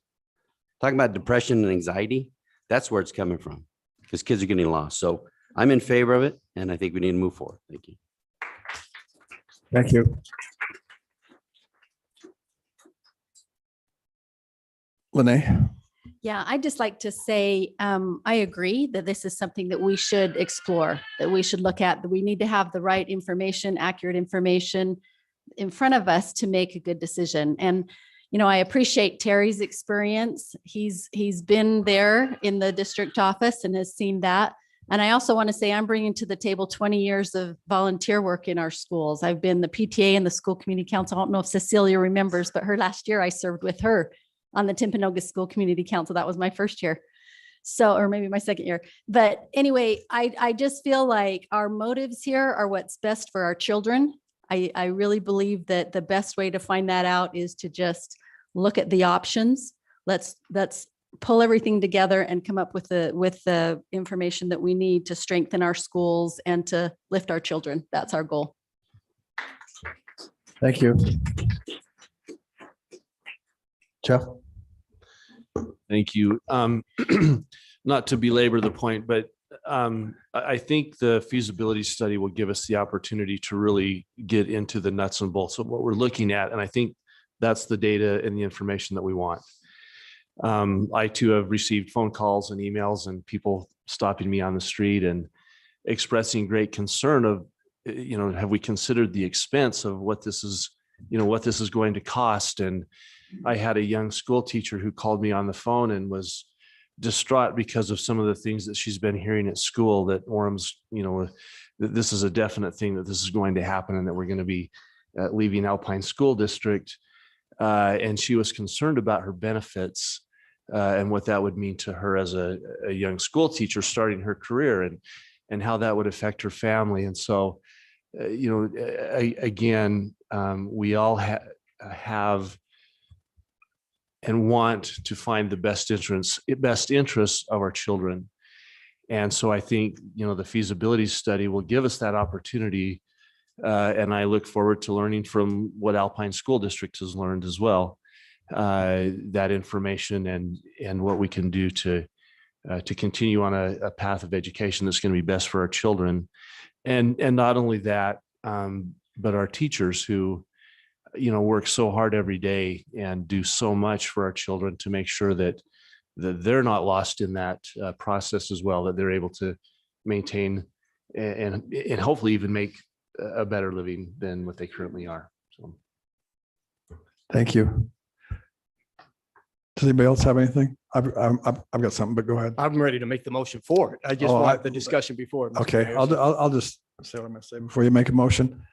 Obviously, we've thought about this quite a bit, and what we're talking about right now, as everybody has said, is to do a study.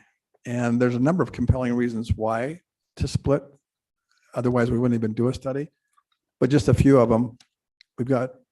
We would have more local control if we had our own school district. There's all kinds of studies that show that smaller districts equal better student performance. Our property tax dollars that have been going out would be staying more in Orem. We would likely have smaller class sizes. we would go from a 7 school board members, or we would go to 7 school board members from the current 2 that we have that would be making decisions for Orem.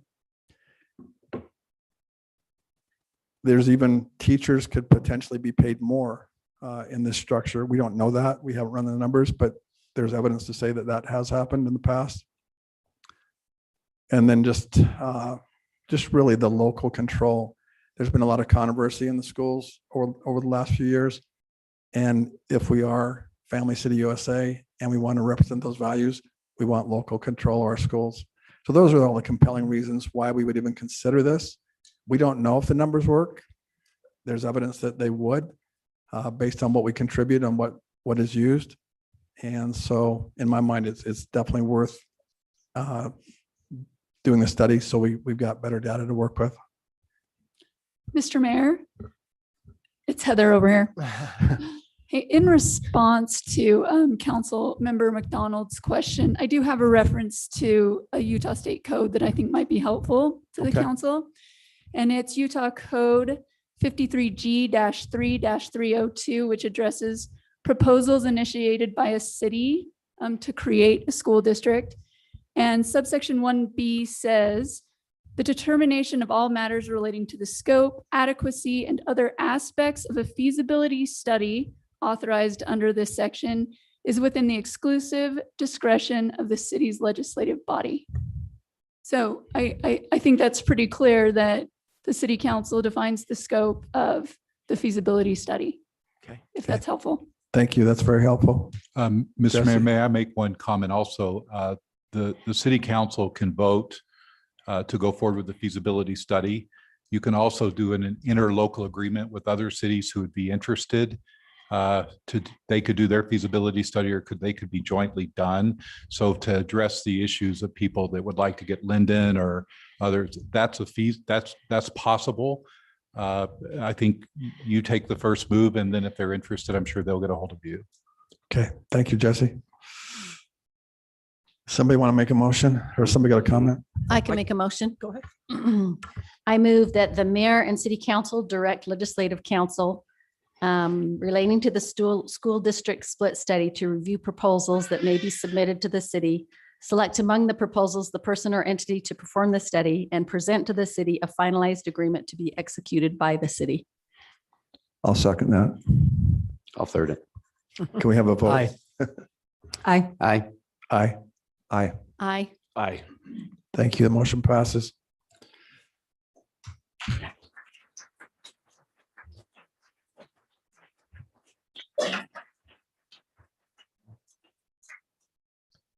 Next, we've got a public hearing ordinance. We've got Jason Bench that will present this.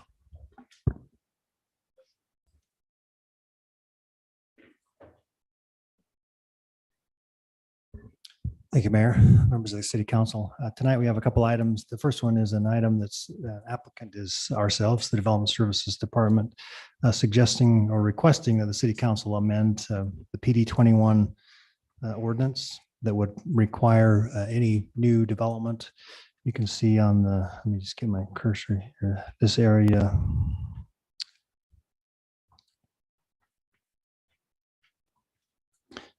This location right here that you can see there. This is the tracks line. You can see the front runner station is located here, the pedestrian bridge, Geneva Road and University Parkway, just to orient where we're located. It's called the Parkway Crossing PD zone. Right now, there's a couple different standards in there, but they're less than 1 per bed, how it's calculated. We're proposing that we change that to 1 stall per bed. So that right now we're kind of help solve the issue that we're having with some student housing projects, that now it's a 1-to-1 ratio instead of less than 1-to-1. The idea or the intent of this zoning when it was developed was that students would walk, students would take the bus, front runner, things like that. It hasn't worked out necessarily that way, although some students do walk, they use the bridge, it's very popular. But we felt appropriate that we do a 1-to-1 ratio. So our request is that the council approve this. The Planning Commission did recommend approval on this, so we're here tonight to get your vote. So glad to address any other questions. Do we have any questions? Oh, Tom. Just clarify, Jason. Get my mic on. Just clarify, an occupancy unit is a bed. Is a bed. The way that it was calculated, because some, if it's less than 130 square feet, the room itself, based on building code, that really only allows one bed. Right. So anything over than that, then typically we're going to require that to be counted as two beds. But the way student housing works is basically it's one bed, right? That's occupancy unit equals bed is what that So means. if it's a 400 square foot and they put 3 beds in it, is that an occupancy unit or is that 3 occupancy? That's units? 3. Thank you. That's what I thought. I wanted to make sure. Yeah. Thank you. Does anyone have any other questions? I'd just like to make a comment. I think it's great that the students are walking to UVU. I think it's great. We've got that wonderful bridge, but it appears that these students still are bringing their cars with them so they can go shopping, go to work, go see our beautiful environment, our beautiful amenities here. So I appreciate this change because I really believe that it will solve the problem that has been overflowing into the neighborhoods. And I received a lot of information or, contact from neighbors there. So I appreciate your being proactive on this and understanding that this is an important thing for our residents. Thank you. You're welcome. Yeah, there's this larger project left. And so we just want to get that before they came in. Yes, no, I agree with Lene. I think this is a great move by the city because essentially we're increasing the parking from 0.6 to 1, which is a huge increase, and to solve the problem of not enough parking. And this is great. The city is being very proactive about this. And what we found over the last couple of years is that, to Ms. Miller's point, is that everybody is bringing a car. They're not, keeping it home. They're going to work. They're doing other things. So it definitely hasn't worked out. I mean, there are bigger, larger cities that it's more walkable. It's downtown Salt Lake, for example. I mean, they can get away, I think, with not having as many vehicles, but Orem at this point is not to that point. So perfect. Say, Heather, do we need to vote on this or? You need to open the public hearing for Okay. public comment. Okay. Jason, do you have anything else? I don't think. you Okay. know.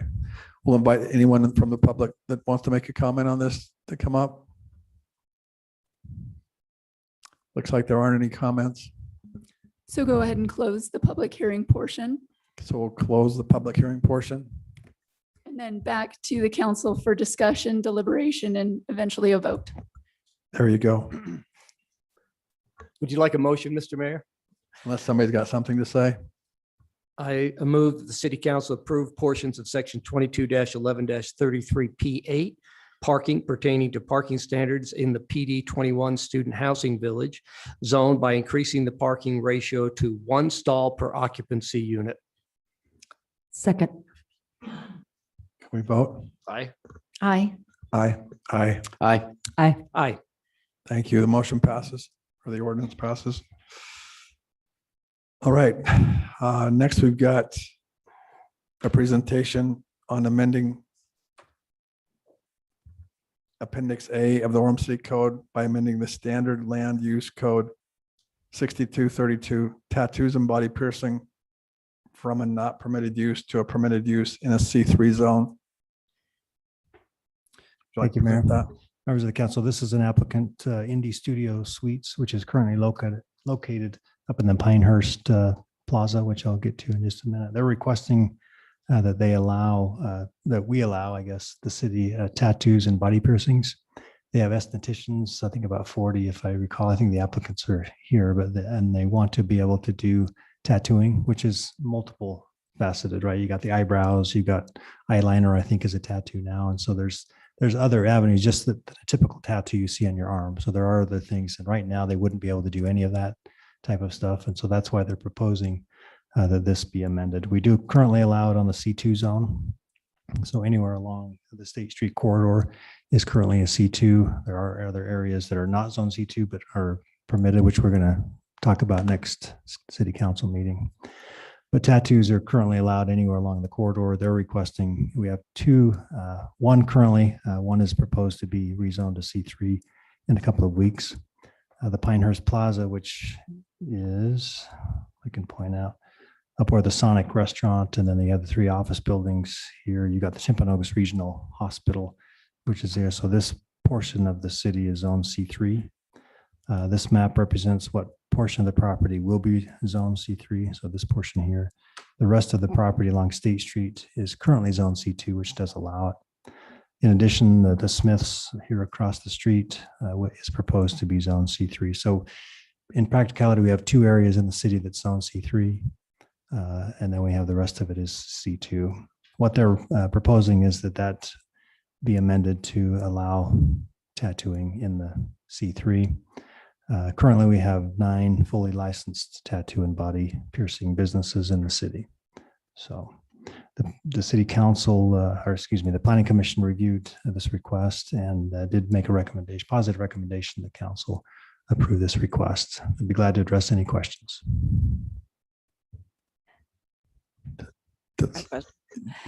So I'm really okay with the makeup, the permanent, makeup stuff.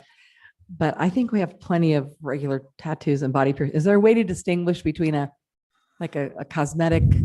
Because a lot of people get the permanent eyes, the lips, and I'm perfectly comfortable with that. But So currently the Utah County and I think the state as well, the way that they regulate it, there's not a differentiation between the two.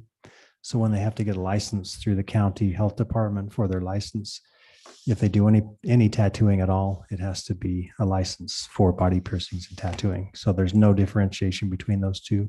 could we differentiate for it? The county would not issue the license. It's a county issue a as far county as a thing. health license goes. So that's regulated by the county, not by the city. So we require them to get that license as proof before we issue the license for that type of. So do we have people who only do cosmetic tattooing?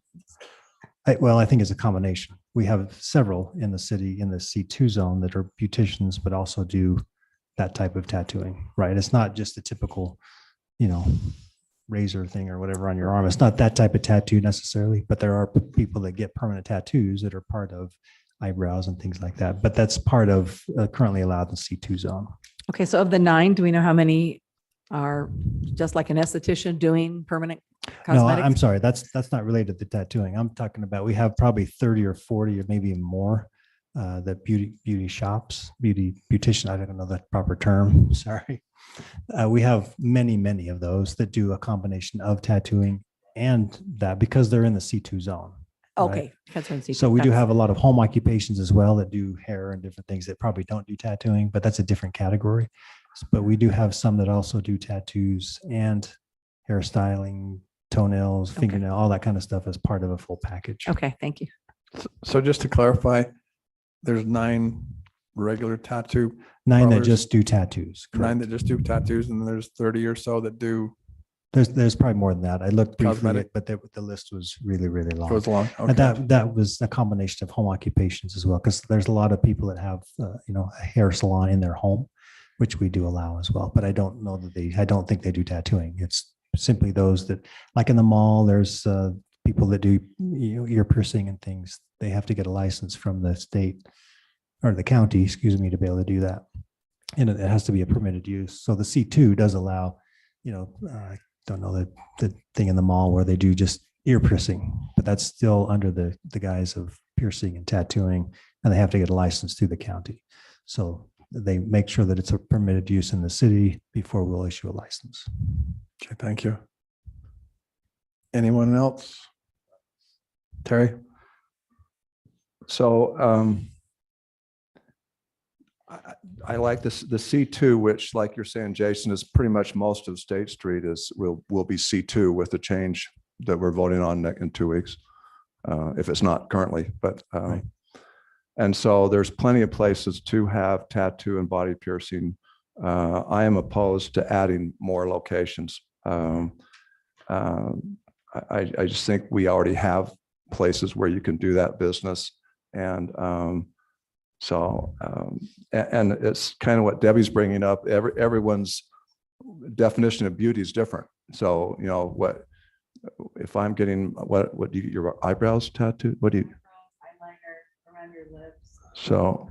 Like that eagle on your back. Yeah. So if I'm getting my eyebrows done, if I'm getting my eyebrows done, that might be something I think's nice, but someone else will disagree. Where, like Tom says, the big eagle, where is it on my back?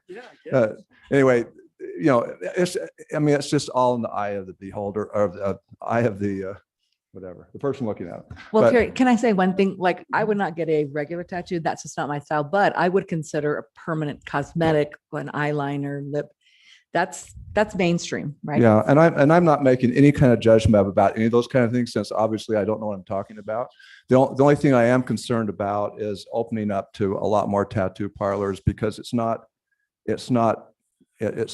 both, Jason, from what I'm hearing. So there's a wide variety of things that can happen. I'm just opposed to adding it to more zones in the city. We already have it C2, and that's appropriate for all those people that want to go to have those services. And if that's their decision, good, more power to them. But I just don't think we ought to open it up to more parts of the city. Thank you, Terry. Lene? I guess I'm going to say that my understanding is the C3 zone is often used as a buffer for homes. There's often homes bordering the C3 zone. So it has a little different standards for a reason. And I agree with Terry. I think we do have a lot of opportunities along the C2 zones that we have in the city for this type of business license. So I don't have a problem with them maintaining that opportunity in the C2 zones and still trying to continue with the integrity of the C3 zone as a protection for the surrounding neighborhoods that are there. Thank you. Any other comments? I think this request came to us from a good business in that area. And so I'm inclined to support that business and the planning commission with their recommendation, but I know you're going to open it up to public discussion. Is the applicant here? Yeah, the applicant should have an opportunity as well. Okay. Would you like to come up? Sure.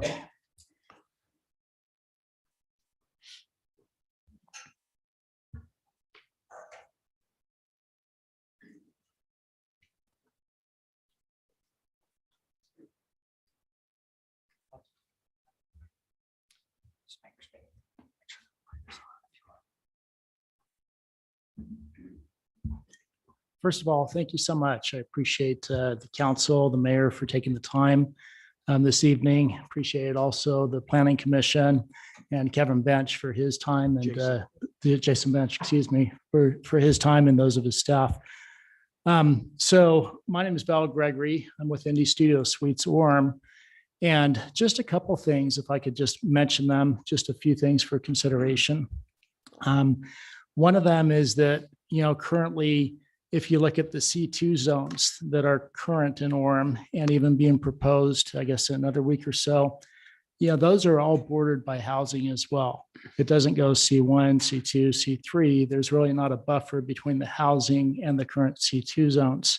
And so C3 is the same way. I mean, C3 borders housing just like C2 does. But the thing that I will mention is that what we're talking about is not piercings. It's not tattoos like you would traditionally think of piercings and tattoos. What we're referring to is if your daughter says, hey, you know what, mom, dad, I want to get my ears pierced, daughter, granddaughter, then you're like, okay, well, let me look up piercings, online and see who does it. And you're taking them into somewhere that maybe like a tattoo parlor. If they go, hey, I want to get a single needle tattoo that lasts about 2 years. It's very small. A lot of people that get them, maybe somebody that's lost a child at birth and they want some type of token of memory that's not up on the mantle of the fireplace, but something that, reminds them of that baby, that child that's theirs. And so they get something small. It's one of those ones that may say, be kind. They might say, hey, I want, a butterfly on my stomach. But these are single needle tattoos. Traditional tattoos are 16 needle, sometimes 32 needle. They kind of are the eagle on Terry's back, right? That's traditional. And traditional piercings are the ones that you go, hey, like, wow, look at that person. Where'd they come from? Not to cast judgments, but you're kind of like, I don't know that I would want my daughter to date this guy necessarily. Maybe you would, because again, beauty is in the eyes of the beholder. So Terry, maybe there you go. But I will tell you that we're talking about saying, hey, okay, come and, instead of having to take her to a tattoo parlor that has hours from 2 till midnight, we're going with, this is a traditional beauty accessory. And so the same person that comes in to get their nails done, gets their hair done, they get teeth whitening, it's that same beauty seeker that now can also stay the same place and get a tattoo. We're talking about facial tattoos only. Facial tattoos only. We're talking about single to 3 needle tattoos. It's not what you have at a tattoo parlor with a minimum of 8, 16, or 32 needles. It's entirely different. And so, that's really to distinguish. And we have, as was mentioned, we have 43 studios. And so we right now, I think, are, just about fully occupied, certainly above 90%. And so we're talking about having maybe, 1, 2, or 3 people that are doing these health accessories or these beauty accessories instead of sending them down to the corner of 40 and North to, get a tattoo the same place. In fact, it's an entire different school. I know I've gone beyond my time, so I'll stop at that. Natalie, go ahead. So my name's Natalie Hampton. I'm the leasing manager at Indie Studio Suites. And I am just going to read something that one of the business owners that would like to rent from us, she wasn't able to come today, but she does tattooing, and I'm going to just kind of read what she wanted to say. My name is Liv Oborn. I'm an artist born and raised in Utah County. My senior year of high school, I was diagnosed with a life-threatening eating disorder and spent a lot of my time in treatment centers and therapy. After years of recovery, a therapist recommended celebrating my growth by doing something symbolic and meaningful. A tattoo was suggested. After receiving the tattoo, I experienced an intense feeling of relief. I was able to have this daily reminder of how far I've come and to keep going. I thought back on it, and my only wish was that the environment was not as intimidating and a little bit more inviting. I have loved art my whole entire life and thought of providing a safe place for other people to get tattoos. I mentioned it to my sister and she was immediately on board, considering she had received a meaningful tattoo as well. This was the core of what our business was built upon. Our hopes are to allow people to create symbolic and permanent reminders in a safe place.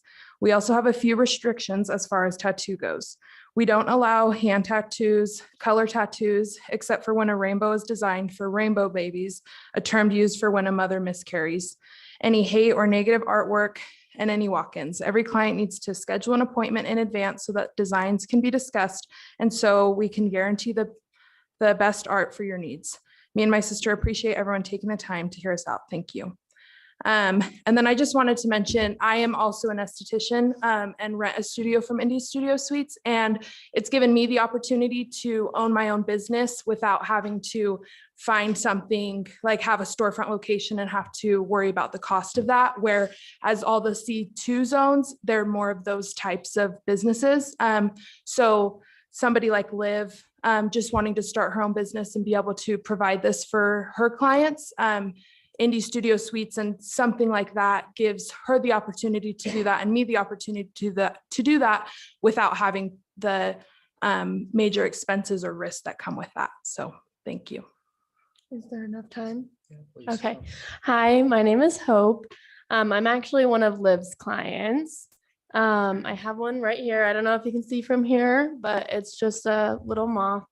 It's very light. It was one of my very first tattoos. I don't have very many to begin with, but I was just the same, born and raised here. And I got that tattoo at a time that was super hard for me. And I wanted something to resemble me growing and kind of like rebirthing or whatever you want to call it.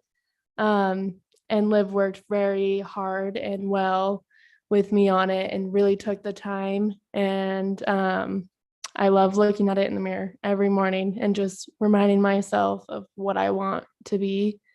And she also just created such a safe environment, which was really scary for me, who had never gone into a tattoo and only really heard, not the best experiences from everything else, but it's a very clean, very light, very positive and comfortable place. So Yeah, and I would just say that Liv, if she were here, would say, it's by appointment only.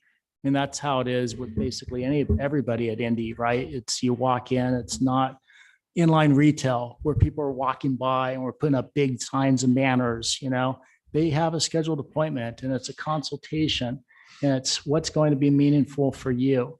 And, we're not sending them down to the corner of, Fifth and Main and saying, hey, go in here and, we hope you come back out. It's a scary environment, especially, I think, what percentage of our people are females that come in to Indy, would you say, Natalie? I would definitely say at least 98%.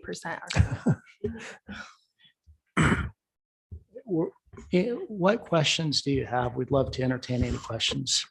So could I just make a comment? Yes. Talking with Mr. Earl, maybe a compromise, I'll just throw it out there that maybe under the tattooing in the parentheses, we could say subject to being accessory to a beauty salon. So it couldn't be a standalone tattoo in the C3. It would have to be accessory to a use that's already permitted as a beauty salon. That might, and then we're going to limit it to not have a standalone in the C3, but it would have to be a subject to or an accessory use within an established beauty salon. So there's just throwing it out there as an option. And if I may too, I like that. The other thing is you could even define it by a percentage. That the percentage of services that are rendered in piercings and tattoos has to be less than 15%, for example.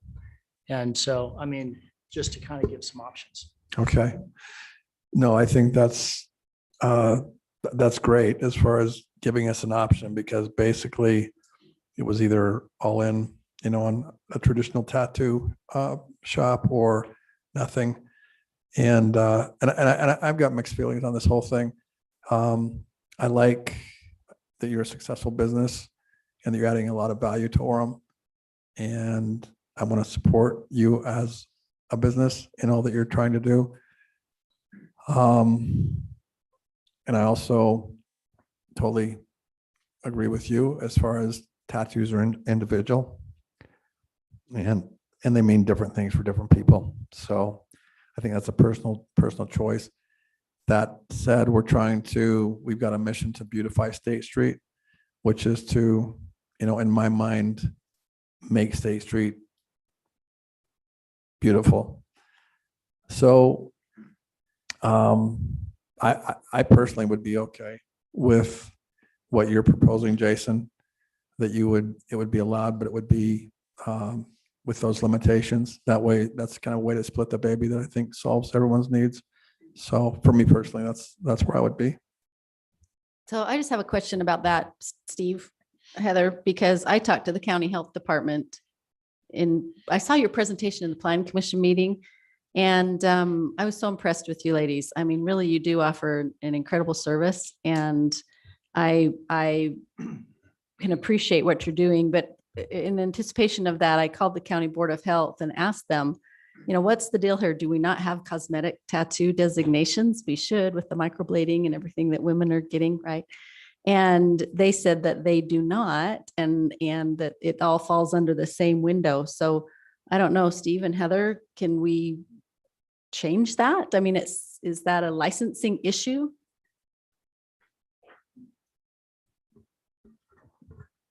Steve?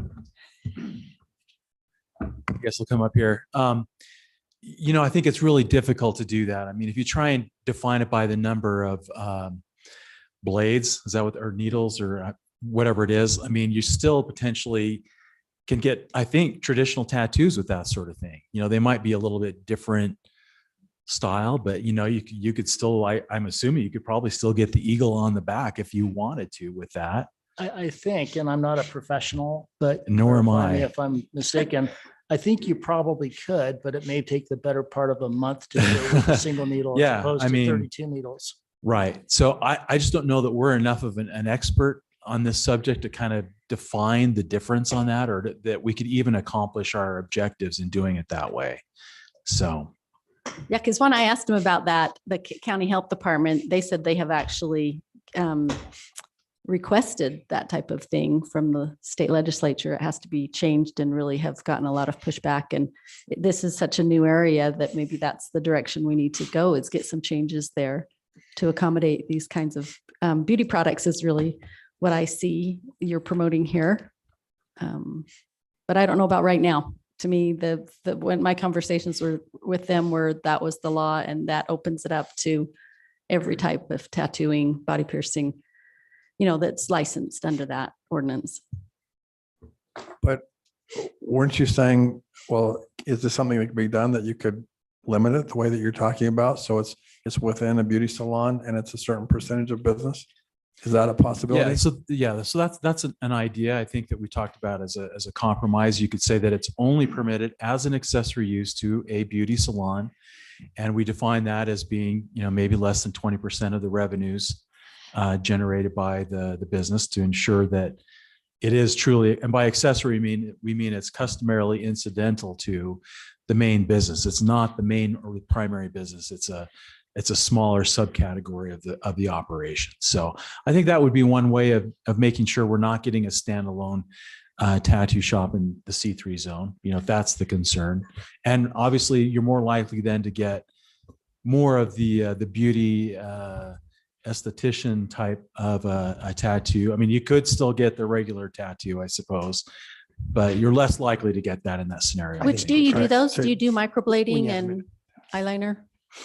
I don't offer that, but yes, the people that are in there do that microblading and lip blushing and all of those types of cosmetic services. And then also the ones that would do fine line tattooing. And anybody that I've spoken to that would be renting there have very strict guidelines as to what they'll offer.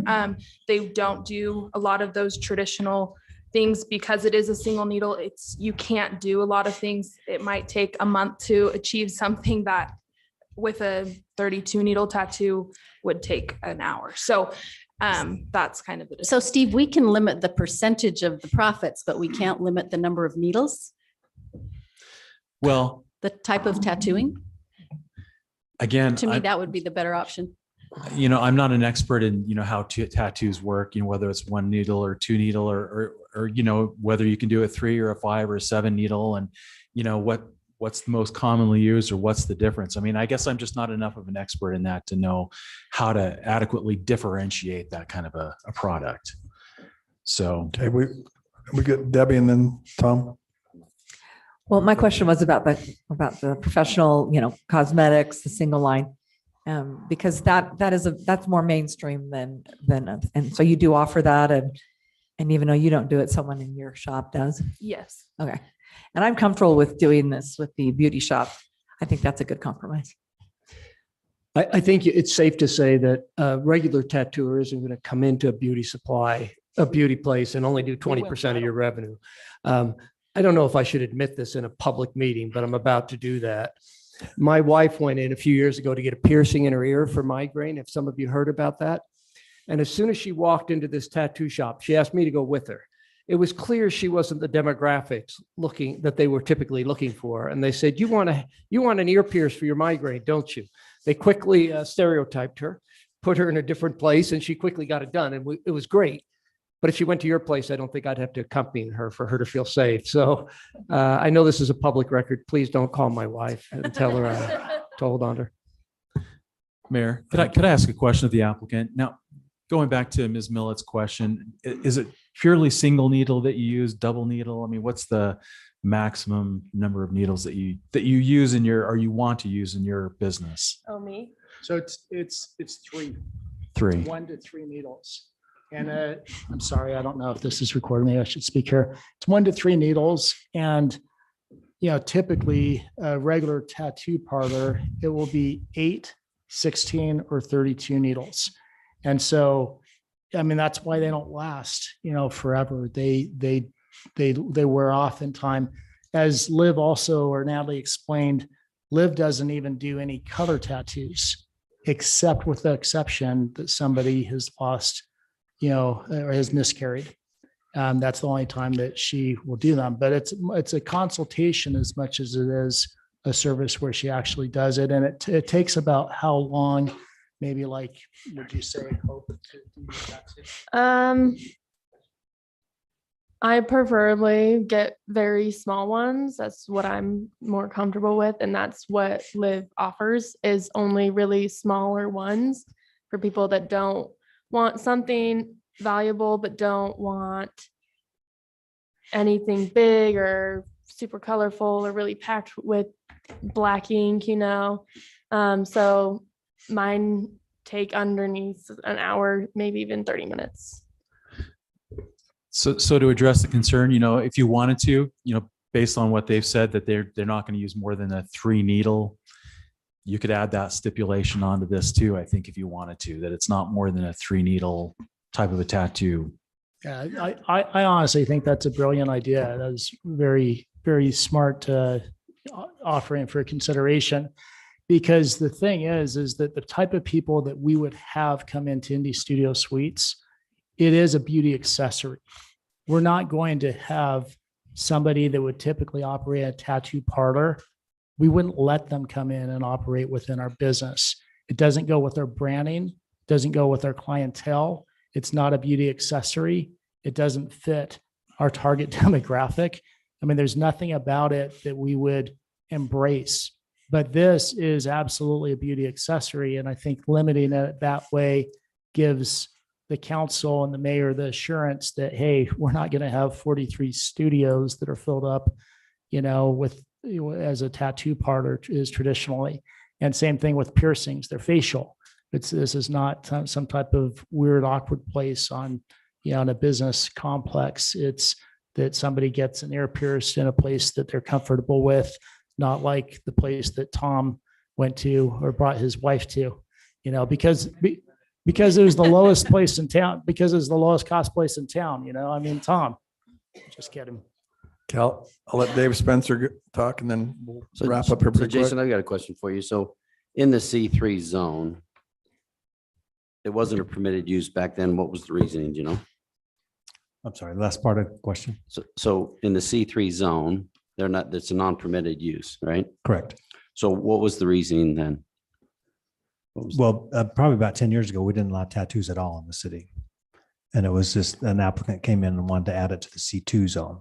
And so as a city, we processed that application and that was the only zone that we allowed it. So as a city, we didn't add it. It was added by, well, the city did through council through this process, but their application was strictly the C2 zone. And my question too is to say 3 needles, how would you enforce that, Steve? How would you enforce it? Sorry. This is like Provo doing a mask mandate. How do you enforce it? Yeah. Yeah, that's exactly what we're talking about. I mean, virtually impossible, right? We're not going to go in and check the needles. You know, we're not going to go in and check their books in all likelihood. So that's a concern. And then how many studios do you have? We have 43 studios. That's 43 studios that can do tattoos. And I think we have enough in the city. So I'm good at sticking with C2. So I'm sorry, maybe you misunderstood. We have 43 studios and none do tattoos right now. We're requesting that maybe up to 15% of those be allowed to be due to tattoos, which would be the beauty type of tattoos. And how would we control that too? And that would be like approximately 5 suites or so. And so how would we control that? We're the business owner. We choose who comes in and who doesn't. And we don't want to be fined and lose our business license and have to kick everybody out because we're in violation of city ordinances for the same reason we're here tonight, trying to get this approved. But I don't think the C3 doing this is going to say, oh, you can only have 15% of your business doing tattoos. I mean, how do you enforce it? The way it would be enforced, like I said, we're not going to be able to verify to the smallest detail, but if we saw a place opening as a sole tattoo place, then we would obviously say you're not in compliance. We would shut down that type of operation. But if you went and looked and you know what they were doing and they were operating a beauty salon and they were, you know, offering these tattoos as part of that, then you would probably say it looks like they're probably in compliance. That's probably the level of enforcement we'd be at. As part of the business licensing process, though, somebody wouldn't be able to come in and apply for a tattoo part. Let's say you put the limitation that it has to be part of an accessory to a beauty salon. They would have to get a license for a beauty salon, not a tattoo. So if somebody came in and wanted to do a license solely for a tattoo shop, they wouldn't issue the license. because they're not a beauty salon. So it'd be accessory to, so the signage would be beauty salon and maybe, one or two of the estheticians would do tattooing, but the whole premise of the business would be a beauty salon, not a tattoo shop. And can I ask for a point of clarification also, Steve, and Jason?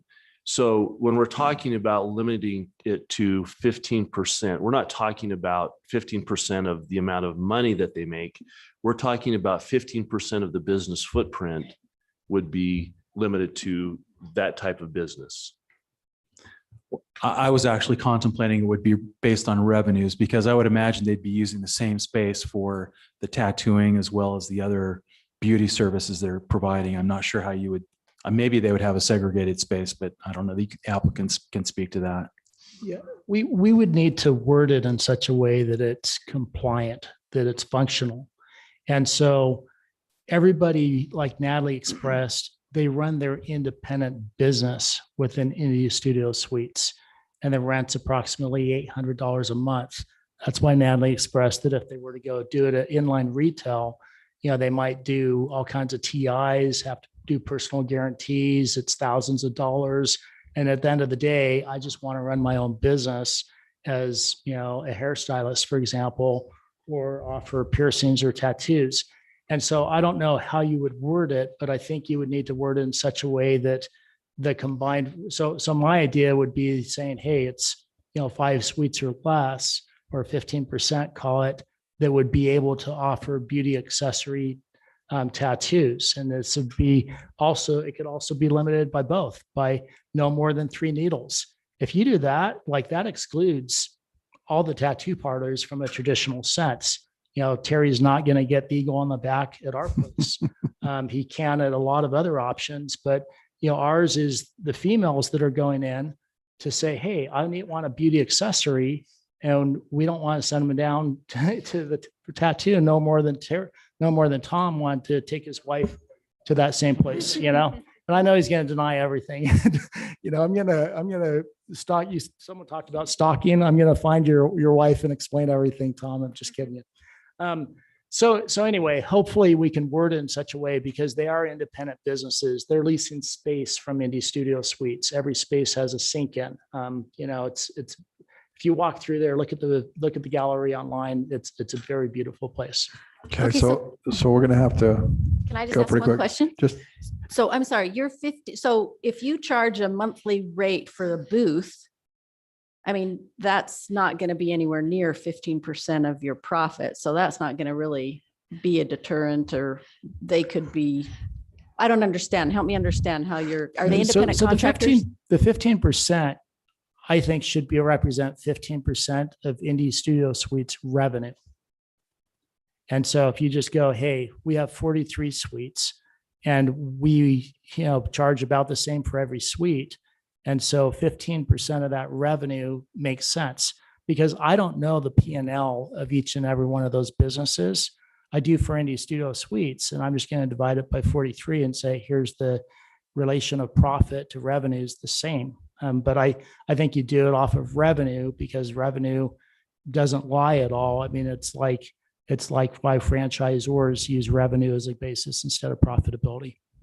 So can I just address one thing? I think as far as enforceability and as far as ease, if we start getting into the minutia of 15% and all this, it's going to be a little more difficult. I think if we just simply say, if the council chooses to, it has to be an accessory use incidental to the salon, then somebody could come in the C3 zone and apply for a tattoo shop. It would have to be a beauty salon, and they also offer that as a service, but the majority of their service will be related to beauty supply or beauty thing rather than tattooing. That would be the easiest and simplest way that we can enforce it as far as business licensing and land use. I think that would be, rather than getting into the 15% or the number of needles and all that kind of stuff. So Jason, one of the easiest way to do it is to keep it in C2, because we're kind of crossing what I heard Lene say. We're crossing over county ordinances. There might be state regulations, and all of a sudden we're going to carve out our own little niche in Orem that C3 if you do this, and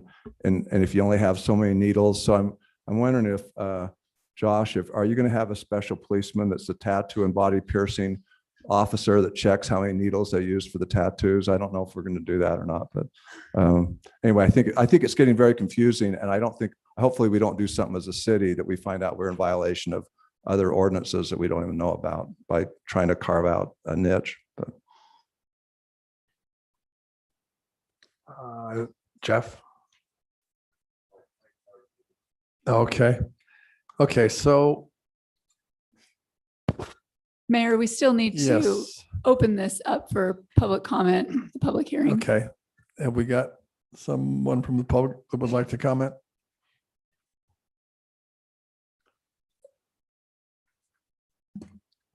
Stephanie Visnot, 399 West 1560 North. From what I've read and understand of zoning and ordinances, there are reasons for certain zones to have different land uses. The C2 zone is to provide a wide range of commercial uses, whereas the C3 zone has less. The couple of C3 zones in the city are located near neighborhoods and include ordinances to act as buffers to mitigate the commercial impact, like setbacks and even garbage collection times. I believe the specific land uses allowed in the C3 zone also act to mitigate the impact on these nearby residents as well. The applicant and business requiring this land use change is not an undesirable business at all. But as even stated by the statement read by the young lady, when she went and got her tattoo traditional parlor, she was intimidated and felt uncomfortable there. Since there's no differentiation between traditional tattoos and salon type tattoos, allowing this change in the land use opens the door for traditional parlors in areas that currently are restricted from this type of land use for a reason. And maybe, as Jason mentioned, it was because it just hasn't been applied for there before. Until the county and the industry works to differentiate between salon type and traditional businesses of this type, land use regulations must remain in place to appropriately direct use and impact upon the city and its residents. I do appreciate you taking time and on some really difficult topics and for your continued efforts to protect our neighborhoods. Thank you. Thank you. Do we have anyone else? Let me just ask one. Let me ask one. Close the public comment portion of. Okay, we'll close the public comment portion. I just want to ask a question of either Steve or Jason. So Steve, is there a way that we can do what we described? In other words, can we limit it to 3 needles and a percentage of revenue? I understand that enforcement might be difficult, Yeah. but at least we would have an intent going that that's what's supposed to be going on in that business. And if it's not, then they could lose their business license. Yeah, I think you could. Again, the enforcement would be, somewhat of a challenge. But again, if you saw a standalone tattoo place, you would know that's not in compliance. But yeah, you could do that. Right. So a standalone tattoo place would not be allowed in C3s. Correct. But a beauty shop with 15% tattoos done with 3 needles on a very minimal basis, that would be allowed. And if that got violated, then they lose their business license, right? Right. So.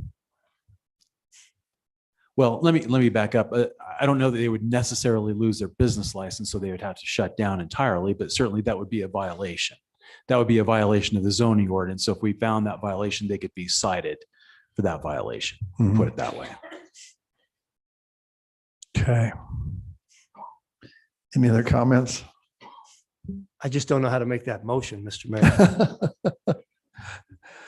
Can we make So if you want to allow that, then you could just make a motion to approve the application to amend standard land use code 6232, tattoos and body piercing from a not permitted use to permitted use in the C3 zone, provided that such use is accessory to a beauty salon, meaning that 20 or less than 15% or 20%, whatever you want, of the revenues or the space is devoted to the actual tattooing. Can I just piggyback that and make that motion, Stephen? If you can just tell us the 15 or 20 that you want. Well, Does so anyone have a preference? before we do Oh. that, I feel like I just need to state, I appreciate where you are. I appreciate what you want to do. I'm very uncomfortable with changing land use ordinances to accommodate one business that I appreciate your purpose. And after my conversations with the county health department and everyone else, in the planning commission meetings, I really feel like there's some changes that need to be made on the state level, which I'm more comfortable with.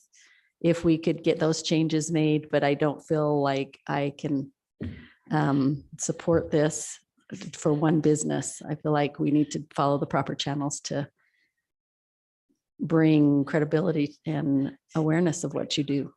Well, thank you.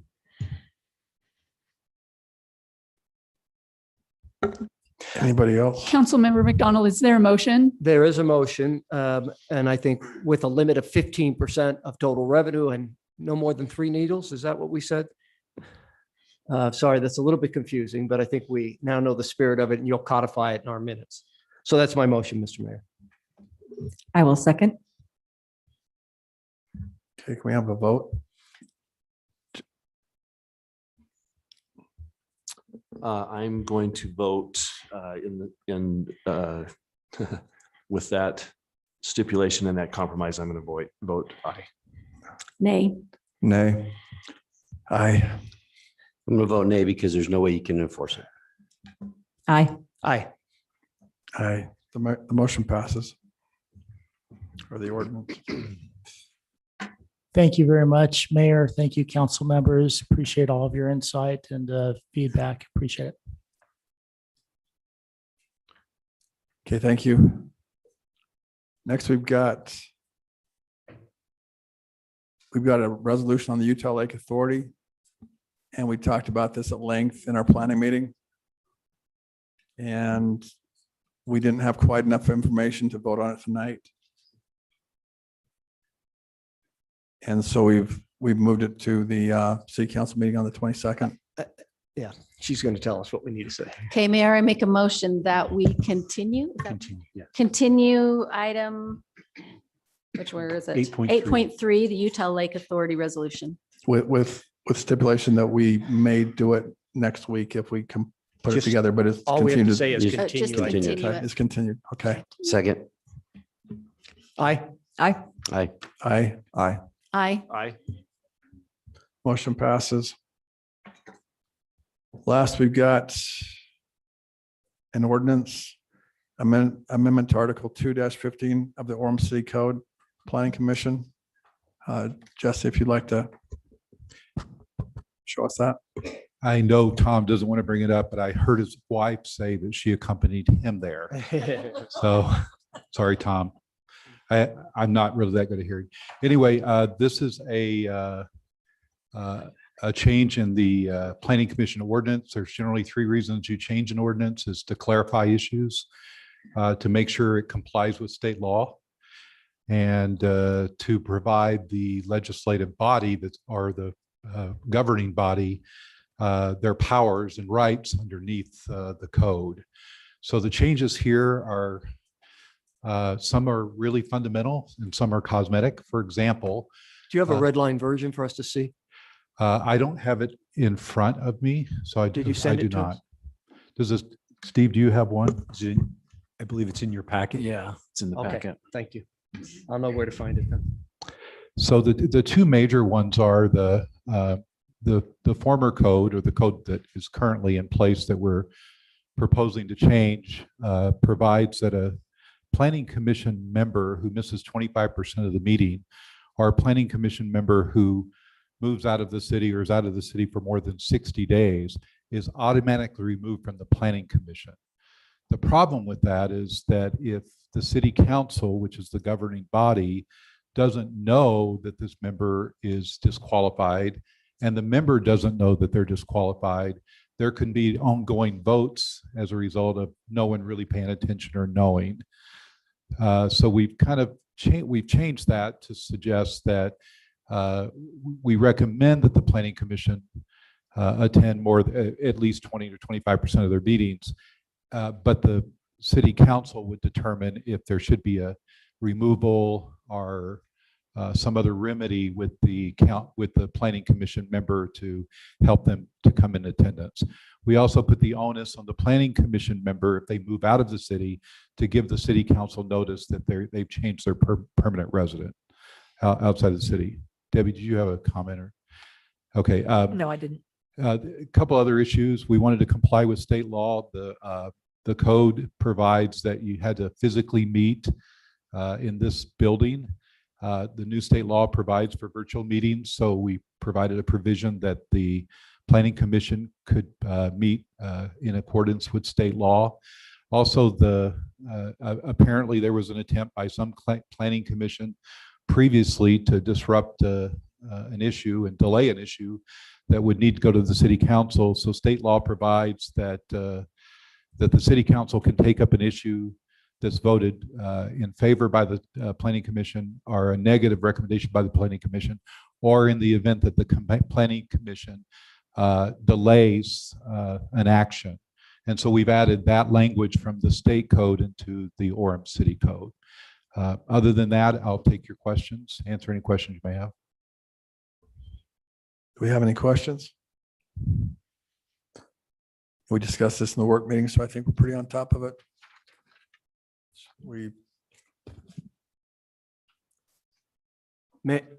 If there's no discussion, you can entertain a motion. Okay, we'll entertain a motion. Mayor, I move that we move that we approve the amendments to Articles 2-15 of the Orem City Code Planning Commission as presented by Jesse Riddle. Second. We have a second. Aye. Aye. Aye. Aye. Aye. Aye. The ordinance passes. Last thing we've got on the list is city manager information items. Yes, thank you, Mayor. Just a couple of things. One of them was already mentioned. We do have a meeting with the Alpine School District that is scheduled during the lunch hour on the 16th of February here in the council chambers. And it will be a live meeting. And I understand we will have at least per RSVP from the Alpine School District, we'll have the superintendent, members of his staff, and at least the 2 members of the Alpine School District board who represent Orem. So just want to remind you of that. In addition, we have pre-qualified 3 well drillers we have 2 wells that we are in the process of drilling. One of them is obviously at Heritage Park, where we are looking obviously to locate our water tank. But the other one, we have a well in the Hillcrest neighborhood that is tied to our Hillcrest Park. And we have pre-qualified 3 well drillers. I just wanted to make you aware. So that's encouraging. We have 3 options to choose from. That's the good news. The not so good news is today was the deadline for submittal for architectural services for a new city center. And we actually had a good group of people who came and toured the facility and asked a lot of questions about 2 weeks ago. But unfortunately, we only received 1 submittal for architectural services. Method Studio presented and participated, submitted a bid. So obviously we're discouraged in that the number of submittals was low, but we're encouraged from the perspective that Method Studio we know is a quality architectural firm, and we will obviously, the bid closed today at 2 p.m. So I haven't, nor has staff had an opportunity to review what is included in the bid, but we do have confidence in the work that Method Studio has done in the past. We are also meeting as staff in cooperation. In fact, we had a meeting last Thursday with staff, including Mr. Riddle, to review the city's efforts to continue with this rebranding effort to include Family City USA as part of our branding in the future.